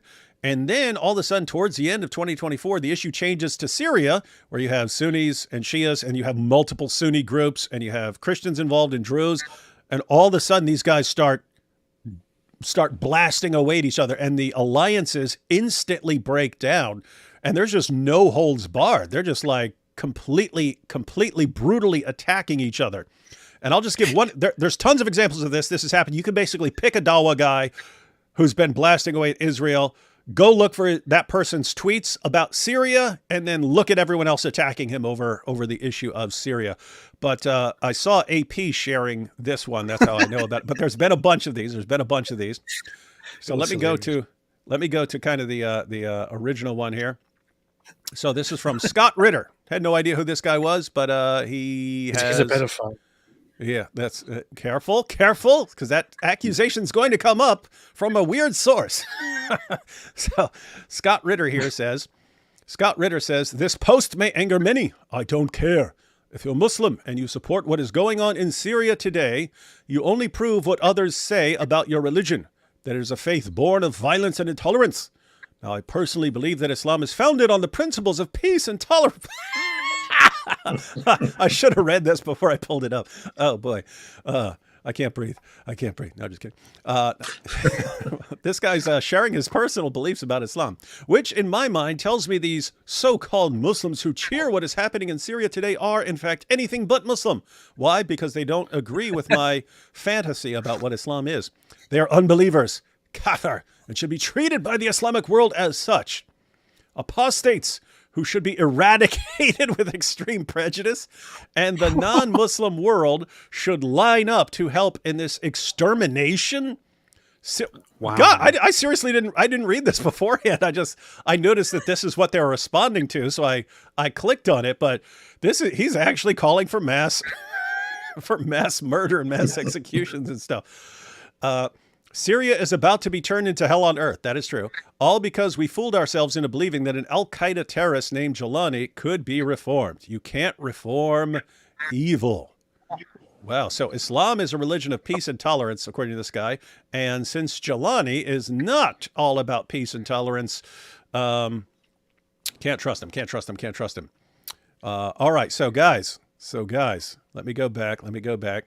So that's the tweet, and guys, this is just one example. I just pulled up one example just because AP just shared it very recently, but it's an example of how quickly and instantly they will escalate and declare war on each other. Here's the response of Dili Hussein, and then of course our hero Syrian girl. So Dili Hussein, look at the post he's responding to, and he says, Sheikh Scott Ritter, the convicted pedophile. It's weird hearing that accusation because, guys, Muhammad was never convicted of being a pedophile because that wasn't a charge in his community and you couldn't charge him. But if Muhammad were around today, what would happen to him for having sex with a prepubescent 9-year-old girl? He would be a convicted pedophile. Yep. Yeah. So it's just weird seeing that as an accusation. You should be like, in other words, it should be, Dilly, what you should be saying is Sheikh Scott Ritter, who, to his credit, is a convicted pedophile, but otherwise is wrong about Islam. Something along those lines. But Sheikh Scott Ritter, the convicted pedophile, has excommunicated and called for the extermination of every Muslim that supported the Syrian revolution and rejoiced at the toppling of Assad. Takfiri nut job. Okay, so that's Dilly's response. Hey, this guy's calling. You know what's funny? Well, you know what's funny about this? So not only is he calling a convicted pedophile, and he's just, he has to put that out there. But so I'm reading the charges and the conviction of Scott Ritter, and he was convicted for engaging in certain things like luring a 16-year-old girl to a place who was actually an undercover officer posing online. And then another case where he started apparently pleasuring himself in front of a webcam when as a 15-year-old girl was on. So these are the pedophile charges, which is, clearly pedophilic behavior, but kind of amateur hour from an Islamic perspective. Yeah, compared to Muhammad and the Muslims, yes, it's not. Yeah, and we don't even have to go all the way back to Muhammad. Just think about what the popular da'is are claiming. People like Daniel Hakikich, who thinks that you could consummate a marriage with a 4-year-old. And so this guy, bad dude, not the sort of guy you want to listen to, but he's an angel compared to the Dili Hussein crowd, who would, I'm guessing, would support a lot of horrible, horrible stuff. But so anyway, Dili Hussein did not like the fact that this guy's calling for the executions of Muslims who support the what's going on in Syria. And you got Syrian girl saying you would be top of that list. He's already, that escalated quickly, so he's already at the top of the list of people who should be executed, right? So so Syrian girl. Keep in mind, guys, they were all on the same side when it came to Israel, but now they're disagreeing over Syria because Syrian girl, she was on the Assad side, and Dilly's on the Salafi side. And so Syrian girl says you would be on the top of that list, a list of people who should be executed. And Dilly's response: "Sit back down, you retarded non-Arabic speaking Captagon junkie."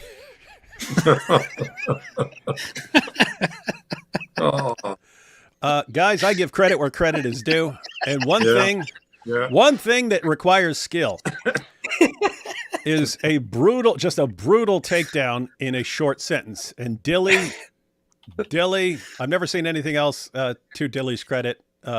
His name's like Dawah or something like that.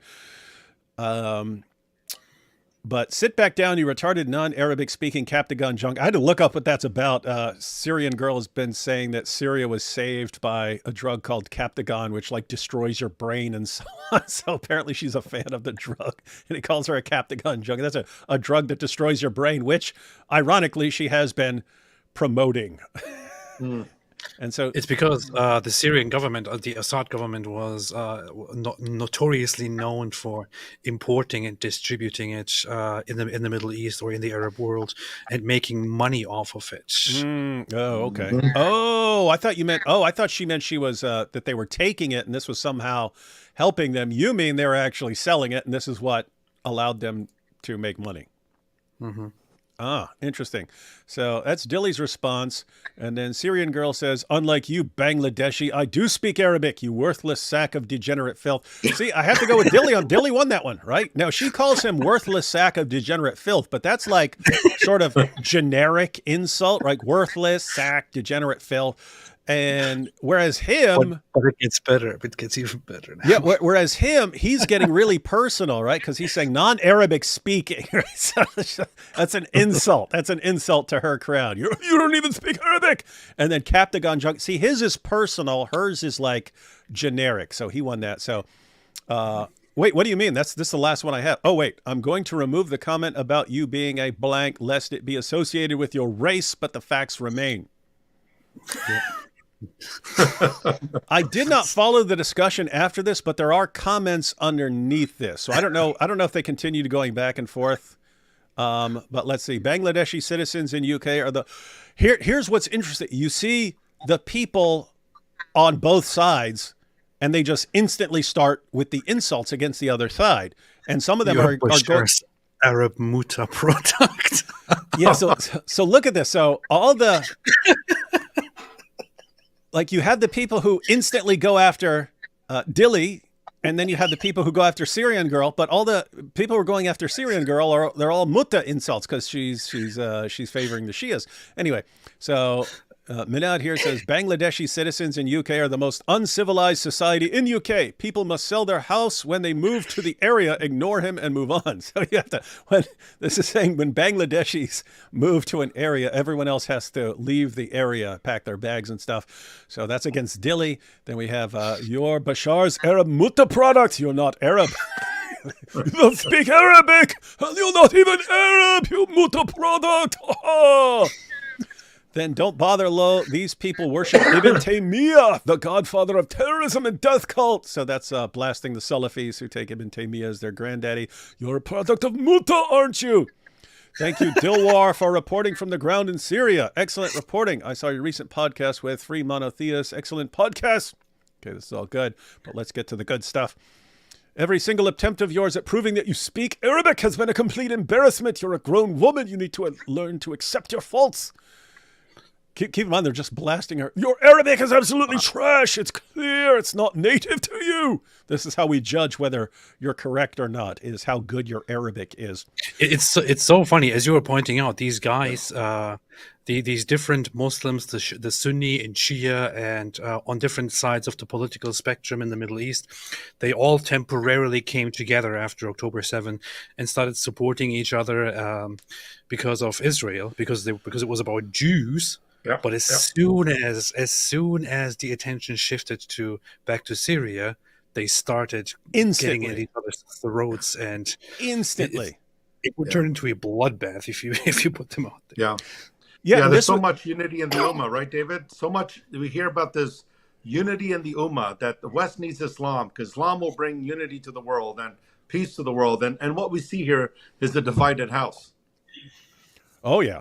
Oh, it's extremely divided, and we can't even. I mean, I only wanted to give this example, but there are tons of others. One, I mean, I think Jake and Daniel.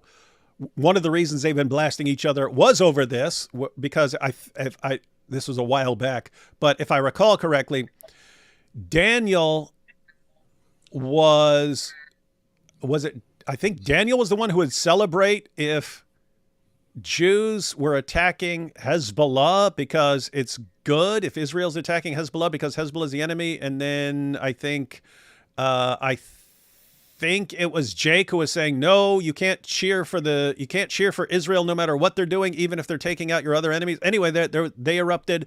And then over Syria, then you had Jackson Hinkle and Mohammed Hijab, but like they just dial it up to 10 with insults and attacking each other and so on.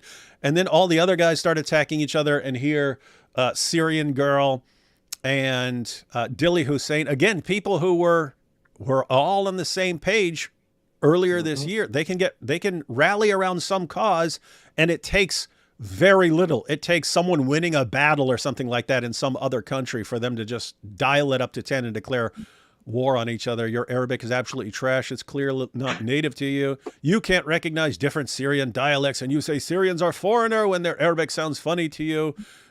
People just laughing at the Ummah. Can I just ask a clarification question? Uh-huh.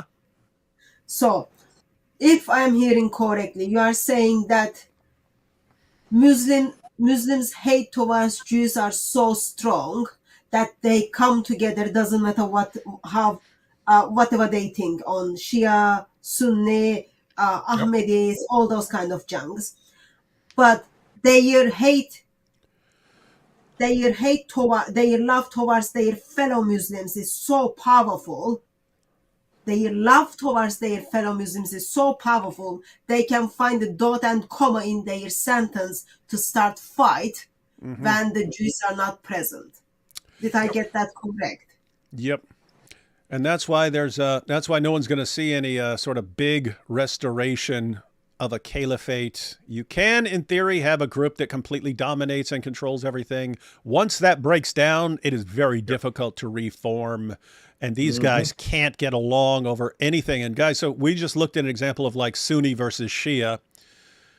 But the Sunnis are blasting away at each other for, I mean, again, Jake and Daniel, both Sunnis, they're blasting away at each other. Can't agree on anything. It's just, I'm not sure why you are saying they cannot agree with anything. Because remember, didn't they sit down against Robert Spencer and who was the other brother? Brother Rashid. Brother Rashid. So they sit down together, even though they had different theology. They sit down together to go against Christians. They were uniting. Yeah. They had no problem. It's the old saying, right? Yep. David, 5 minutes later, war. It's the old saying, the enemy of my enemy is my friend. And so if you have a common enemy, which is Israel, Hezbollah, Hamas will shake hands. Yep, and they can unite briefly if they're attacking Christian theology or something like that. But apart from that, they cannot get along. Guys, these are one of the things you need to pay attention to, because it's easy to look at the spread of Islam and look, it's taking over London and so on. Is it going to take over the world? These guys can't agree on anything. As long as they're focused on let's take this over, let's do this or something like that, they can have a loose alliance. The moment they start looking at each other, they start attacking each other. Yeah. And the conversation these keyboard jihadis are putting on that screen you shared with us, Muslims are like just picking side, and then they're coming alongside of one another to show how much they hate the other side. That's like very concerning as well. Like, doesn't matter how right or wrong you are, the moment you've got the crowd who is following you, you are able to kind of rule and reign that conversation. Yeah, that's an important thing because see, Dilly and Syrian Girl both have big followings. They're both popular. They both have big followings. But what you have in these situations is lots of times a person with a smaller following or no following gives a legitimate objection and say, "Hey, this is wrong because of this." And you just can't do anything because you've got the crowd, you've got the mob against you. But now with it's this interesting situation where you have all these people, all these Dawah figures and influencers and so on, and they all have followings, and they're all declaring war on each other and sending their followings after each other. But guess what happens when that happens? It was just very recently you were all on the same page and you were united. What happens is we'll have a disagreement, and the two people will attack each other. And instead of de-escalating, the crowds get involved and they start attacking the other person and the other crowd, the opposing crowd. Well, guess what that does? Now, everyone who was on the same page, now it's just not a dispute. And these two people had a disagreement. Now it's their entire side is attacking my entire side. What do you focus on now? Christians? No. Israel? No. You're focusing on this group that's attacking you and insulting you and talking about now that no, you don't know Arabic. Ha, ha, ha. And that's all it takes to set them off. Now, keep in mind, guys, that's good news. That's good news because if you know how to set them off, you can kind of stoke the flames in certain situations. Hey, Tony, I back when I was kind of getting started, I did that by accident. Once. I wasn't trying to do it. They thought I did it intentionally. I did not do it intentionally. Right. I started learning about Sunni Islam and I knew nothing about Shia Islam. And I saw a Shia making fun of Aisha. And I had no idea that Shias don't like Aisha. So I had no clues. So I just went into there was a big, I don't even know if it still exists, but there was a big chat room back then. Cause this is like 2002, 2003 or something like this. But there was a big chat room that was a Muslim chat group. So I went into the chat that was really action packed at that moment and stuff like that. And I said, hey, I've heard that some Shias don't like Aisha. Is this true?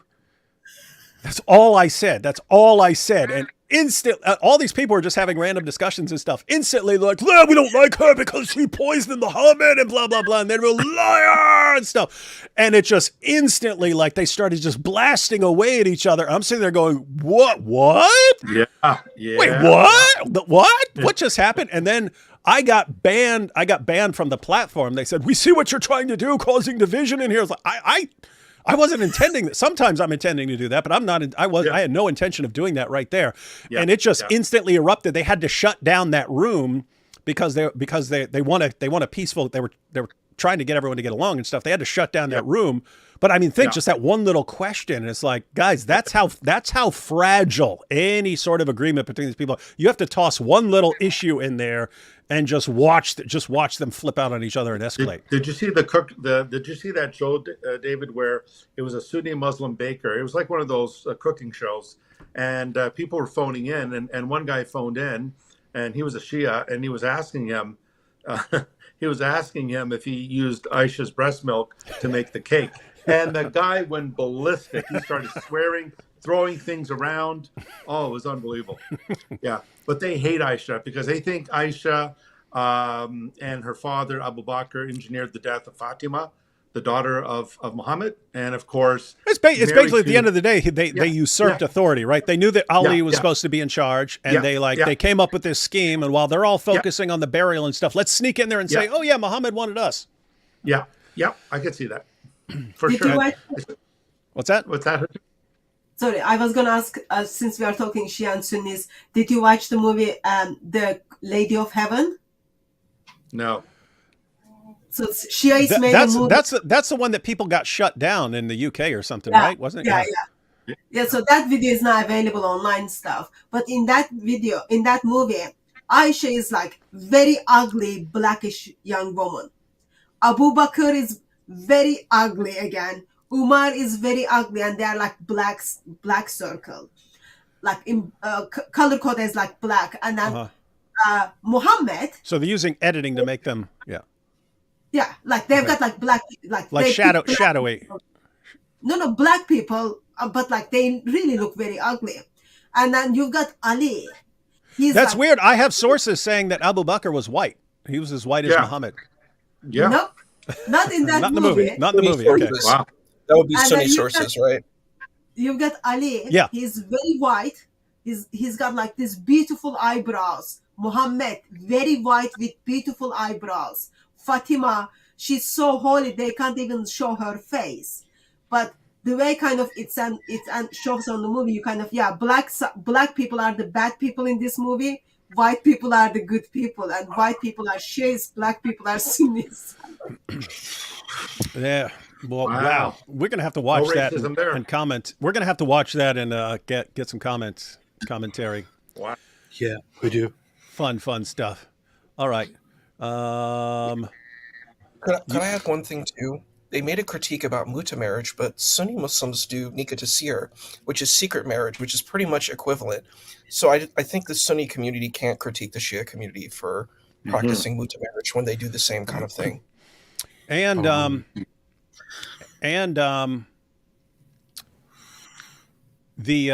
it's interesting that the even the Sunni sources are inconsistent on the point, in the sense that if you took the totality of the Sunni sources, you'd probably come down to the conclusion that the Sunni view is that Muhammad eventually forbade the practice, even though it was allowed for a while. But even in the Sunni sources, you have sources that say, no, Muhammad didn't condemn it. It was a later caliph that condemned it. And then they basically rewrote the history to try and make it look like Muhammad condemned it and so on. Anyway, the point there is that it always comes up in like war-torn Syria and so on, that you'll have these wealthy Saudis who go there and practice mutta with the desperate, starving teenage girls and so on. And they have justification. All you have to do is say, actually, I favor these couple of hadiths in Sahih Muslim and not those other hadiths that are equally valid in the same hadith collection and so on. So, yeah, the point here is it's not something to be, it's not something where Sunnis should be acting like this is just a Shia issue and you can just make fun of Shias on that. I mean, at the very least, you have to say Muhammad allowed it for a while. So you wouldn't want to make fun of someone about that, because Muhammad did allow it for a while. As AP, are you ready for jihad? AP, is that? AP's always ready for jihad. Oh no, I just wanted to trim my beard. This is how he does it. This is how he does it. Crocodile Dundee. Remember that? He was shaving with a razor until the woman walked by and then pulled it. No, there was a scene where he was shaving. It's just a knife. He shaved with a razor, and then when the reporter walked by, he pulled out his knife and he acted like he was shaving with the knife, even though he was using a Bic razor. Take a couple super chats and then we'll get some more people on here, because we will be getting down to it. God bless you guys. Thank you. I don't know if I showed that earlier. Thank you. I came in very late, literally now. I will 100% watch from beginning, but I wanted to say how much I love everyone here and always look forward to listening. Wishing everyone Happy New Year in advance. Thank you all. Thank you. It's good to have nice comments instead of mean comments from winglings. Why are you hurting the feelings of Dawah guys? Be civil. This is a fact. That is. Truth hurts. The truth hurts. There aren't any good arguments for Islam, but what do you believe is the best one? Well, I think if I may present my opinion, so there are lots of arguments going around, and Muslims have made lots of arguments over the years, and there are some in the Quran. You can find some in the Hadith. Personally, I would say the one that makes me think and sounds kind of convincing to me is the one where it says we used to say Muhammad had the sexual strength of 30 men because he would visit all his wives in one night. So that, I think, is a very, very convincing argument for Islam.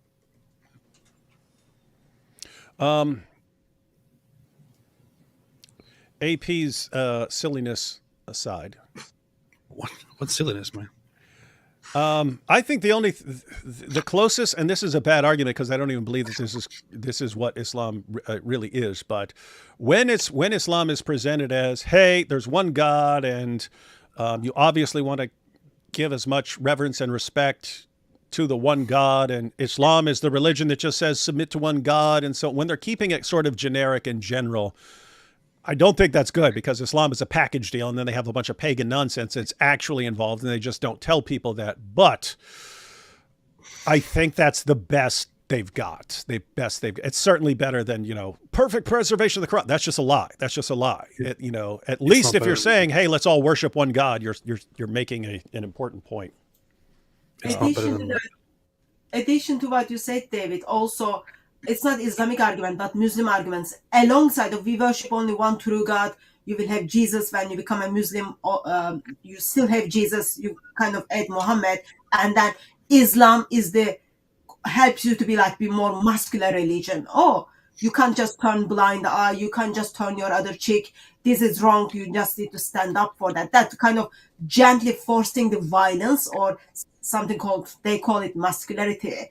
That kind of sells as well. You get to see people are saying, oh, I become a Muslim because I saw this was weak. When I am Muslim now, I have more power. I can demand those kind of things because that's not acceptable in Islam. Mm-hmm. I would think another one is the thing. The Quran sounds beautiful when you recite it. Therefore, Islam is true. That's powerful. That's the one that always gets me and Isa. Well, the best ones for me, I guess, David, would be but it's copied from the Talmud. He who saves a life, it's as if he saved the whole world, and he who kills a life, it's as if he killed the whole world. But that's not from the Quran. That's actually from the Talmud. Mm-hmm. But it's a beautiful saying, but it's not original to the Quran. Yep, the most peaceful teaching of the Quran is actually swiped from the Talmud. And I would say another one is also the one where when Muhammad asks, do you know where the sun goes at night? And then Abu Dhar says, I don't know. Allah and his messenger know best. And Muhammad says it goes until it prostrates itself underneath the throne of Allah and it asks for permission to rise again. And Allah says, yeah, okay, go ahead and rise. And one day Allah will say, you do not have permission to rise. Go back where you came from. And it will go back and it will rise from the West. Obviously, when that day comes, we will all see that Islam is the truth. That's true. And that will be the ultimate proof, indeed. Yeah. Renee says, Happy New Year, D-Wood and AP, and the whole merry bunch checking in. Thank you. Powerful. I'm Berliner, mit Berliner, says AP, glad you are here, but I'm kind of disappointed. I thought Shake Your Booty would join the show. Also, don't forget to shofar New Year. Oh, yeah, while all the losers in New York are gathering around worshiping a giant ball dropping and so on, we'll be doing things correct, bringing in the new year with the ceremonial blowing of the shofar, not worshiping some pagan orb. I will bet my Cambridge Training College degree that Art of Debating by Mr. Hijab will be powerful and very based. Yeah. He's debating his Cambridge Training College degree. Most likely. AP, do a backflip right now. If you don't, you're afraid. Later. So you are afraid. Weakling. He's got to get his neck brace first. I guess atheist imam, it's a job, is considered Muslim as well. Yeah, he's counted as a Muslim. In official statistics, he would be a Muslim. I will give people the quick version of what this story is about. Me and brother Rashid came up with the idea of having a Quran reciter recite a couple of passages of the Quran, the short ones, some of the short ones at the end, because you don't want them too long, but also to recite some other things, like some of the lost chapters of the Quran that were in Ubay ibn Ka'b's Quran, but not in the official Quran that we have now, and a couple of other things, some poetry and so on, and a couple of attempts of people to imitate the Quran. And we wanted the same Quran reciter to recite all of them so that we could actually play them for people and say, okay, which one's better? And to Muslims who don't have the Quran memorized, okay, you tell us based on the literary qualities or something like that, which ones are from the Quran and which ones aren't. Right? So Brother Rashid, he starts looking around on message boards and so on for a Quran reciter who's willing to recite this. Anyway, he finally hears back from an Egyptian imam. He says, yeah, I'm an imam at a mosque here and blah, blah, blah, blah, blah. And I'm happy to do these recordings for you. Just, and I agree on the payment and so on. And Brother Rashid, he didn't want to get the dude in trouble or something like that potentially. So he responds, he goes, do you know what this, we're doing this to kind of expose the Quran here. So we want you to be aware of what we're doing with this. And the guy says, no problem. It's a job. And Brother Rashid says, why wait, you're willing to do this knowing that we're going to use it against it? And the guy goes, it's a job. Right? So he said it's a job and he's willing to do it. And then so Brother Rashid keeps going back and forth and he's like, hey, so how come you don't have a problem helping us attack Islam?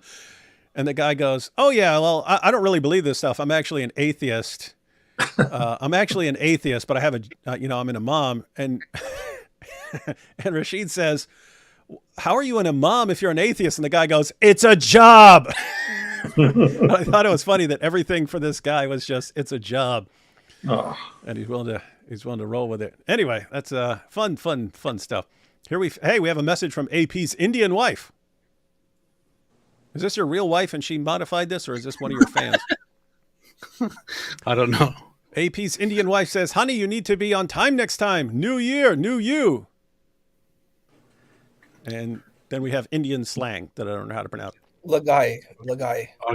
Okay. I find it really weird that Isa knows Indian slang. Hadith saying Satan urinates and sleeps in the heads of people where is that? My brain is fried right now. Germany? Is that Germany? Germany. Okay. Germany. You don't know the German flag? Not anymore. I used to know the flags. I don't know them anymore. I used to know the capitals and stuff. I don't remember them. I mean, for a couple I do. But even if you don't know any flag in the world, you have to know the German flag. No, it's stupid. Get a real man's flag like the United States flag. In Germany, actually, I should have understood it because it's ein Berliner mit Berliner. But anyway. Germany. In Deutschland, we got saying like, wer hat dir ins Gehirn Wait, that looks like a naughty word because he's got the cash. Yeah, it's who pooped in your head. Yeah, in your bathroom, brain. right? Yeah. Is there a synonym in English and a hadith saying Satan does this? I can't think of an English parallel. But you guys have things like Sitzpinkler and stuff, and we just have no parallels. Yeah, I don't speak English. So. Because Jesus, David, how is your brother and Nabil's parents? If you're talking about my living brother, he's doing really, really well. He got parole a little while back, was really nervous about readapting to society, but everything has gone well for him since he's got out. Nabil's parents haven't been in contact with them, so I wouldn't know. But, yep. That sounds like a character name, My Living Brother, or The Living Brother. Yeah. That'd be cool. Well, myself and 90% of all my Iranian compatriots I have ever met are as much Muslims as AP is. Talking trash about Mo and Islam and its ugly effects on our country and history is just a common practice. Huh. Have some respect, man. We have Isa here, who is a Muslim. Mm-hmm. Have some respect. What is this? It is talking about Iran here. It is that's one of the polls, and it's one of the reasons we're talking about. What's the actual number of Muslims in the world? Because officially it's 90-some% in Iran. When it's not the government and it's someone else doing it, and you're not in any danger, it's 40%. All Muslims combined, Shia, Sunni, everyone combined, it's 40% of the population of Iran is Muslim of any kind. So Iran is actually a Muslim minority country right now. And lots of people are fed up because the only people who support the government are the most radical, are like the radical Shias. But those are the ones that the population doesn't like. Christians don't like those. Sunnis don't like those. Non-radical Shias don't like those guys. So you have basically one group propping up the leaders, and the majority of the country can't stand them. Yeah, I don't David. know. I don't know Sorry, if I it's didn't go. I don't know if it's changed, but so in Muslim majority countries, when you're born, by default, you are identified as Muslim. So in your ID card, it says religion Islam, unless you apply and then change that. And it's very complicated. Last thing you want to do is, like in a Muslim country, just apply to change your religion in your ID card. So therefore, when people go out and then calculate how many people are living in that country, I don't think there is a question of like, oh, are you Muslim or are you Christian? Because in England, when we figure out the census, what do we call them? Like when we figure out how many people are living in the country, there is a question of what is your religion, and then it gives you option. But I don't think that is in Egypt, or that is in Iran, and that is in Turkey. So it's like by default in your ID that you are Muslim. In Toronto, guys, up in Canada, we have a large Persian population, and many of them have told me that they actually dislike Islam because they're very proud of their heritage. I mean, the Persians, you think of Cyrus the Great, the king of Persia, who allowed the Jews to go back to their land, rebuild the temple. And so they hate being called Muslims because they hate the Arabization that has occurred when Islam took over Persia. They Arabicized everything. I mean, they were colonizers. We hear America as the terrible colonizer, or the British are the terrible colonizers. Islam was colonizing right from the get-go. Once Muhammad died and the Islamic armies went out, they took over all these Christian lands, including Persia. And one thing the Persians are proud of is their ancestry, their history. They're very proud of that. They speak Farsi. They're not Arabic speakers. And so they feel that Arabic is a foreign language, which it is, and that it's been imposed on them. So a lot of them in Canada are actually very liberal. They may claim to be Shia, but they actually are proud of their Persian heritage. And they actually will identify first as Persian, then Muslim. And it's also interesting that as far as Shia Islam, so I mean, Islam has been crumbling in Iran, but also Syria and Hezbollah. Now Syria has been conquered by Sunni groups. It's still in the process of being conquered by Sunni groups and so on.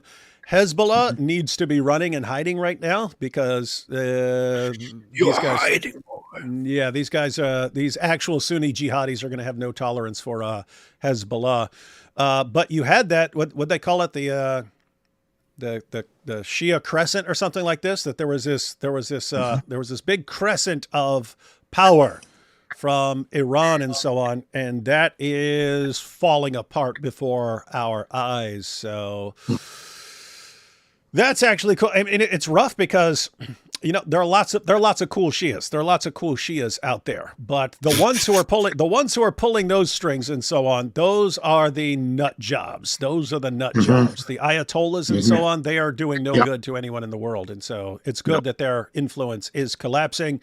It's just going to suck if it's replaced by a horrifyingly radical Sunni alternative. Yeah. Hey, check this out. Easy Peasy said, Tony, I just bought your book. Looking forward to it. AP, have you heard of the book called Return of the God Hypothesis? You might be interested. Nope, haven't heard of it. You should. That's from your buddy Stephen Meyer. We should start a book. We should start a book club in 2025 and go through a book every once in a while. That'd be a good one. Although it's a pretty big book.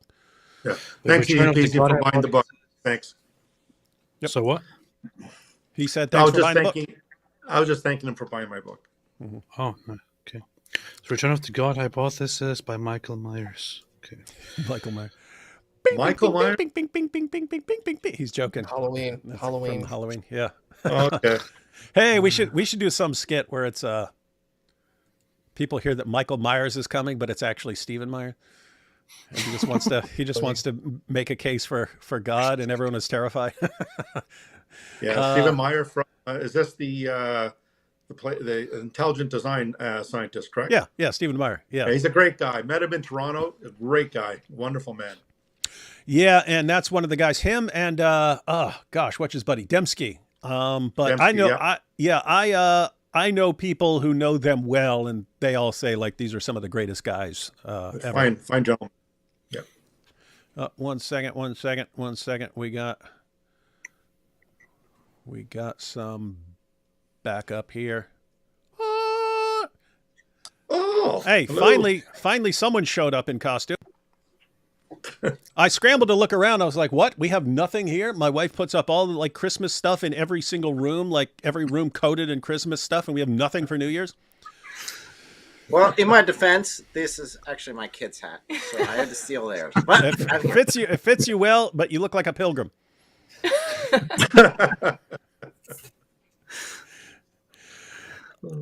Oh, hey, yes. Guys. Hey, so let me get I got way behind on super chat, so I was trying to get through those before we start getting close to the new year. But I've been asking everyone else along the way. You guys, can you think of a worse year for Dawah than 2024 has been? I don't know. Every year seems to be bad in its Be own right back, regard. guys. It just keeps getting worse. It's year compound by interest. year by year. So we had the holes in narrative. We have the scientific miracles were debunked. Those were previous years. And this year they just seem to be falling apart at the seams. Yeah, it's all been snowballing. And I would say even more than that, if you go by the Quranic logic that I exposed last December, where if anybody is taking allies with Jews and Christians, then they're a Messianic Jew, essentially. If you do hold to the Quranic logic, then there's not a single Muslim left, probably. There might be one or two that live on remote islands. But just because so many Muslim Dawah guys this year have been trying to buddy up with Jews and Christians, and then even the ones who have been like, brother, don't do that, they're still calling those Muslims their brothers, and so it's just even though those Muslims are actually Jews and Christians. Yep. Yeah, so guys, understand that point. That's an important point, everyone. That's according to the Quran, you should not if you're a Muslim, you are not allowed to take Jews or Christians as awliya, which is it can be translated. It's a bit of a broader concept than just our word friends. It refers to friends, allies, protectors. There's like a category of people.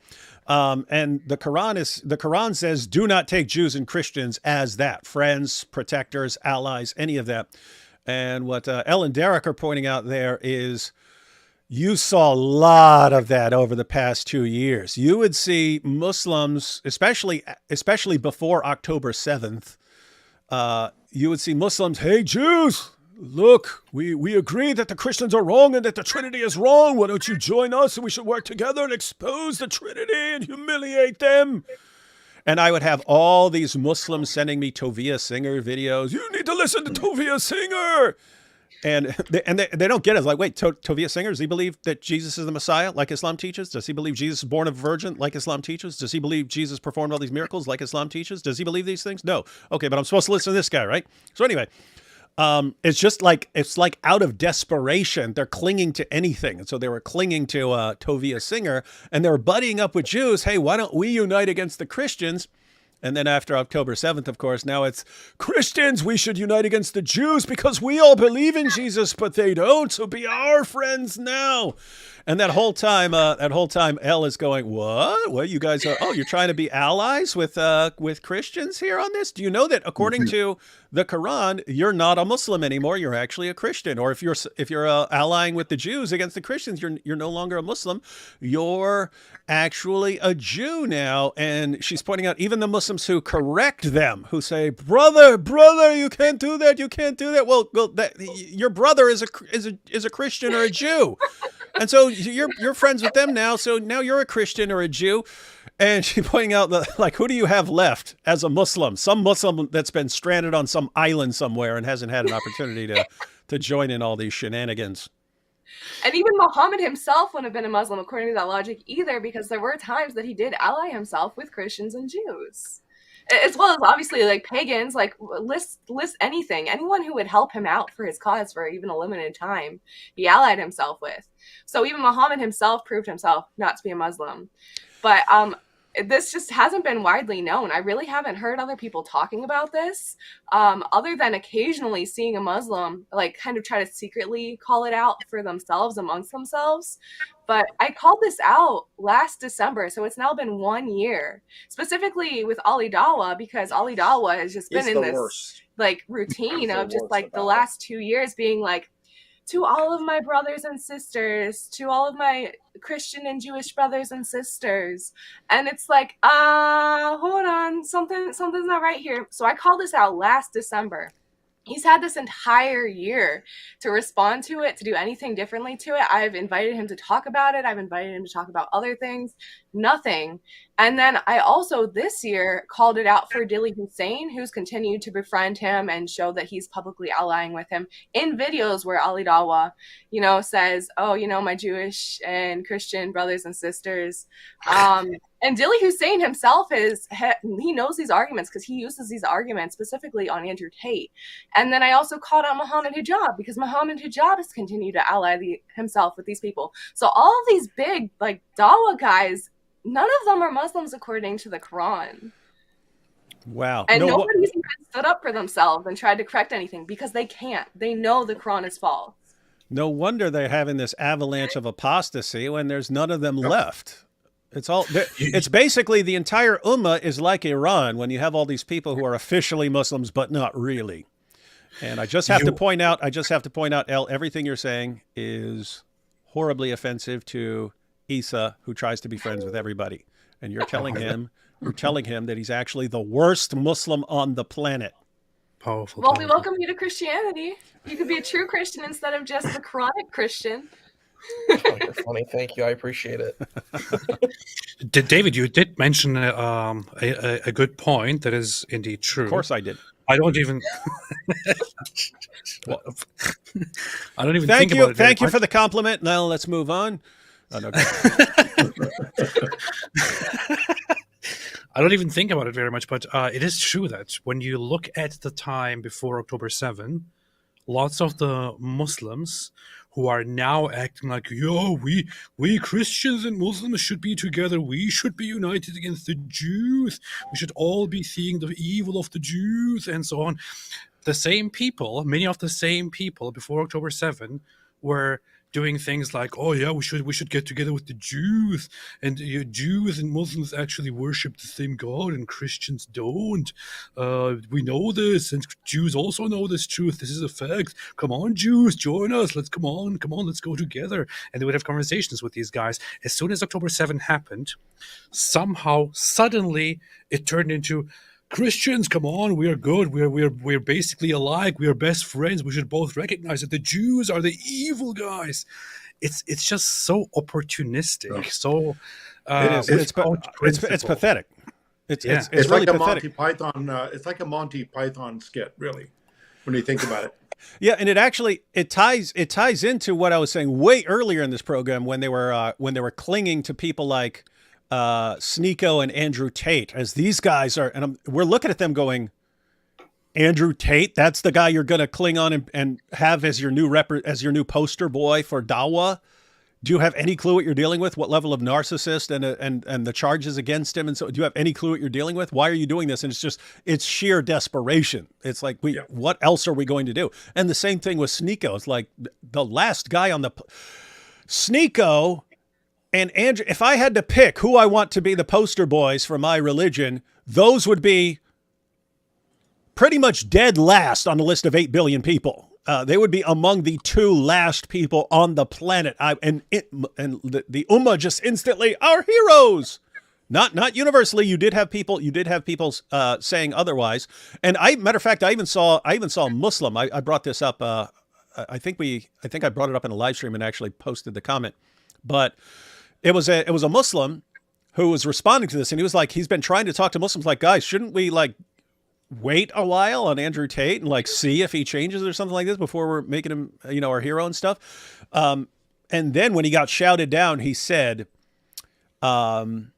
in my eschatology, it's been said that there will be lots of Muslims who will be deceived and will follow the Antichrist. And he said, I had no idea how that would even be possible. How would many Muslims actually get it wrong and follow the Antichrist? He said, I had no idea how that could be true until I saw Muslims just instantly rally around Andrew Tate.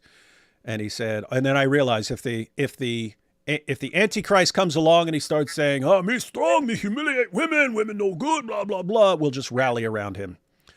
And so he was really, really, really disappointed in that. But yeah, it's like you've got the avalanche of apostasy. You've got the avalanche of apostasy, and it's crumbling, and they get desperate. This is not the way things are supposed to go. We're supposed to be taking over the world, not crumbling from within. And so they realize they have to do something. It's just everything they do is like the stupidest thing they could possibly do.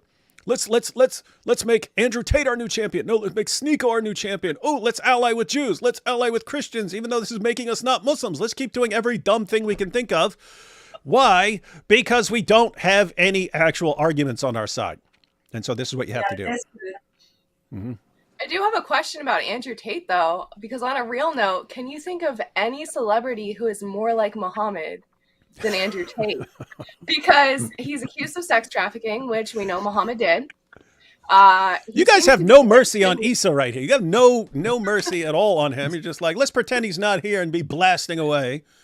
He chose to come here and be tortured. That's true. That's true. In L's defense, Issa, you knew what you were getting into when you agreed to come on here. So you chose it. You brought this on yourself. Go ahead. And Andrew Tate has promoted sleeping with underage women. Well, who I guess you define women differently, whatever. Like, still not anywhere near as bad as Muhammad, granted. Still thinks he's promoted. He said that it's better to sleep with a pretty dude than an ugly girl, which, like, yeah, al-Kabi, like, that just fits right in there. He has made claims that have been proven to be false. He's bragged about escaping as soon as he's no longer wanted.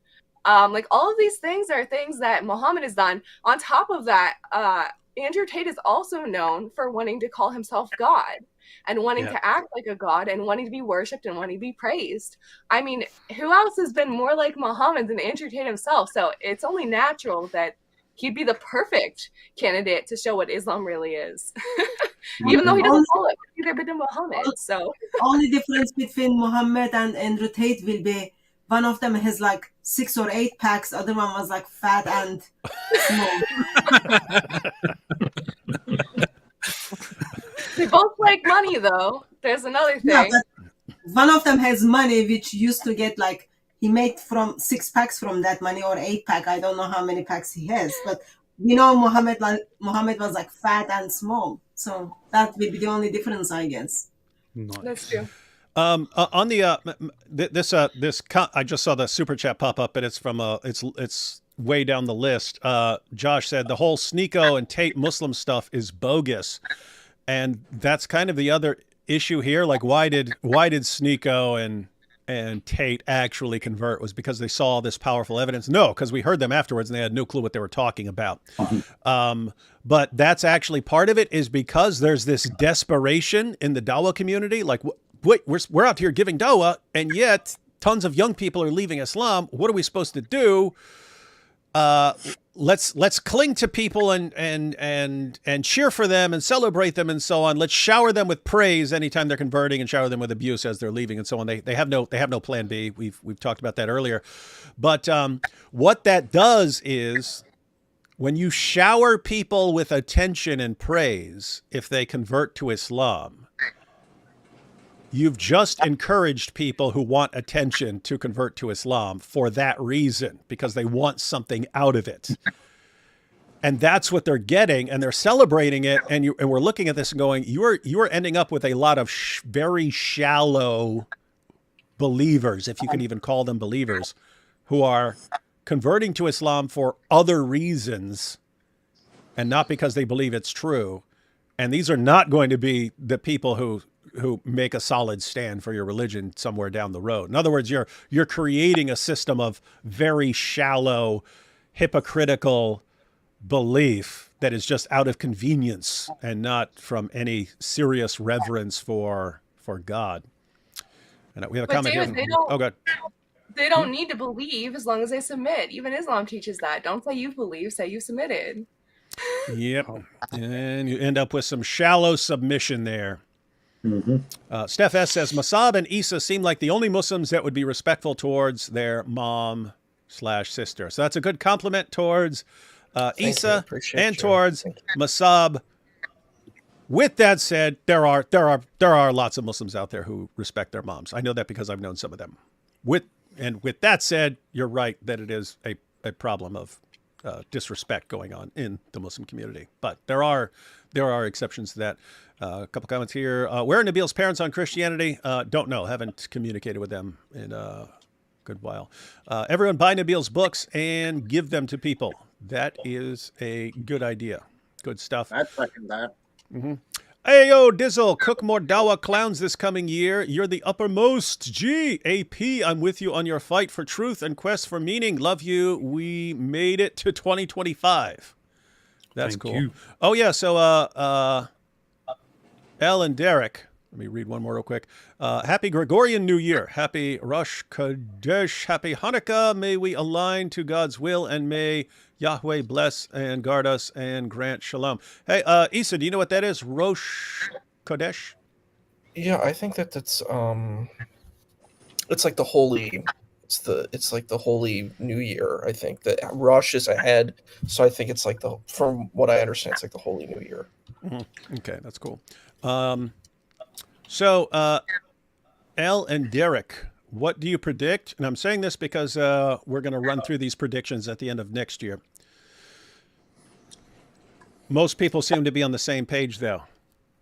We've agreed that this has been a really, really, really bad year for Dawah. The question is next year going to be worse or about the same? Or is it going to be better somehow? Are they gonna fix something and not have the year be as disastrous? What's your prediction for now? Sorry, it's ahead of the month. My bad. Kodesh is a month. My bad. So it's ahead of the month. Yeah, it's new month. Or yeah, it means new month in Hebrew. Oh. Yeah, but like Rosh is like ahead. It's like the Yeah, head. So yeah, like like it's Hashanah, New Year, Rosh Chodesh is new month. Yeah, the new moon. I'd say that there's going to be something else break this next year that's going to make it worse. And it's going to be something we didn't think they were going to give in on, but they're going to give in on it, and it's going to be a cascade effect. They're going to continue to push. I think that they are getting to the point where they're arrogant enough to think that they can push harder on some of these more radical views, being honest with what's actually in the textbook, what's actually in their books. And I think that it's going to get more aggressive on that end, and it's going to cause them to slip up and eventually, like I said, compromise on something big that'll cause a cascade sometime throughout this year. And it'll probably come from someone like Ali Dawah or from Muhammad Hijab or from someone who is on the leading edge. And it'll just be a huge, huge issue. Do you agree with your husband, Elle? I do. I'm just kind of curious to see what that thing is. Yeah, we kind of Because can't so wait. far- Like, come on, get to it. Muslims, get to it. We want to see what you do to shoot your own feet off. You're going to And do something. actually- We know you're going to do something. We know you're going to create your own disaster and that we're going to be giggling ourselves silly when we see it happen. But we want to know what it is because sometimes we can't even sometimes you can predict, you can see it coming and you know something's going to happen. Other times it's just like comes out of nowhere. It's like, oh my goodness, what? Where did that come from? Anyway.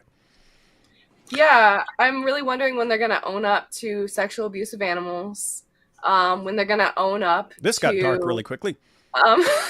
Sorry, that's what I've been working on my channel for quite a few months. Cartoon's over there saying, yeah, we did that. And now he just gets recommendations from YouTube about all their content gaps about goats and stuff. But I want to move on.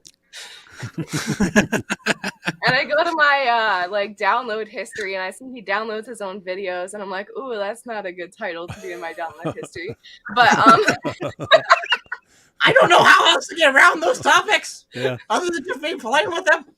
But yeah, I'm interested to see when they'll own up on that because a lot of the world already knows that they're doing this stuff. This is pretty public knowledge in a lot of the world. I'm wondering when that'll move to the West, so to speak. It might be that. Yeah, and I'm also I wondering. could see that with some things the left has been pushing, that they could try to turn that into a selling point. Yeah. Try to move on that, but slipping on a banana peel issue and land straight on their face. Yeah, the other thing is, I know we were just on a live stream with Hatun yesterday talking about these sorts of things, and Jay Smith was talking about how he's continued to push and push to present the world with the evidence, or rather the lack thereof, that Muhammad even existed.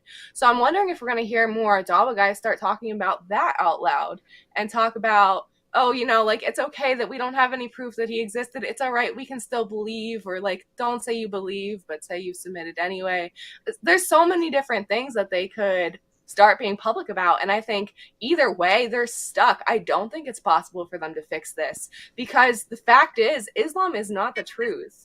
And when the light shines on the truth, the darkness fails. So yeah, I'm just curious to see what keeps falling next. And it does. I'm looking at this, and a lot of people here that I've asked are kind of on the same page. It's like you would think, and thinking as David would, what would I do in that situation? I would completely revamp everything I'm doing. I would regroup and revamp. But it's been pointed out, these guys don't. They only have a couple of tools in their tool belt. And when things don't go their way, they just tend to flip out and thump their chest and get more aggressive with everyone. And so things are going even worse. And what they're going to do, they're going to become more desperate. They're going to get more aggressive against everyone, not realizing they're creating more enemies. And they're going to be more desperate to cling to like the next Sneeko and so on, because it's all they've got. And it's not going to go well. Let me just, for everyone who's watching, because there are people who, you can actually get the dramatic change of the last 20 years pretty simply. So for a long, long time, Dawah was geared towards convincing non-Muslims that Islam is true. And so they picked people who would be persuasive to non-Muslims, and they used what I call Islam's 99-1 rule. They relied on it. This goes back to the time of Muhammad. It's basically, if you're preaching, but you're talking to a bunch of people who don't know whether what you're saying is true or false, and they're just going to believe you. If like 99% of people are just going to believe you and like 1% might try to challenge you, well, it's in your best interest to keep spouting whatever you're spouting, because you're going to have a bigger and bigger mob, and they can much more easily silence or either physically silence someone or just marginalize the person, someone who doesn't agree. And so that's the time of Muhammad. When Muhammad's preaching that he's in the Bible, who's he talking to? He's talking to a bunch of Arab pagans. They don't know how to refute him. They have no idea. No, they don't know what's in the Bible. So you can say it to that group. And if you have a rare person who's like, oh, let me go check this out, guess what? The majority can silence that person. So that's how Islam worked all the way down, that and spreading through force.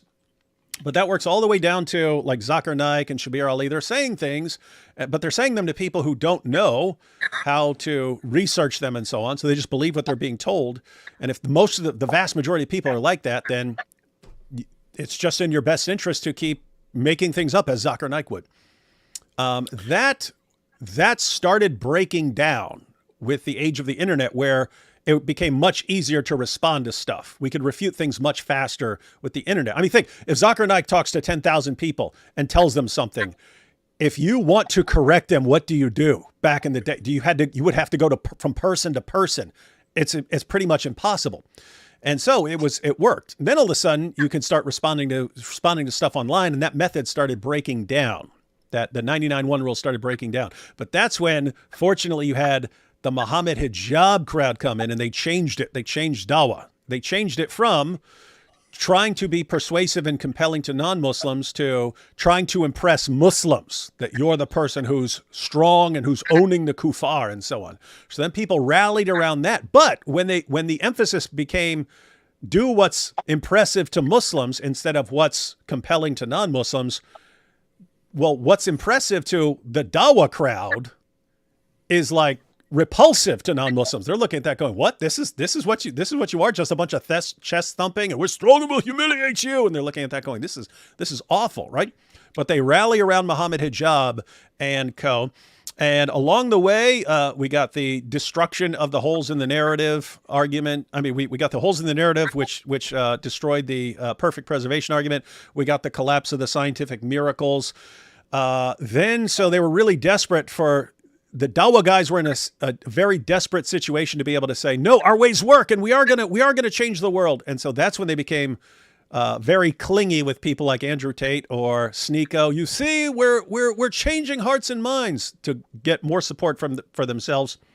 That wasn't working, and since October of last year, they became briefly united on the issue of Israel, And that all that unity just broke down, and now they're massively divided. They instantly dialed things up to 10. They're threatening each other. They're threatening each other with executions and stuff. They're calling each other horribly deceptive. They're calling each other unbelievers, non-Muslims, and so on. All that brief moment of unity that they desperately needed has come crashing to the ground. And it's all happening right at the end of 2024, right before 2025. So you're looking at the trajectory, and if the trajectory continues, as it the trajectory continues as it is.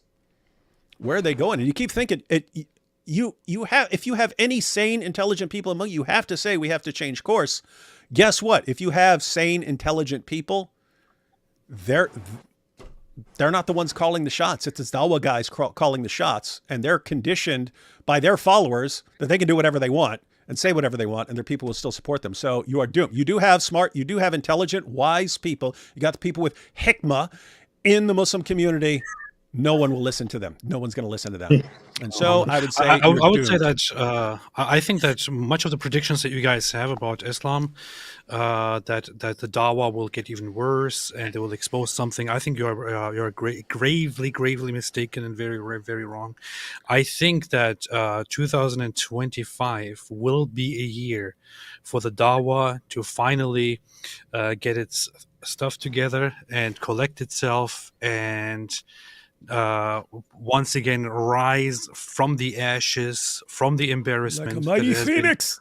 Yes, like a phoenix will rise up and humiliate us all, so that even David Wood will consider converting to Islam. That is AP's prediction. AP, just so you know, that was being recorded. And I'm going to hold you to that. Going to hold AP to that. Let's see. Nabil can talk about how Nabil became a Christian. Yep, he did that in his book. Christ is King of Kings. Muslims know history. AP, I'm looking forward to seeing you do Shabbat, or at least hearing you talk about it afterwards. Inshallah. David, Canada is the 51st state. Trump said it. You can see the proof. Don't run from our maple syrup. MAGA. Jesus is Lord over Canada and the 11th province. Yeah, we still have to decide whether Greenland or Canada will be the 51st state. But eventually the entire world will be states of the United States. And it's the only way to have world peace. It's kind of funny. If Canada actually became a U.S. state, it would be a huge shift towards Democrats. Oh, yeah. I hope not. I welcome it as a Canadian. You heard it here, folks. Canadians want to be our 51st state. We have Robert Michaels with Hatoon. Is he okay? Yep.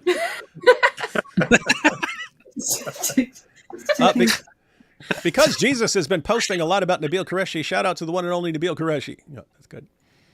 Miguel says, Wes Huff going on Joe Rogan platform of 16.8 million subscribers. He is fire for Christ. Amazing times. These are cool times. And again, shout out to Joe Rogan for having people who present different views on his program. And to his credit, he lets people speak. He doesn't just instantly flip out or start shutting them down and so on. I repent. Here we have it. Finally, apostate of Allah. First, she repented of her Islam. And now she says, I repent from the act of being a wingaling, sackcloth and ashes. Nice. We will observe your behavior over time, apostate of Allah, to see if your repentance is genuine. Your statement on my channel, the short of you down in Florida, is still one of my more popular videos this year. What's that? Harassing Mike Winger. Harassing Mike Winger.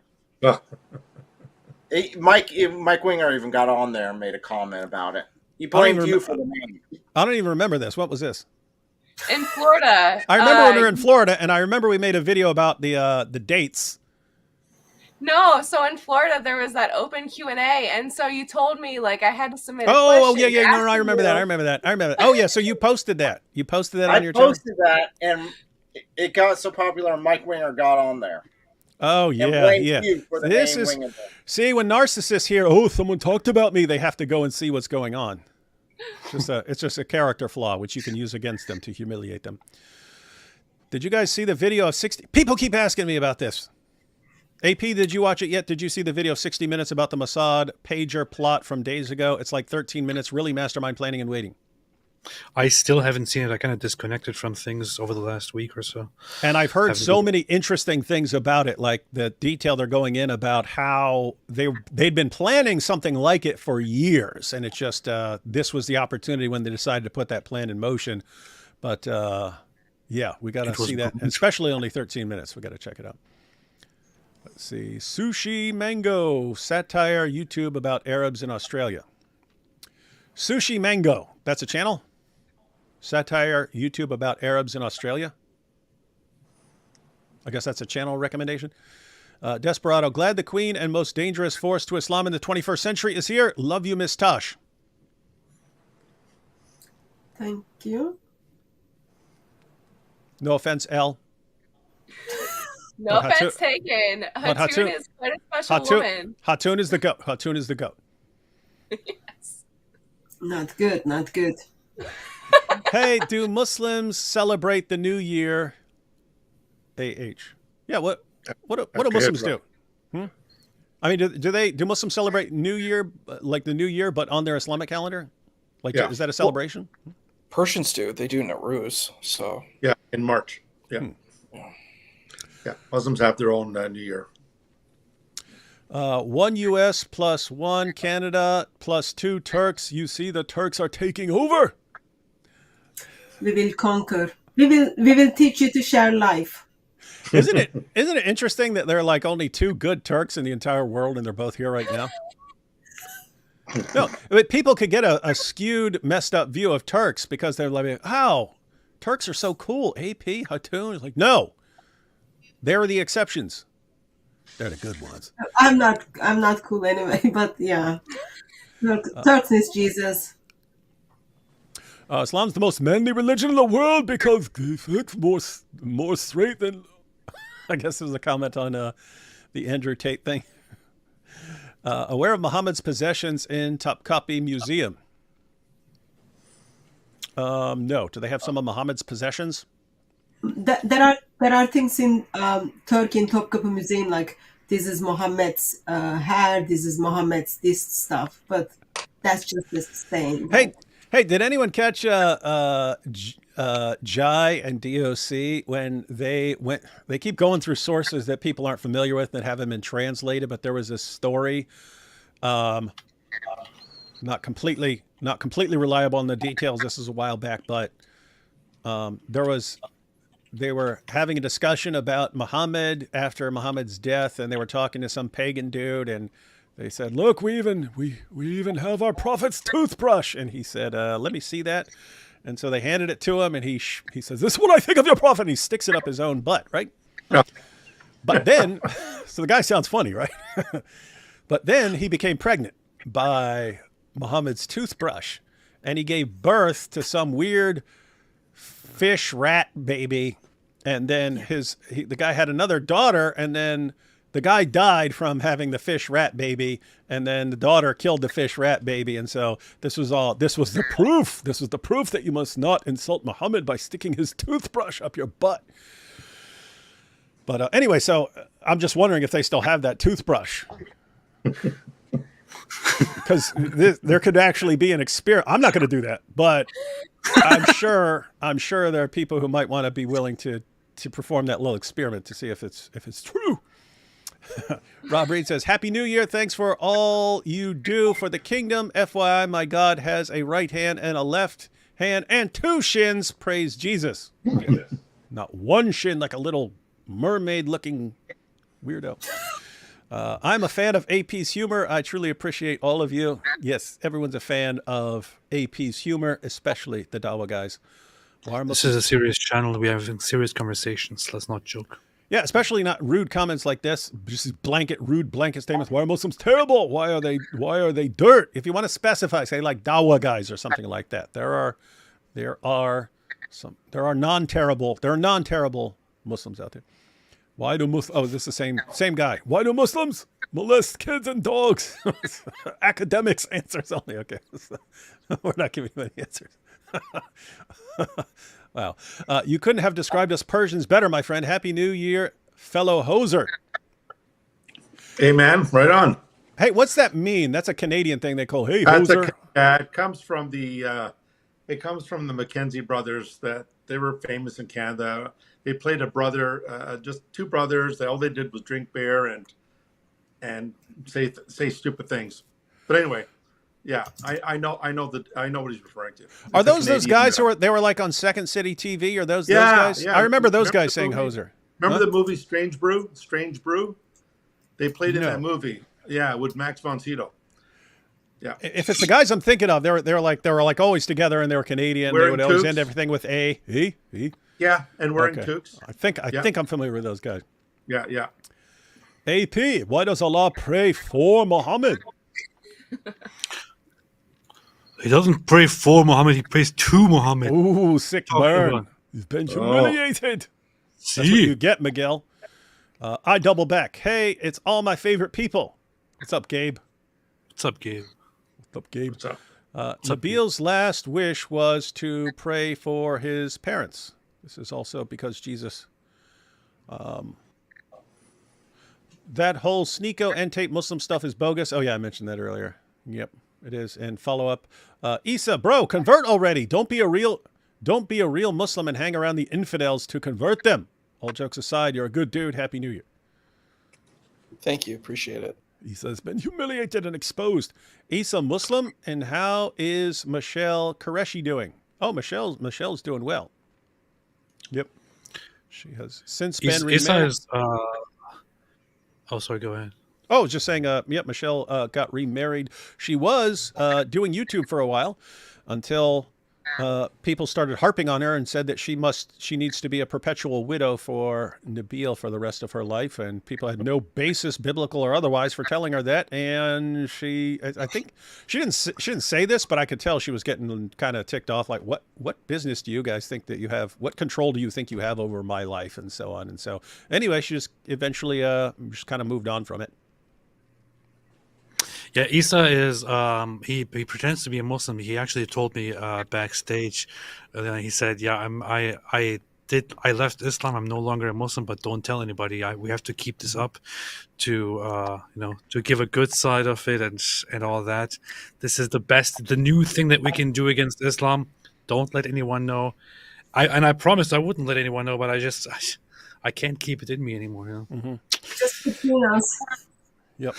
Isa is causing division within the ummah by being nice. You see, here he is admitting it. Isa, I cherish Sufism for its beautiful approach to mysticism, its tolerance, and emphasis on love. And you are a terrific testament to that. What are you guys laughing at? What are you laughing at, AP? I'm laughing at AP's laugh. Oh, or just a description of Sufism about that it's beautiful. Beautiful approach to mysticism and tolerance and emphasis. I mean, okay, look, no offense, but here we go. You shouldn't have got him started. Surely certain aspects of Sufism are, I mean, in comparison, compared to traditional Islam, they focus on mysticism, on love, on feelings, on relationship, and so on. However, it is still Islam in the end. And while there are certain Sufi branches and Sufi sects that are more tolerant, we're talking about sex. Trying to keep this more channel about clean. More about love, more about feelings, and this and that. Much of the Sufi world is pretty much the same as the rest of the Muslim world. So, that's why Isa is just like every other Muslim we know. As said, while some Sufi branches are like this, they fit this description. Most Sufis are not very different from the rest of the Muslims. Sorry, go ahead. I think it is fair about what you're saying, AP. There is a spectrum, and a part of the spectrum isn't so nice, and then you have a part of the spectrum that's like, far more spiritually oriented. And I think that's the issue, you know. And there are some Pakistanis, or not Pakistanis, some Sufis who can become very violent. Like if people, you know, attack the Prophet of Islam, people can get very violent about that, and Sufis may be a part of that, and that's a problem. So what I'm interested in is an accountability. I think we need to be accountable because we as a society, that's how we grow. Is we say, hey, this is where our shortcomings are. This is where we fall short, and we have to fix these things to be better human beings. And I think that can be a problem when people just think that they're the best and they don't think they have any problems. And it's just like, even if you have like a relationship, that's the same kind of thing you have to work on. That's fair. That's fair. Yeah. That's pretty good. That's a pretty good assessment. It's pretty good. I like that.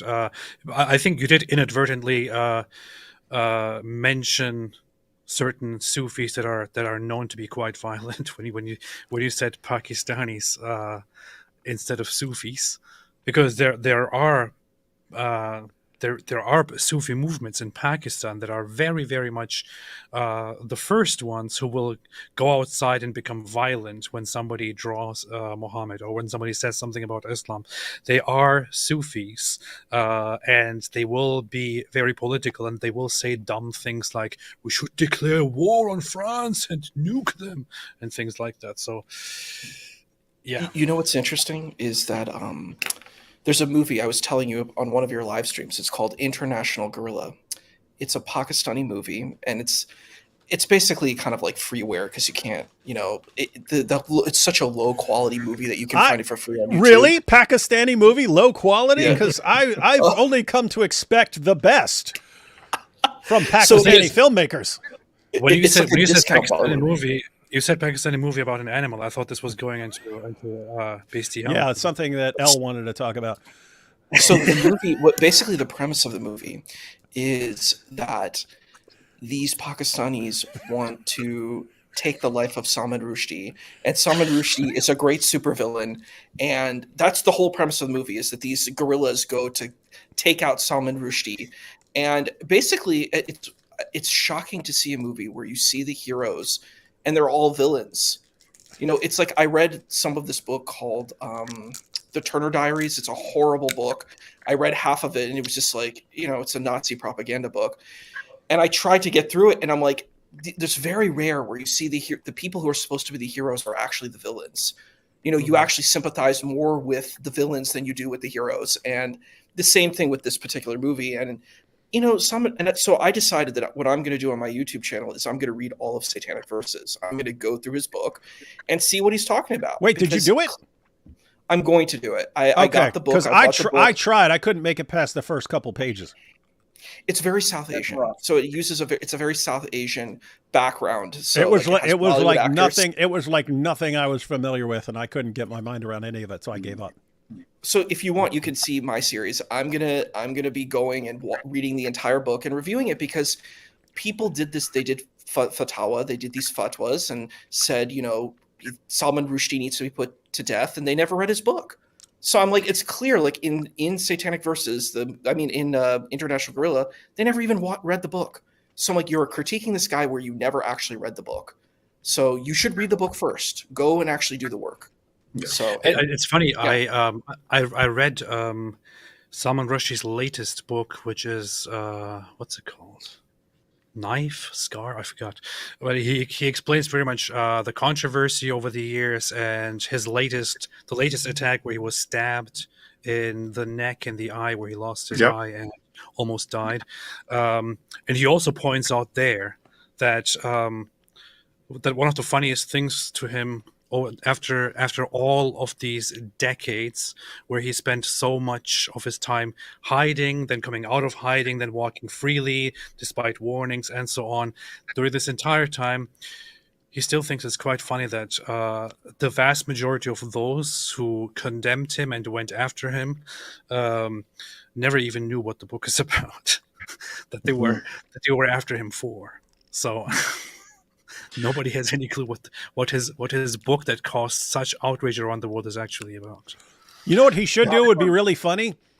He should make a book titled "The Ultimate Blasphemy Against Muhammad," but it's just like blank on the inside, and it's just I published my new book, and like watch them all like declare fatwas, and now we have to double down our efforts to humiliate and destroy him, and it's just like, look how easy it is to provoke you guys into mass murder. David, if I can come back, Pretty if I good come back to series. Al-Ghazali, Al-Ghazali, as you probably know, David, your background's in philosophy. He's right up there with Moses Maimonides and Saint Thomas Aquinas, and he's the one who gave us the famous Kalam, the Kalam cosmological argument. But he was a Sufi himself, and he actually said in his writings that even though he was a philosopher, he said under an Islamic state he would call for the death of all the philosophers because the philosophers used reason. They weren't looking. I mean, Aquinas and Maimonides and Ghazali to some extent, but because they used reason to deduce truths and to deduce God and so forth, he actually said that if he were under an Islamic state, he would call for the death of all the philosophers. All you have to do is look at the Mutazilis when they stood up and said, the whole question about Allah's attributes, and the Sunni school said that his attributes are eternal and they're distinct from him. The Mutazili says no, he does not have an eternal word. His word is not eternal. So anyway, Al-Ghazali is an example of a Sufi, a brilliant philosopher, but he was totally pro-jihad against the kafir.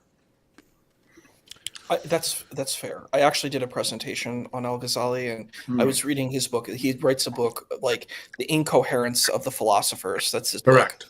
That's and right. He actually, it's interesting because Daniel Hakakichu, who is pretty anti-Sufi, quotes him. He actually sees Al-Ghazali as a hero because in reality Salafism didn't actually exist. It's a reference. I call it a poor man's Protestant Christianity. That's what I see Salafi Islam as. It's trying to imitate Protestant Christianity, but it fails.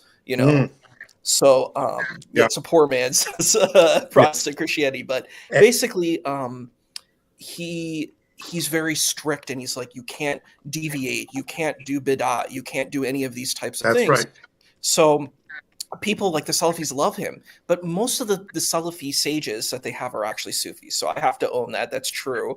Like Ibn Taymiyyah would be a Sufi too. He was not a Salafi. And so was his student. The reason the Salafis like them is because they're very, very rigid. They like the rigidity. Right. The famous Sufi, Al-Hallaj, I'm sure you've heard of him. He actually came out and said, I am Al-Haq. I am the truth. And the Sunnis had him killed for that. Do you guys know anyone else who claimed that I am the truth?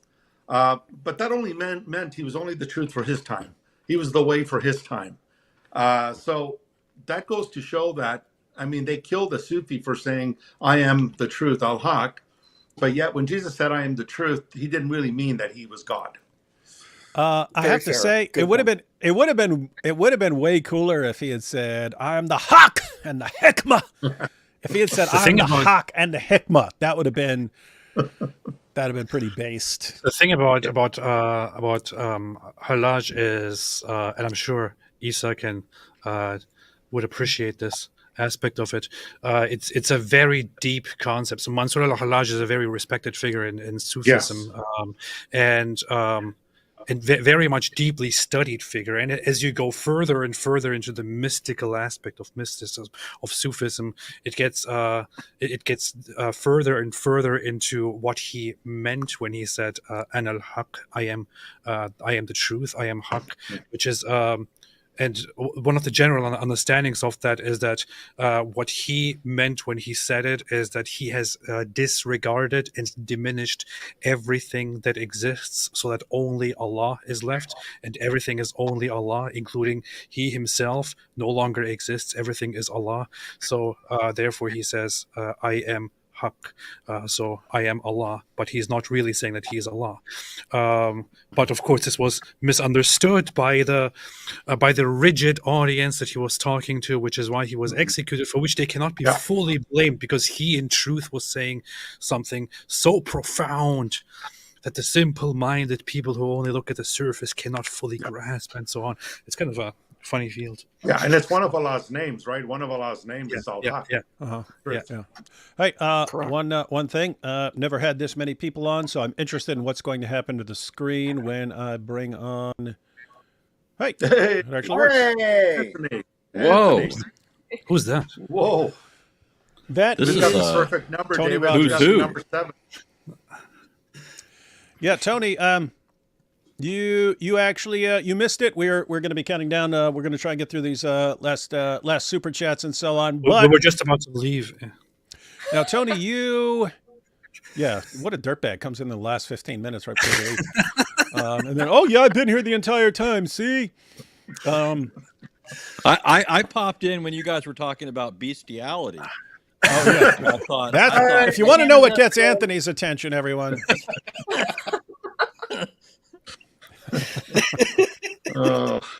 You guys had me at bestiality. So. I thought probably a good thing I didn't come in earlier. Hey Tony, so you went to Speaker's Corner earlier this year. Talked to God Logic about it, but I mentioned to God Logic earlier, Avery, that I thought when we showed up, they were going to like gather around us. They were going to gather around us and start arguing and heckling, and that their champions would kind of come up one or two at a time to challenge us on various issues. But the only like mainstream Muslim who actually stepped to us was, I forget his name every single time, even though I've heard it a bunch of times. But they call him Scrappy, and his name is that Siraj? Siraj. Okay, I was thinking Siraj, but Siraj. So he actually had a debate with you, and he debated God Logic, and then with me, he started acting like he controlled me. So I just started making fun of Muhammad. But apart from that, there was like some Quran only Muslims who had a discussion and stuff, but all the usual suspects, the big Dawah guys, they wouldn't come anywhere near any of us. And that's when we started hearing from the regulars at Speaker's Corner that this is actually normal now. They will only interact with people who don't know the Dawah script. They don't interact with people anymore who know how to respond to their arguments and so on. So, and this actually happened to God Logic when one of the people here who wasn't one of the regular Dawah guys, who wasn't familiar with him, actually started talking to him. And then Mansour. So he's been there since like the 90s.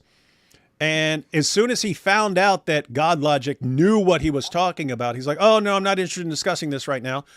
And so God Logic goes about his business and so on. Then people come up to God Logic and is like, he's over there on the other side preaching Islam to a woman there. And it's like, wait a minute, he just said he's not interested in talking about this stuff right now.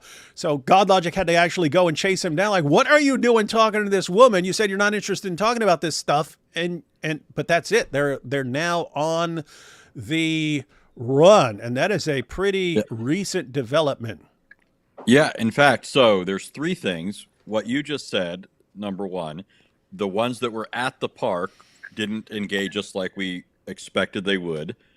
Number 2, we all know that what happens at the park when people come there stays at the Muslims, park. But the Muslims spread the word, right? So you know that as soon as we got there, Muhammad they were on their phones. Yeah. Hey, Ali David Dawah, Wood and Anthony Rogers and God Logic are all here. Come and humiliate them. So the ones at the park didn't engage us. The ones that were alerted when we were at the park didn't come. And then thirdly, there were some that were on the outskirts that were planning to come in that tucked tail when they heard we were in there. Remember, you and I started looking for Paul Williams because I heard that he was there. And so we started walking in that direction. And by the time we got to where he had been, somebody said he heard we were there and he left. So I think, it really shows these guys are not interested in engaging. And so that's kind of a big shift. And there's been a bunch of big shifts in very recently and so on. So anyway, the question is, can you think of a worse year for Dawah than 2024 on record?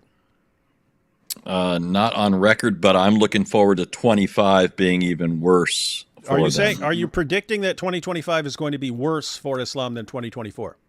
Well, I Make your I can't see prediction it now. I can't see it getting better. So, but it could be the same. It could be the same. Are you predicting worse? We want your prediction on record for next year. We're Well, going to revisit okay. it. We're going to revisit so this. let me just sort of think through this for a second. Can it get worse than the holes Complete in the humiliation. the holes in the narrative? How can it the get any Quran, worse? the all the other debacles. I mean, these guys. I often think when I've studied a lot of different groups, and I usually think I've heard the last crazy thought that I'm ever going to hear in my life. When I heard about Muhammad, the claim that he's in the Bible, that floored me. But then all the other stuff that came down the pike, I thought this is just unending.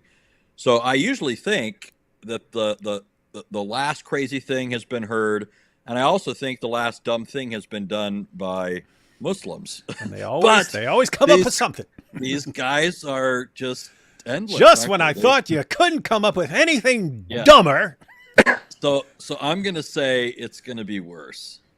That seems to be the consensus prediction about 2025. It'd be crazy if they just come up with some like tomorrow they come up with some brilliant new argument or something like this, and we're all just devastated by it, and the whole world converts, and then we'll all look stupid. I told you. You see. Now even before the new year started, David said something dumb.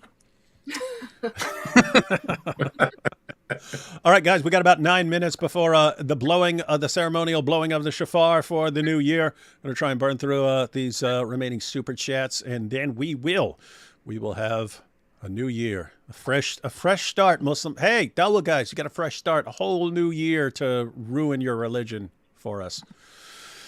Wow. Goat Hub says, I think Dawah will be explosive. It will be Explosive Dawah. That'd be a funny channel called Explosive Dawah. Explosive Dawah-ria. No, that would be me. Guys, someone watching, I just came up with an awesome channel name for a new channel. Issa's Humbled Clay earlier said, what is Issa's YouTube channel? I can put it in the chat. Okay. Issa's going to put it in the chat. And Issa, you've mentioned presentations on things like Al-Ghazali and so on. If you want to give a presentation sometime that you already have prepared and that you've already researched, let me know. We can just go live and you can do that on my channel. If it's very educational and it's some information that people should have access to and they don't, you are welcome to join me. I would love to. I'm actually doing a master's in Islamic studies, so I've actually had to do research on philosophy, spirituality. I studied Ibn Rushd. I have like citations and all that stuff. So, well, that's actually a good time to make YouTube videos if you're researching things and you learn something, learn some information, even an important passage from a book or something like that. Easy to mess around and knock out a book. David, you missed the 11th province. That's what the states will be. Who can go against our unstoppable army of Tim Hortons, Timbit shooters? Tim Hortons. Everyone loves Tim Hortons. Tim Hortons and maple syrup, ladies and gentlemen. That's what they love up there. And I've had that verified by an endless array of Canadians. You know, Tim Horton, David, he was a Toronto Maple Leaf player.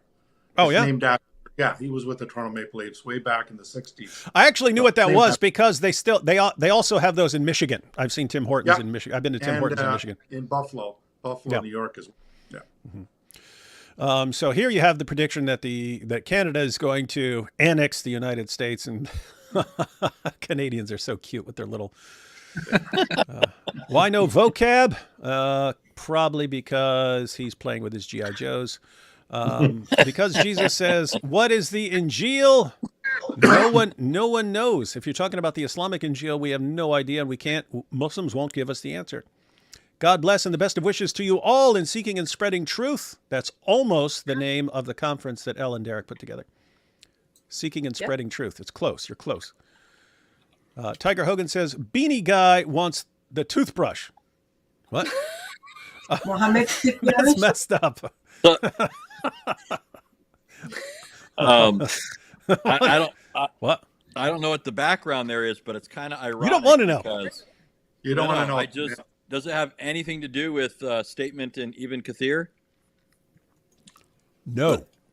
Because listen, this is from It has to do, unless Ibn Kathir talked about a dude shoving Muhammad's toothbrush up his butt and then getting pregnant. And Well, giving, that's it. and- oh, Somebody that's in Ibn just Kathir? sent it to That's me. an Ibn Kathir? Oh, send me that. Send me that. Send me that. Okay. I gotta know this. This is worthy of a short video. Jai and DOC went through a long live stream on it, but that is worthy of a short video. Also worthy of a short video. Just that point that came up recently about all these passages about Muhammad saying that Allah loves odd numbers and you have to do everything odd. You have to walk around an odd number of times, do this and that, and wipe with an odd number of stones. And you're like, why odd number? Sounds like Muhammad's just obsessive compulsive. But then he says it's because Allah is odd and Allah likes odd numbers. Like, wait, Allah's odd number because he's number one, and therefore you have to wipe with an odd number of stones so that wiping is more odd like Allah. I don't know. It's just really weird. I'd be interested in, like, Muslims, if you believe in these sources, these late sources, if you believe in these late sources and do you actually agree with the reasoning there? Anthony, if you're trying to share that, it's not going to work and you're going to get a robot voice. That's what's been going on today. Talk, Anthony. If you've got a robot voice, we know there's a problem. No, I don't know what you're talking about. I put the Daddy Miswak on the thing. If I can't share it, it's fine. Oh no, that's interesting. No, you're the first person, Hatun. You're the first person who didn't get a robot voice when trying to share something. All right. So you want that on the screen? No, that's I think that's what you are talking about, right? Daddy Miswak. Yeah. Is this the one you were talking about? Yeah. Yeah. I was told by the trust. Not sure if it is good. The year hasn't even started, and I just heard something more outlandish that I didn't think I'd ever hear. Yeah, send that to my email, Hatun. I want all the information about Muhammad's muswak and anyone who may or may not have inserted it into his own rectum and then given birth to a deformed fish rat mutant baby. Yeah, I texted you one from Ibn Kathir. Oh, okay. I'll check that out. Check those out. Those will be fun. Let's see. The guy in the beanie is a super cool. The guy in the beanie is a super cool, nice, lovely man. Makes me want to put on a beanie. Keep up the good work. Do you sell? I've been blocked from every Dawah channel badges as merch. That would be a cool. Hey, L, there you have one. I've been blocked from every Dawah channel. Just put that on a shirt. Key says, AP, what I have in mind is Rumi's Sufism. So not just talking about all Sufis, AP. Yeah. Yeah. Oh, what do we got? We got 2.5 minutes. Let's see what we got. Wait, where is Mike Winger? Probably kissing himself in a mirror. You know what's funny about Rumi? So Rumi. Did you say what's funny about grooming? There's nothing funny about grooming, AP, and you're a sick person for saying it, and it shows your true Turkish nature. Well, you know what's funny about grooming? I know what's. You know what's funny about Rumi is very much cited and known around the world, often by younger people in context of, like, they like to quote his poems and act like it's just about love and all that. Much of it was actually, or most of it was meant to be divinely loved, but it was actually directly written to another man who was his mentor and his best friend, and he had a very, very cute relationship with this other man. Oh, he did. And it's kind of interpreted as this very respectful, platonic love relationship between these two Sufis. Yeah, that's what they tell people. Sounds pretty gay, yeah. But yeah. Mm-hmm. Happy New Year's to all the nerds on the panel. By the way, I still like Ali Dawah more than David because he was nice and hasn't called me a loser or 5. Yep. So you see, when we talk about Muslims showering people with praise or abuse, depending on how they want to manipulate them, this is why it works. You got people like this guy. Oh, look, he's nice to me. No me side with him. You see? AP, I know Sufis who criticize Muhammad and terrible aspects of Islam who focus on the mystical and philosophical aspects of the religion. That is what I meant when I praised Isa. Okay. So you meant those two in your head. Okay, I got it. Thank you. All right, so we almost got through those. We almost got through those super chats before AP delivered all his rude commentary and so on. We'll have a couple more, but it is time. AP, 20 seconds. 20 seconds. Grab your shofar, man. You're going to ruin this entire year. This whole year is going to be jinxed and cursed if you don't start it off right, man. 10 seconds, ladies and gentlemen. 10 seconds to the new year. I'll give you a countdown. Ready? 5, 4, 3, 2, 1.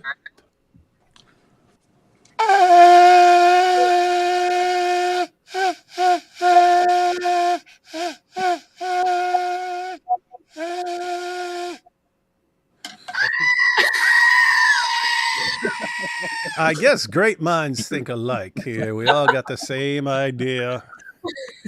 Where's mine? I don't know. Where is yours? It's around here somewhere. Yeah, but fortunately, Tony, with that little goatee there, you kind of look like one, so you can just. Hey, Happy New Year, everyone. It is 2025. Everyone involved predicts that this is going to be a worse year for Dawah. And we just started, so now we actually get to find out. I'll take these last couple of super chats, and then we'll give any final thoughts for the new year. Goat Hub says, we have the best Pakistani movies here.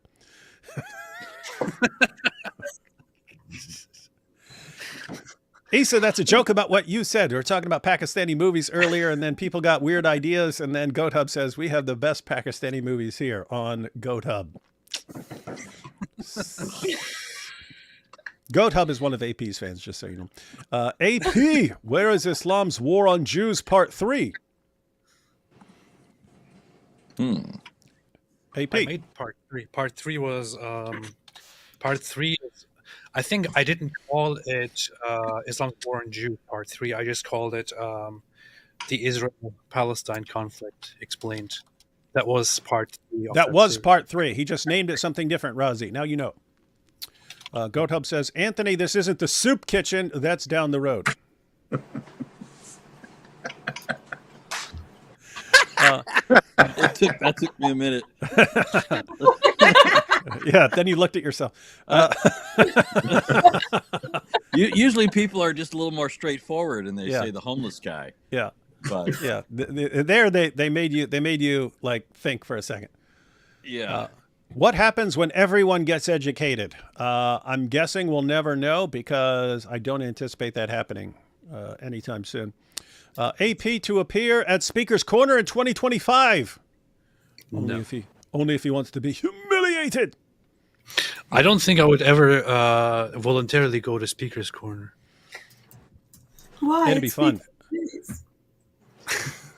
I think it's just it's better for different people with certain personalities that are not my personality.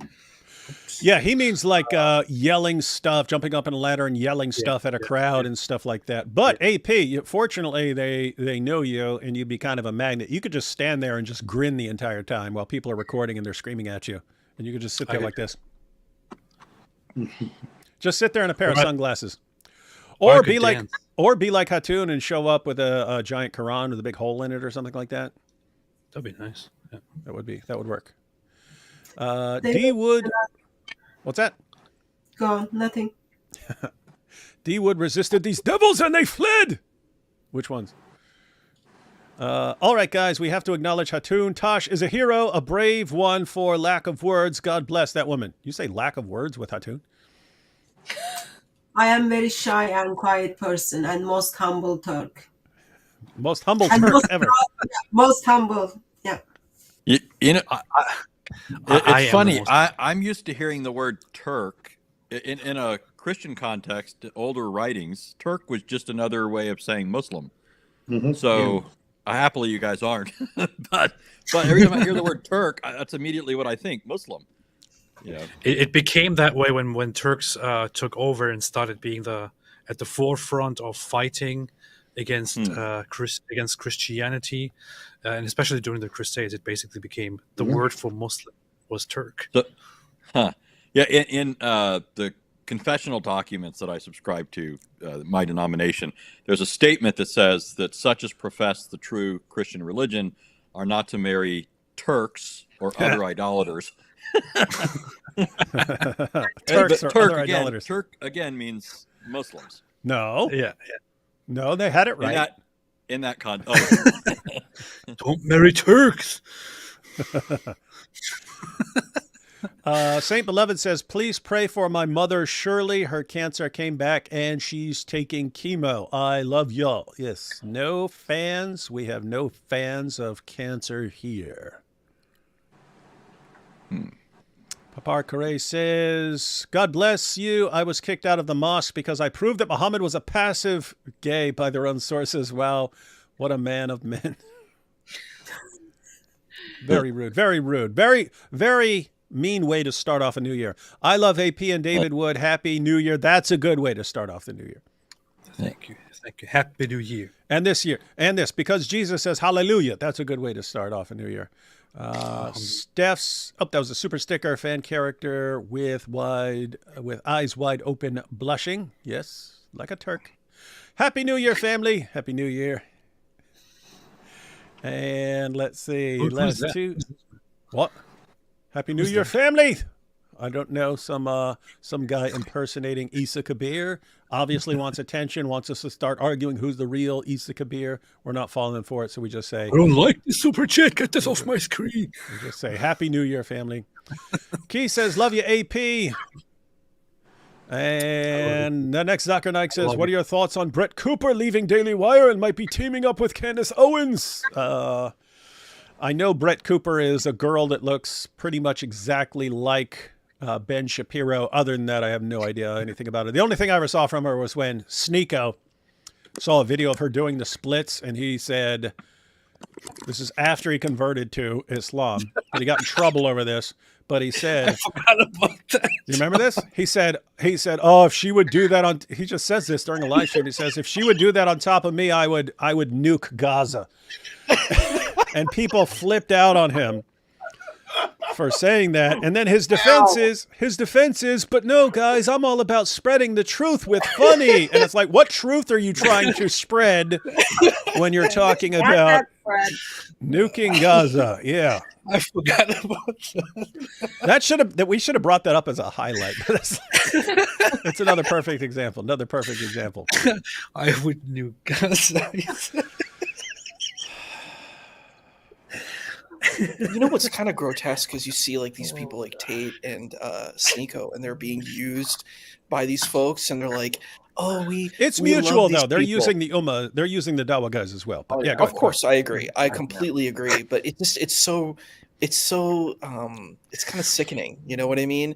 Like you're like, I care. Everybody's kafir. Or like you hear these terms like everybody's kafir and munafik and mushrik, and then you get these people where I don't know. It's how do we put it? Highly questionable behavior, just like what you stated. And you're like, oh, they're the best people. They're the greatest. I'm just like, sounds really cynical. It's pretty cynical. I mean, to be honest, the line is a very funny one and makes me laugh. It's just the fact that it comes from a converted Muslim. Yeah. Who constantly complains about Jews and then says he would nuke nuke Gaza for a girl to do a split on him. This is the shiny new face of Dawah. Wow. Yeah, they know how to pick some winners. They pick some winners here. Miguel says, Happy New Year to the two sisters on the platform.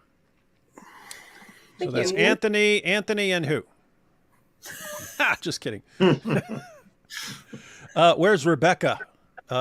Which Rebecca? Our Jewish friend Rebecca? We don't know which Rebecca. She's probably sleeping because she's 3 years old. She has to go to bed early. Oh, yes. Everyone named Rebecca is perpetually 3 years old, no matter what happens. No matter what the evidence is, they're always 3. You see? And let's see. You left Islam. To you're in 8 on one another. You're sick. Urinating upon one another. That's a famous hijab quote. Urinating upon one another. All right, guys. Any final thoughts for the awesome new year ahead? Mohammed Hijab would never say something like that.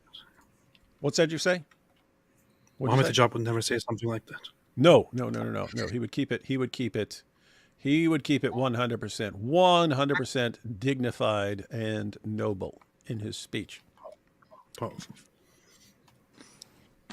Daughter says, Hatun looks great with her party decorations on. I'm digging. Yeah, I really, really thought I would have some here. And I had none. Zero. I just have to start the new year like an undecorated loser. Could have taken your hat from the last little boom room. You guys both. Oh yeah. Oh yeah. I didn't bring any of that stuff with me though, so classic stuff. All right, any final thoughts from anyone? Anything you want to announce? Anything you want to direct people to? I would say, oh god.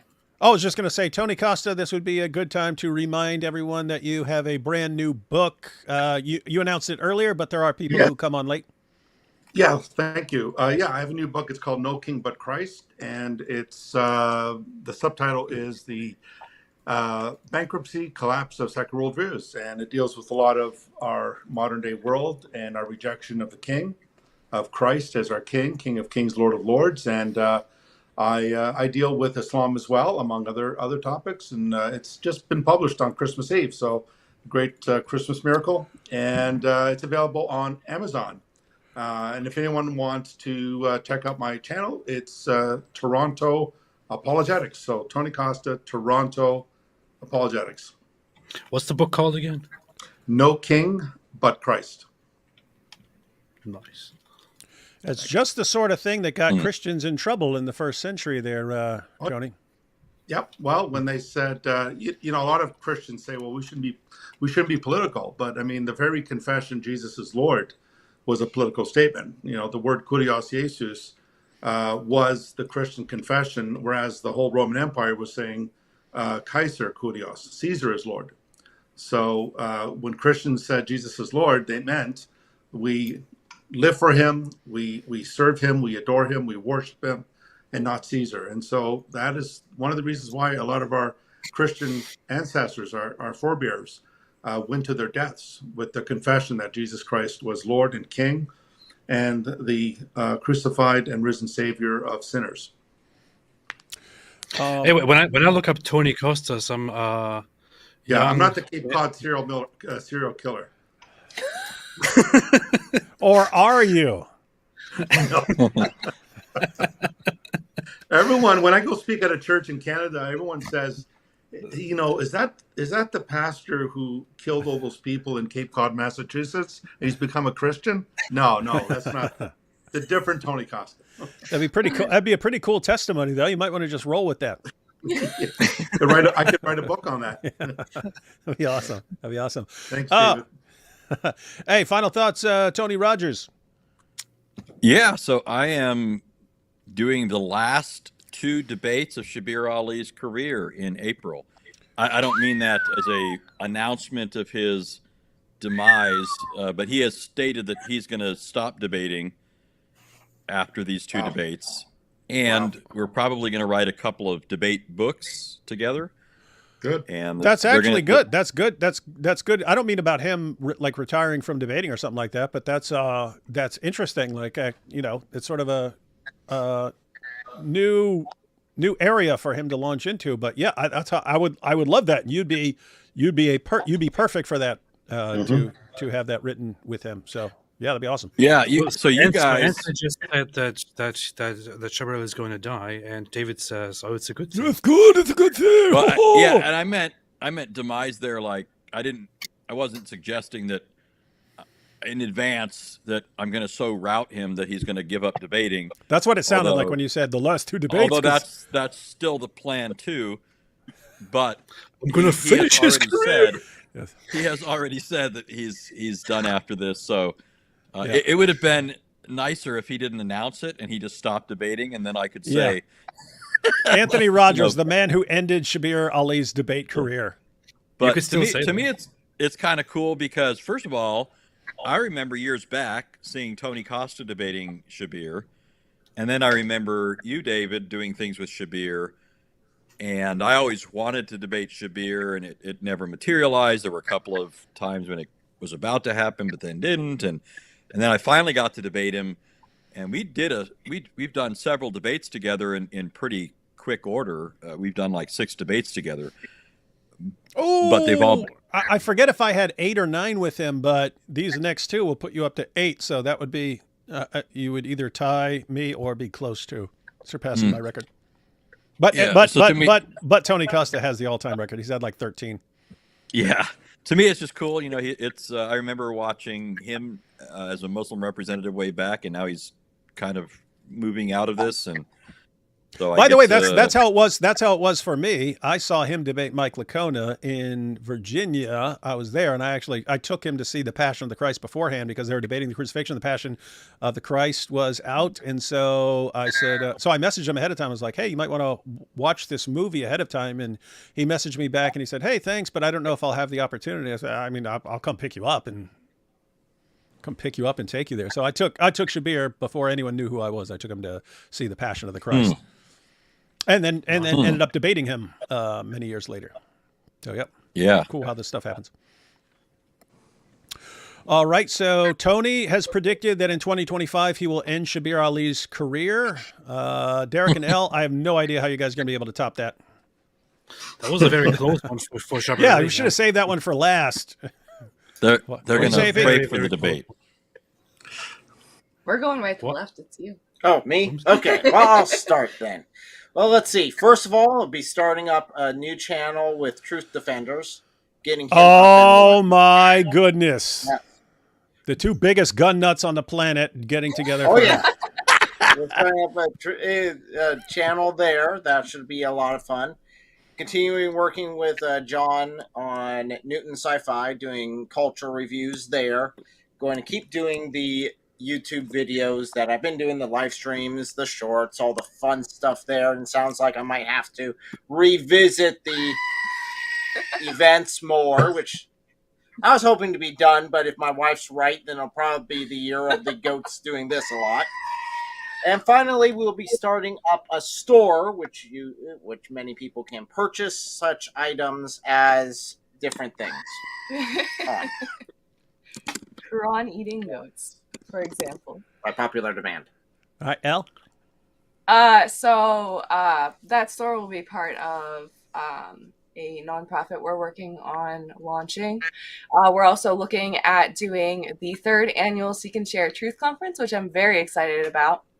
It's been an awesome opportunity this last 2 years to get to further equip people with truth, have a bunch of people who have specialized on a bunch of different topics come together in one place at one time to train up a bunch of other people, inform a bunch of people, encourage them to go out and share the gospel better.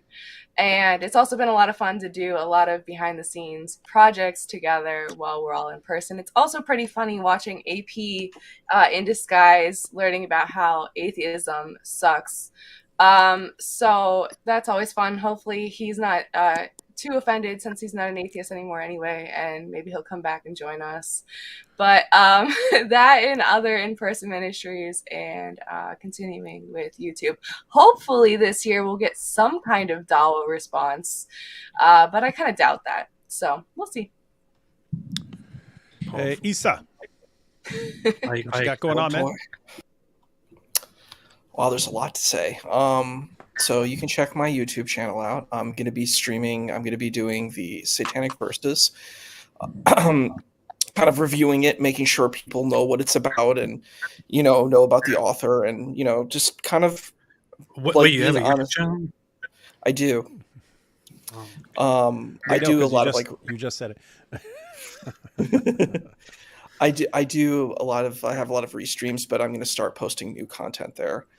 But I think what's important, one thing that I've noticed, for the future of Dawah, they need to learn Christian theology if they want to talk to Christians because they just don't know it. Hey, make a video. Make a video titled "A Jewish Muslim Explains Christian Theology." I think I should do that. Banger video. Banger video. Jewish Muslim explains Christian theology. Yeah. Banger title. All you need is a good thumbnail to go with it and good content.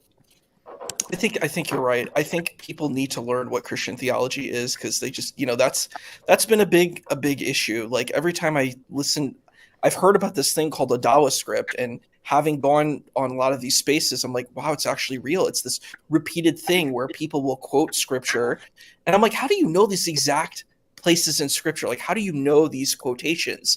I'm like, I doubt that you sat down and read the text. I'm sorry, I don't mean to be rude, but I just don't think that these folks read the text, but they know these exact specific quotations. And they say, like in like TikTok dialogues, they're like, go to this citation, go to this place. And I'm like, And then they go to the place and it's like a very superficial attack on Christianity. And I'm just like, is this what you're bringing? Like, is this what you think is good communication?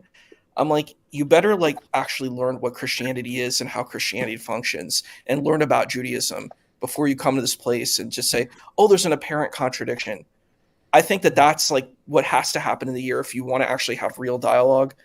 Actually learn what your interlocutor believes. So that's what I kind of leave with. You're sitting here promoting real dialogue when we want to humiliate everybody. Understand? We're going to humiliate everyone in 2025. And if anyone gets in our way, we'll humiliate them too. That's true. Hatun, final thoughts on the new year. 2024 received big contributions from Muslim missionaries and Islamic scholars towards destruction of Islam. And I expressed earlier, they don't learn. I'm looking forward to see how Muslim missionaries are going to contribute to the world to make ex-Muslims, and as a Christian, we will step into use those opportunities and help those ex-Muslims to become Christians. I agree with that.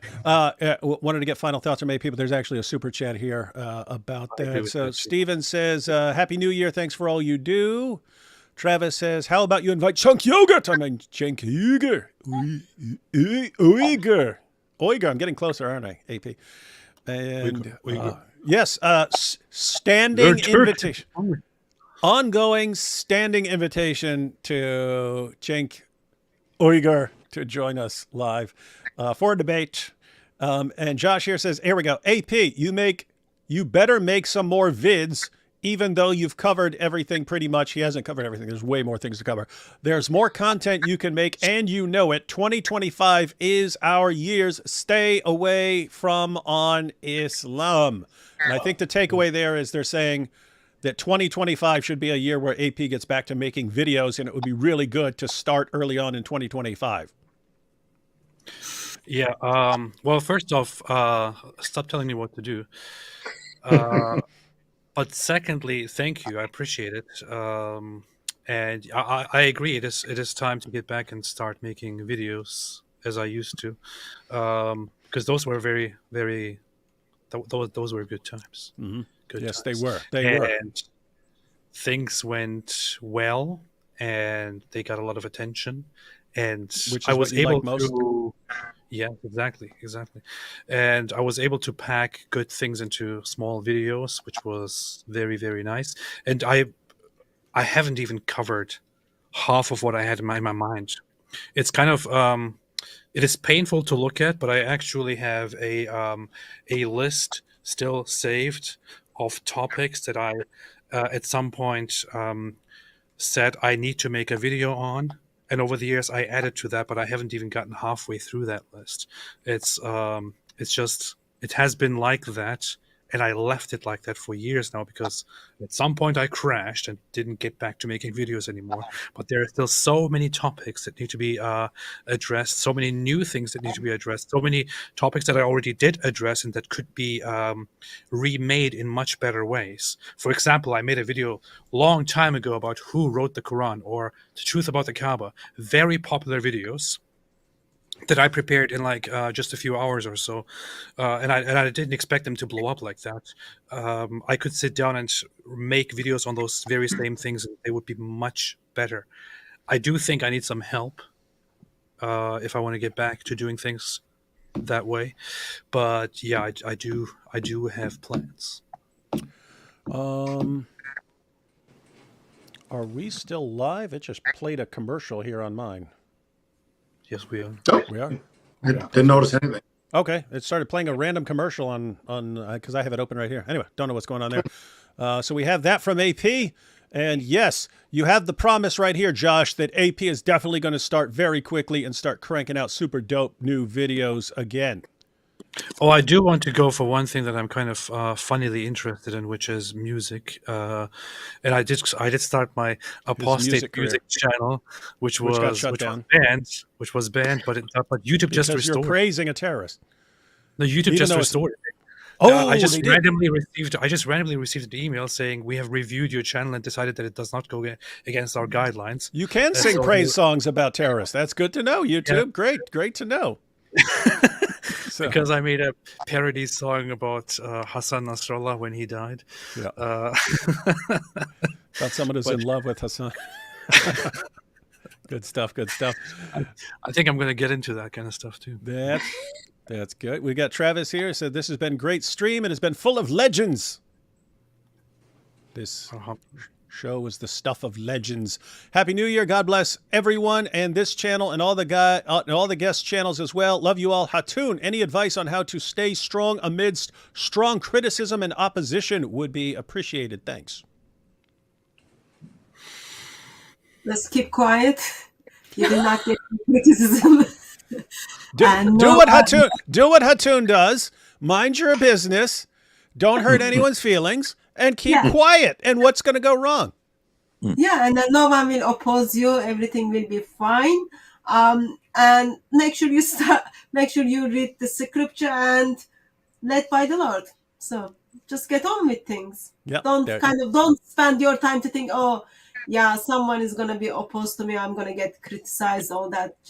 That's waste of time. Indeed. Joshua says, thanks for saying it, Elle. There is no compulsion in ordering No King But Christ by Tony Costa. Reading it, inshallah, soon. Thank you. And shout out to Jack. Tony, I just ordered the book. I just bought the book. Awesome. Thanks, AP. You see that? No King But Christ by Tony Costa. I just ordered it. Yeah. You see. Thanks, AP.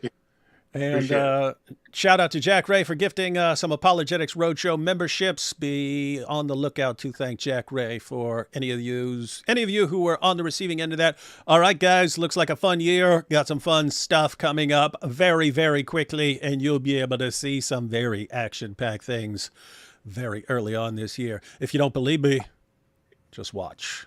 Watch what happens. Worst year ever for Dawah. Be seeing y'all for the rest of the year. Happy New Year. Stay away from